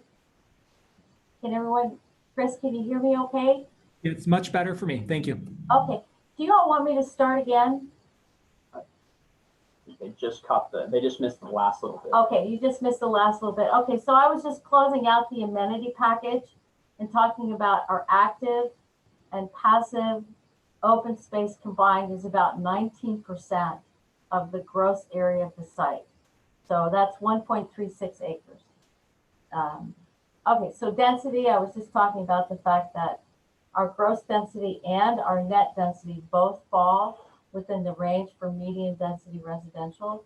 We have 3.71 units per acre gross, 7.46 units net. Then I was going to talk about the micropath. I'll go over that again. We're going to do an addition of a micropath in both lots 5 and 10, which are the 2 open space lots. We're going to stub a micropath to the south property line for future connectivity. We're going to stub a micropath to the passive open space in lot 5. That micropath runs along the side of the stream that we put in that open area. And then I was talking about the pathway connection across the south side of lot 14. And based on the correspondence that we've gotten from Nampa Meridian, they pointed out that there's nothing in the master pathway plan between Nampa Meridian and the city of Meridian regarding a pathway along that drain facility. So we're happy to provide it. Nampa Meridian will need to sign off on it. And then also I've had this come up in previous applications where we had pathways in areas that were not very visible. And so we ran into problems with the police department feeling that there was insufficient visibility and that it's just something we need to take into consideration, I think. I would like to emphasize again, we're happy to put those micropaths in, especially the ones connecting to the easement area. But the caveat, of course, is will Nampa Meridian be okay with it? That's the only caveat that we can think of that would be a problem with that. So with the tree mitigation, we gave you a preliminary retention plan in the updated landscape plan. And we included a sampling of the mature trees that are already on the site. And we're going to update that in between planning and zoning and city council, do a fuller mitigation plan for the retention of trees. So at this point, I'm going to turn it over to Mr. Kerner, and he's going to talk about the turnaround question. And before I talk about the turnaround, one more bit of information on the passive open space that is the canal bank for that drain, Nampa Meridian Irrigation District. They really don't want us to access it, so it's a little tricky. We're going to clean it up. We're going to put native fescue there, but we are essentially inviting people to go where they're not not wanted by the irrigation district. They don't want people walking in their easement unless it's a city pathway maintained by them, right? Right. So that's the tricky part of it. So we're willing to put that pathway along the south side of lot 14 if required, but it's sticky because we're essentially sending people where Nampa Meridian has told us they don't want them. So moving on to the temporary turnaround, the punchline is we'd like to leave it where it is. We had it planned here in the beginning. That's where we'd like it to remain. It was originally in the open space calculation when we had a lot less open space, and we had some blacktop amenities like a basketball court and there was a hopscotch court on there. The powers to be didn't quite like those amenities on the blacktop, with our recent updates to the pre-plat, we've had a decrease in density, we've had an increase in open space. We no longer count that turnaround in the open space calculation. We are above the minimum, no matter how you look at the open space. So we're no longer accounting for that into the open space calculation. Flipping it over to the other side of the road doesn't make any sense to us because it affects 3 buildable lots, whereas if it's where we have it designed, it affects no buildable lots, and it's not robbing from our open space calculation. When the road is extended and in the future, and the ACHD relinquishes control of that turnaround, at that point in time, the HOA could do what we maybe originally had thought was they could put a basketball court on their hopscotch, and then tetherball, something like that, or they can remove it and put landscaping in, and that's just a bonus additional open space over the top of what we needed. And so for those reasons, we wanted to leave that turnaround where it is, and that would strike out, proposed to strike out 2E and 3C. 3C just talking about the landscaping replacing where the cul-de-sac was. I guess with that, I'm going to just recap and then close this out, and we'll be happy to take questions. So again, our lot count has been reduced. We've got a road connection to the north, which will lead, it's actually a nice advantage. It will enable people to get to the 5 Mile Creek pathway system that is part of the Meridian pathway system up on the other side of the Aegean subdivision. So people can get through Aegean and get to the 5 Mile Creek pathway system without having to go out onto McDermott Road. We have a huge amenity package. We have 6 amenities at this point in time. The grassy area, water feature, linear open space, micro paths, picnic area with shade structure, a tot lot with the children's play structure, and then of course the kind of the bonus of the passive open space along the drain that at least provides a visual amenity, and we'll provide an updated tree mitigation shown on the landscape plan that will be more comprehensive and follow with preservation of the dense tree buffer that we already have existing along the south property line. We understand that the city wants the rear and side building faces to be articulated along McDermott Road. We do meet all of the R8 dimensional standards. We meet the density standards. We'll be in conformance with conceptual elevations when we get to that phase of the project. And with all the amenities that we're offering with the project, it's going to be an awesome place to live. So, and just tying into Derek's comments about changes to the conditions of approval, we just would ask that any comments or any conditions with regard to the micropath connection in lot 4 and the micropath connection in lot 14 to the drain easement area be contingent upon Nampa Meridian allowing us to connect, because Derek's correct, when you put a path, people will go there, and at this time, Nampa Meridian has not authorized us to invite people to go walk on that drain easement. So we're happy to put the pathway connections in. We just need to make sure that we're not inviting people to trespass where Nampa Meridian will not want them to go. And with that, we'd be happy to answer questions. Thanks, Penelope. I think in the interest of time, if you're all right with it, we will have time for questions, but I think I'm going to open up the public testimony really quick so we can get all the questions together and then deliberate with you a little bit afterwards. Absolutely. So, Madam Clerk, do we have anyone signed in to testify on this one? Madam Chair, we do not.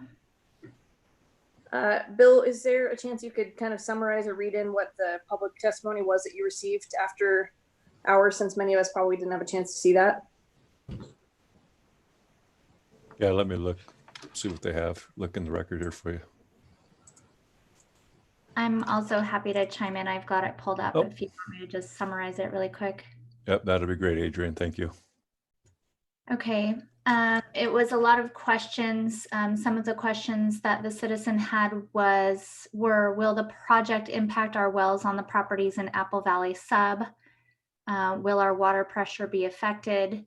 Will the water table be affected? Will any of the construction create increased stress on our well pumps?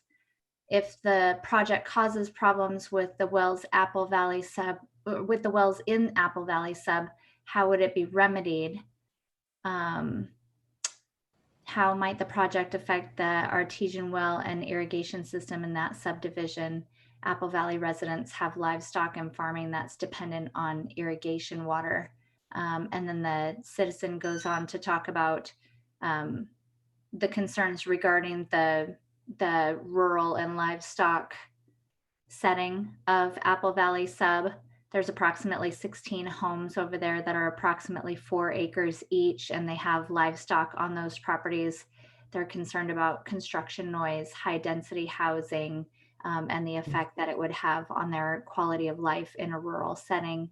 They're concerned that residents who purchase homes in the area may start complaining about the livestock and the rural lifestyles, and want to know how those concerns would be addressed or mitigated. And apparently this email with questions was sent to Penelope and just hadn't, I think Penelope hadn't had a chance to respond. The requester's name for the information is Sue Wag. Thanks, Adrian. And there's nobody else that's raised their hand wanting to testify? Madam Chair, that is correct. Okay. Then back to Penelope and Derek. If you guys would like to do any final closing comments and maybe address some of the concerns of that Apple Valley neighborhood and their wells and their water pressure. Yeah, absolutely. And didn't get a chance to thank everybody for staying late and hearing us. And same to you. Thanks for sticking it out till the end. I know it's not fun when you're the last one on the agenda. Yeah, very good. And so we're not doing septic and wells on this. We got potable water, city services. So as far as effect to their wells, and that's an easy one. And so the answer is no. It should not affect them really at all. Additionally, on the irrigation, we are the last parcel. We're downhill from Apple Valley being to the south. And so we are the last one to take the irrigation water. A lot of it's their wastewater, and it does dump into the McFadden. So really we can use as much as we'd like, but we're after them. So there's no effect on their ability to have their irrigation water and do their large lot practices. There's also an existing tree buffer that we're going to try to respect all along the southern border. They were kind of buffering themselves from each other pretty well before we came along. And there's also a 30-foot right-of-way strip on their property. It will be vacated someday when those lots develop, the same as we weren't required to provide right-of-way along our southern border, but there is a right-of-way chunk there that people use as their own.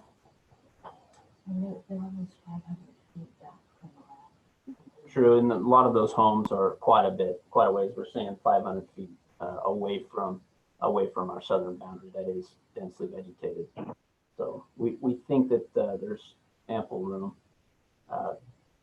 Yeah, I think that kind of summed up. Is there anything I'm missing? And then just in terms of the transition. Okay, yeah, thank you. Okay, Yeah. any questions for the applicant? Madam Chair? I would just comment before Commissioner Seal goes that I think this has come a long way since the last time we saw this. So I really appreciate your work and your reconfiguring because it's a significantly different project. And I also appreciate you getting rid of all the shared drive aisles because you know that we didn't like those. So thanks for your work on that. Commissioner Seal, go ahead. Just a quick question, Bill touched on a little bit as far as the transition. The lots that are on the southern boundary, are those going to be limited to 1 story to help provide with that transition? We don't know that. And I think this might be the time, Madam Chair. Go ahead, Penelope. And it's hard to hear you when you're far away from the microphone. I'm sorry. No, that's okay. Can you hear me better now? We can. Thank you. Okay. So I'll harken back to this density exhibit that I gave, I presented to you at our first hearing.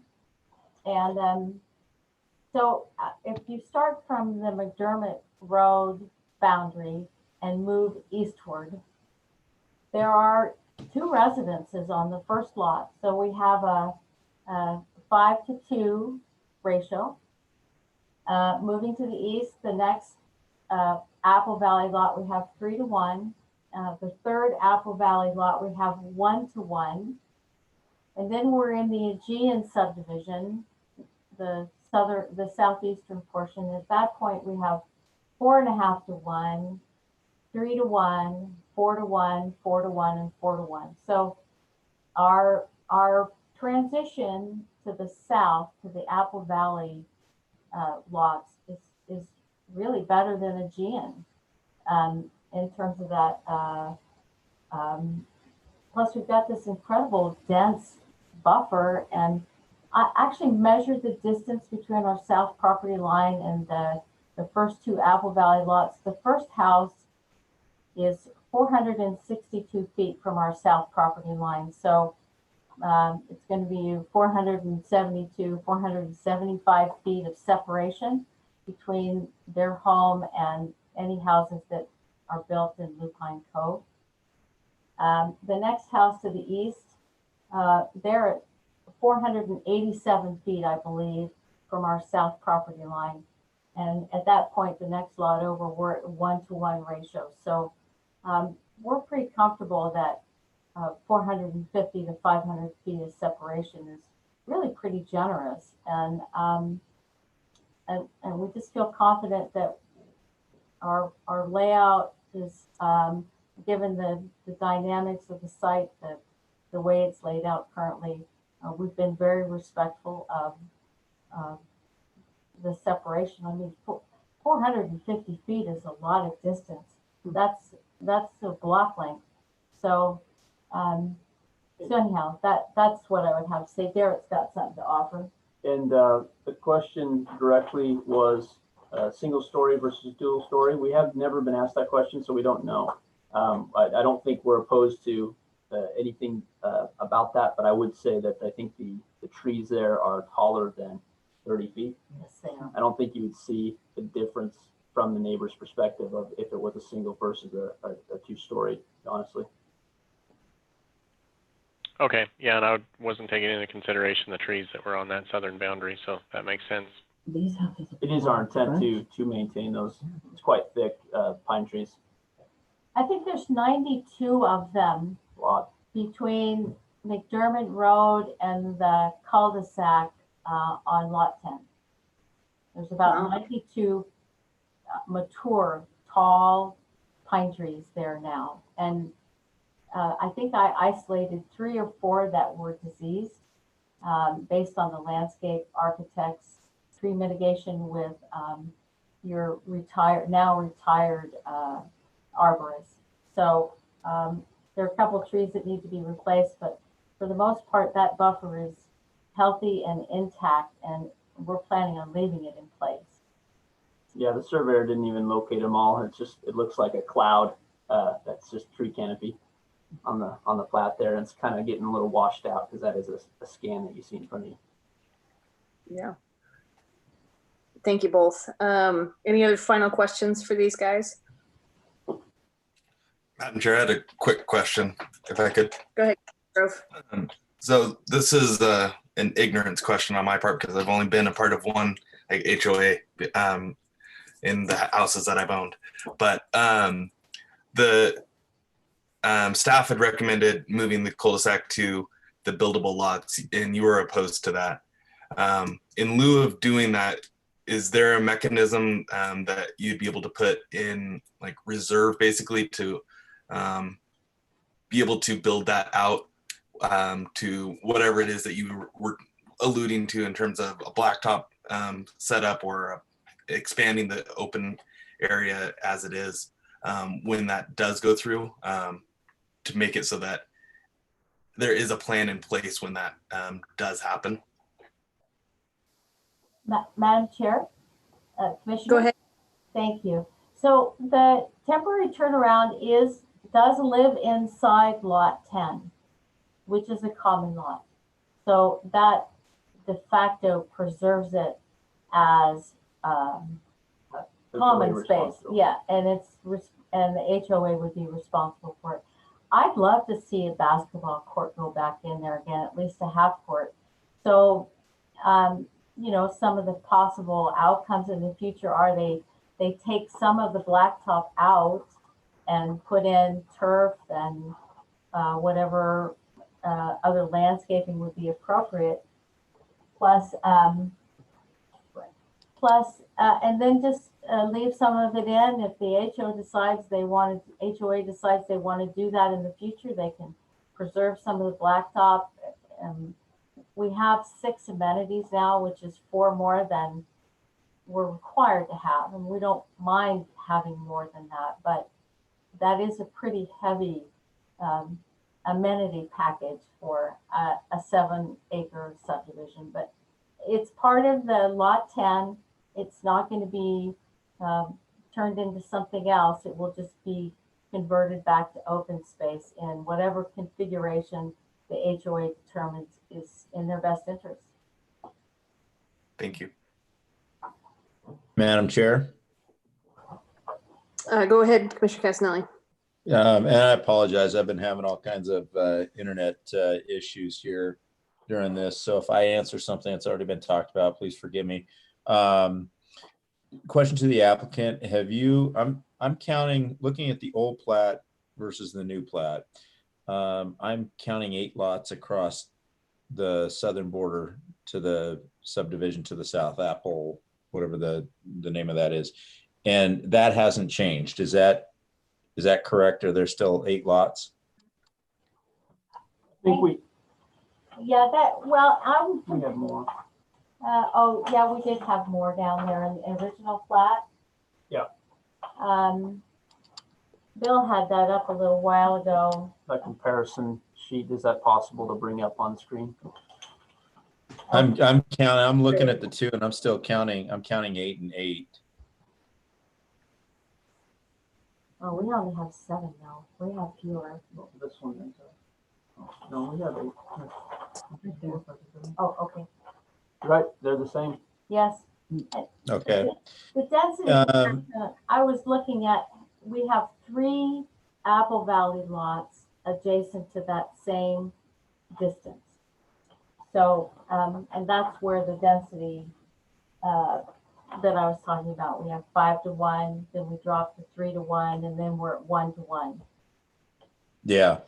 The other question I have is, did you look at anything? You've got a common lot on the north side. Did you ever look at shifting that to the south side where you can get, you know, take out a lot and flipping that to maybe reduce the number of lots on the south side? I can add this one. Okay. So we kind of needed a stormwater pond, and it slopes to the north. And so I kind of almost forgot the answer until you asked, but that is why that common lot was always meant to be on the north side, because we were going to have a stormwater pond on the downhill side of everything. Okay. Yeah. Okay. And then, Madam Chair, I've got one more question for the applicant. Okay, last one. This is, I'm sure this is an ACHD thing. But I'm looking, the road is stubbing to the south there. Personally, I don't ever see that the southern properties changing. It would require that whole subdivision basically to be bought out and redeveloped. That I'm assuming that's an ACHD requirement, having that road stub to the south like that. Madam Chair, Go ahead. there's two reasons for that. Yes, ACHD does require connectivity. And so that stub street to the south, we have been aware of that requirement since the beginning.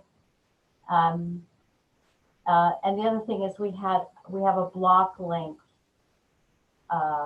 issue in that from the knuckle south to the south property line, we exceeded the fire department requirement. So we have to have a turnaround in there until such time as the southern properties develop or redevelop. Yeah. My question, Uh-huh. Go ahead. I'm sorry. My question so much isn't the turnaround, and I get that. It's the fact that that road goes to the south, that I don't see that ever connecting up to anything. Madam Chair.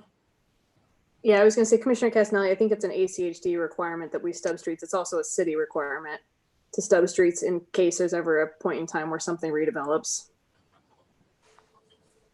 And Go ahead. that's what I assumed. That's what I was assuming there. So Thank you, Madam Chair. Madam Chair, one more quick question. Okay, last one. Okay, sorry. Just wanted to, so the existing property that's there, that will be completely fenced, is that correct? Yeah, that is correct. The boundary between the residential lots and the drain easement, I don't believe we can have a 6-foot no vision fence. I think we have to have a 4-foot solid fence, and they can add 2 more feet, but it has to be lattice. And there's some safety considerations in fencing that, because you know, it's not, people being out there isn't authorized by the irrigation district. And the second thing is it's a deep drain. And so making sure that people are aware that they're leaving someplace safe and getting to someplace that's maybe not quite so safe, that fencing becomes important. Okay, I just wanted to make sure the existing property there was going to be fenced. That way there wasn't an impression that that was a continuation of their front or backyard instead of a common area. Correct. Madam Chair? Commissioner Pitzer? Yes, so going back to Bill Casanelli, Commissioner Casanelli's question about the lots, it seems to me that these new lots are definitely narrower than what you had before, just because of the way the new configuration is for the new open area. Is that correct? Lots are narrower. I mean, I know lot 9. I'm looking at that last lot, and that's. Madam Chair. Go ahead. Commissioner, the first 4 lots are comparable in size to our originally planned layout. The eastern 4 lots are they're bigger. So we have kind of a few of the same, and then some that are bigger. Deeper. They're deeper.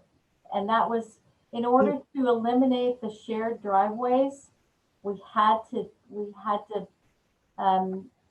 make those longer. We couldn't have the same kind of straight drive-in. Okay, all right, thank you.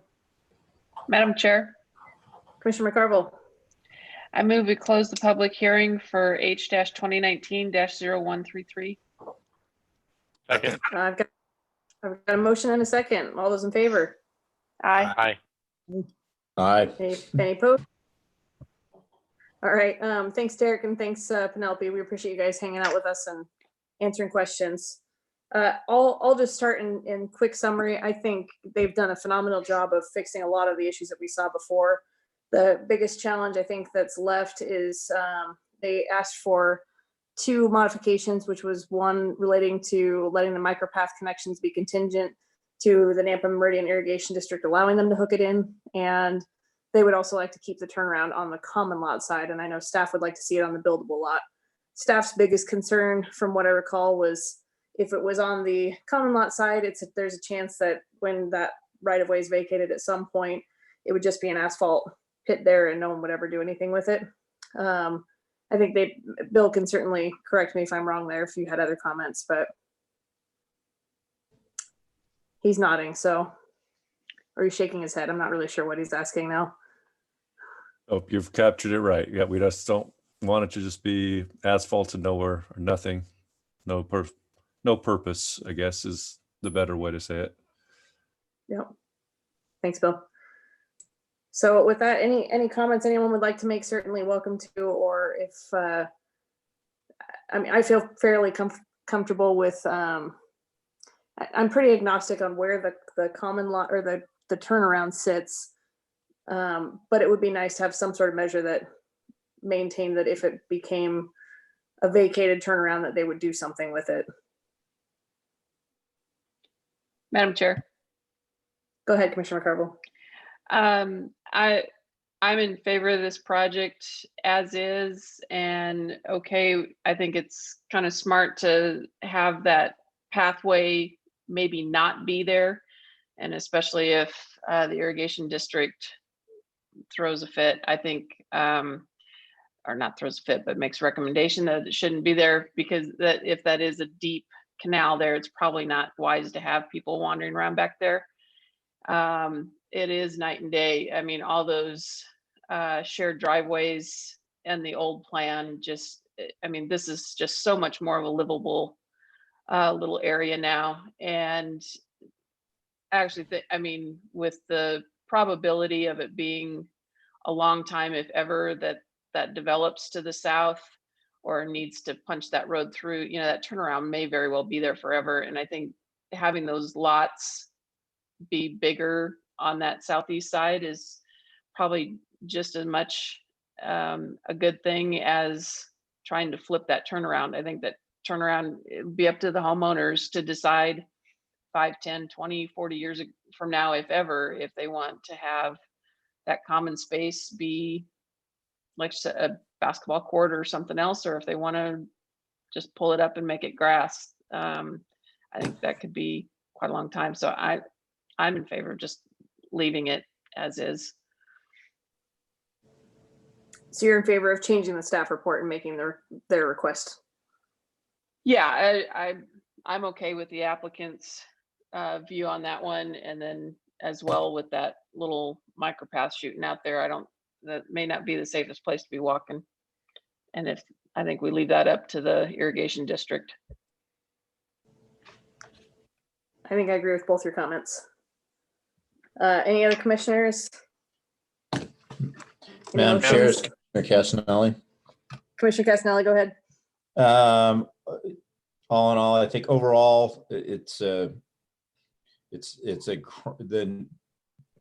night and day as far as getting rid of the shared driveways. I think they did a great job on that. I'm fine with the turnaround where it's at, and preserve those buildable lots.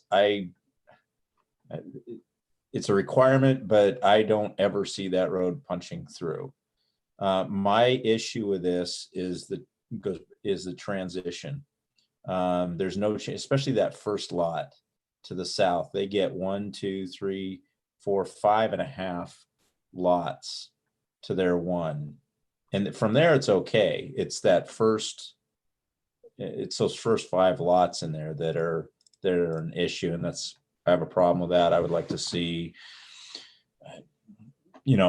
maybe remove one more, make them, pull out a couple, make them bigger. They got room to go down on the density to match that up. It's that transition I have a problem with. Everything else, I'm in favor of.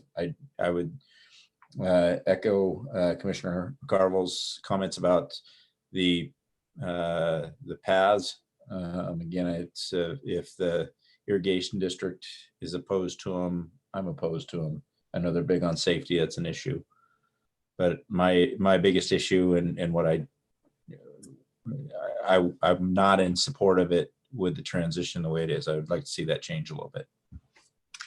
Commissioner Castanelli, one more comment. They do have a lot of trees there. That was one of their comments. And that's where I was breaking in and out on a lot of that. I heard issues about trees. Yeah, but there's something about like 100 pine trees that are there that are really tall and lush, and that would be kind of a break in the transition.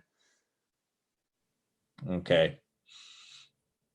So I don't have a concern of the transition lot size because of the trees that are there.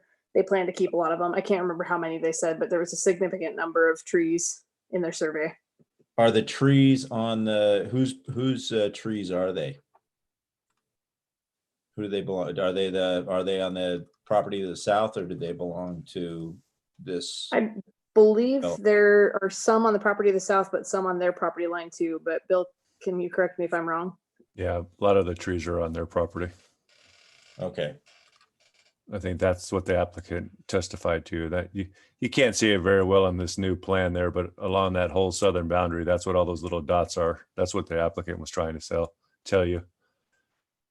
That's a lot of trees. That's why I said I think they've done a lot better job trying to integrate these existing trees, because it's a very beautiful property. If you've ever driven out there, you'll see a lot of nice trees on that property.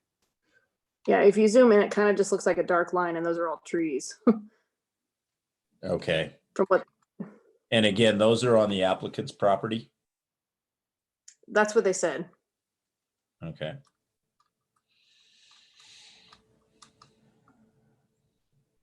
Madam Chair, Go ahead, Commissioner Seal. just on the temporary turnaround, I can't find anywhere, but I'm pretty sure I read that has to be marked no parking. Is that correct, Bill? Okay, I just wanted to make sure that was the case. And putting that on buildable lots where that's part of their driveway, I don't know that we would get that, or even if they put it as no parking, people would probably park there just because it's back there and out of the way, which might be the case anyway. But that to me, having a kid and being a kid that likes to ride wheeled things, having that little temporary turnaround there where that's paved and provides access for that for, scooters and skateboards and park bikes and things like that. I actually like that being there. And I agree, this probably isn't going to develop, the south of this probably isn't going to develop for a very, very long time, long after we're gone. And I'd hate to mess it up for anybody else. That said, I don't think it will. I think that that's probably going to be something as time goes on that might get more use than even playground equipment, just because, I've got a kid that's out on a scooter or a bike every single day, so he'd love to have that across the street from us. I'd love for him to have that across the street from us. I'll put it that way. The pathway, that's definitely something we should leave up to the irrigation district. They elaborated on that very well, that they may not want people back there. So, I live on a ditch bank, it's fenced, I can't go back there. So, I do some stuff, but I have a way to do that that's conducive to the irrigation district's knowledge. So, the rest of it, this looks great compared to, where we were at with it before. So, I'm fully in support of it, and I would support, removing the conditions that were in there, or, modifying it. Thanks, Commissioner Seal. Floor is open for anyone else that wants to make comments or motions. Always in order.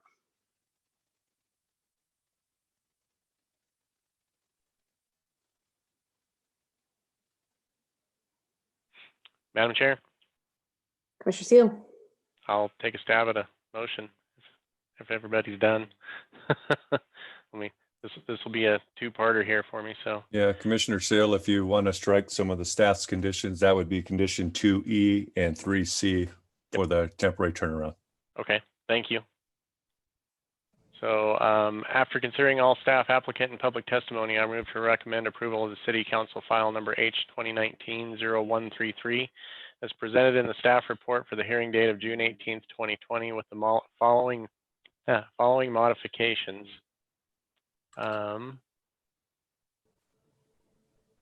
That item 2B be modified to add the language to be determined by Nampa Meridian Irrigation District. You might clarify that to say 2E, Commissioner Seal. E is in Edward. 2B is the micropath. Oh, did I have it wrong? Yep, 2B is the 2B was the micropath. So that's going to be determined by Nampa Meridian Irrigation District. If they don't want anybody going back there, then no, we don't want a micropath. And then 3B to be modified to allow the applicant to keep the emergency turnaround on the open common space.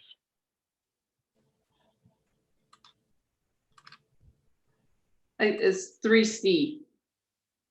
Did I get that one wrong? Yeah, 3C is the temporary turnaround. Sorry, modify 3C after Bill even told me. So sorry about that. Modify 3C so that the temporary turnaround area can stay on Common Lot 10. It's also 2E, isn't it? Yeah, 2E and 3C. You're right. So modify 2E and 3C so that the temporary turnaround can remain on Common Lot 10. It's late. Okay, we've got sorry. a motion. Second. Got a motion and a second. All those in favor? Aye. Aye. Aye. Aye. Any opposed? Motion passes. All right, we have one last item that's on the agenda, and I don't know, staff, how fast we can go through this, because I know it's 11 o'clock and a lot of us are losing steam here pretty quick. I know I read through the memo, and I have full confidence that if the planning department needs to make some changes to the checklists to help with the digital process, since we've gone through COVID and you guys are making some improvements, I don't see a big concern with giving you the authority to do so. But it certainly would allow you to make a few comments if you'd like, and we could hopefully move through this one somewhat quickly. Yeah, I don't need to go. And I agree with you, Madam Chair, members of the commission. I won't belabor the evening any farther. It really is just more procedural. The code requires us to come before you if there's any substantial changes to our process. There aren't really any changes to our process. It's just that we're going all electronic now. And so a lot of the items that are currently on our checklist that we require in paper form are now being required digitally. So again, we're still requiring the same things. They're just in a different format in a different way. And that's been rolled out to the customers and our applicants already. Received a lot of feedback and positive comments. All I'm doing is following the code, following the procedures, just ask for your blessing to be flexible so that I can continue to work with the development team as we continue to improve our online submittal process. So tonight I'm just asking for your approval. Thank you. Thanks, Bill. So I think all we need to do is have somebody make a motion, unless there's any discussion, that just allows the planning department to make checklist changes as needed to meet new requirements and new standards. So moved. Second. All right, I got a motion and a second. All those in favor? Aye. Aye. Aye. Any opposed? All right, motion passes. One more motion for the evening. Madam Chair.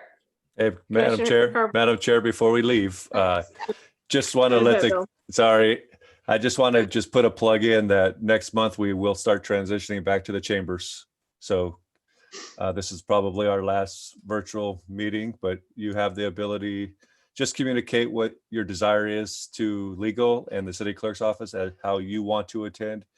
It's my understanding at least one representative from the commission has to be in the chambers, and of course staff will be there too, presenting the projects to you, but there will be a hybrid model moving forward. So people will be allowed to still testify via Zoom or come in person, but we still have to follow the protocols. So just giving you FYI, be prepared, July 9th. It's Kumbaya. Thank you, time. Bill. I was supposed to mention that and I failed to do so. You did great. Perfect, thank you. Now we'll take your motion. I move All we right, go ahead, adjourn. Commissioner. Second. Okay, motion in a second. All those in favor? Aye. Aye. Night all. Night, everyone.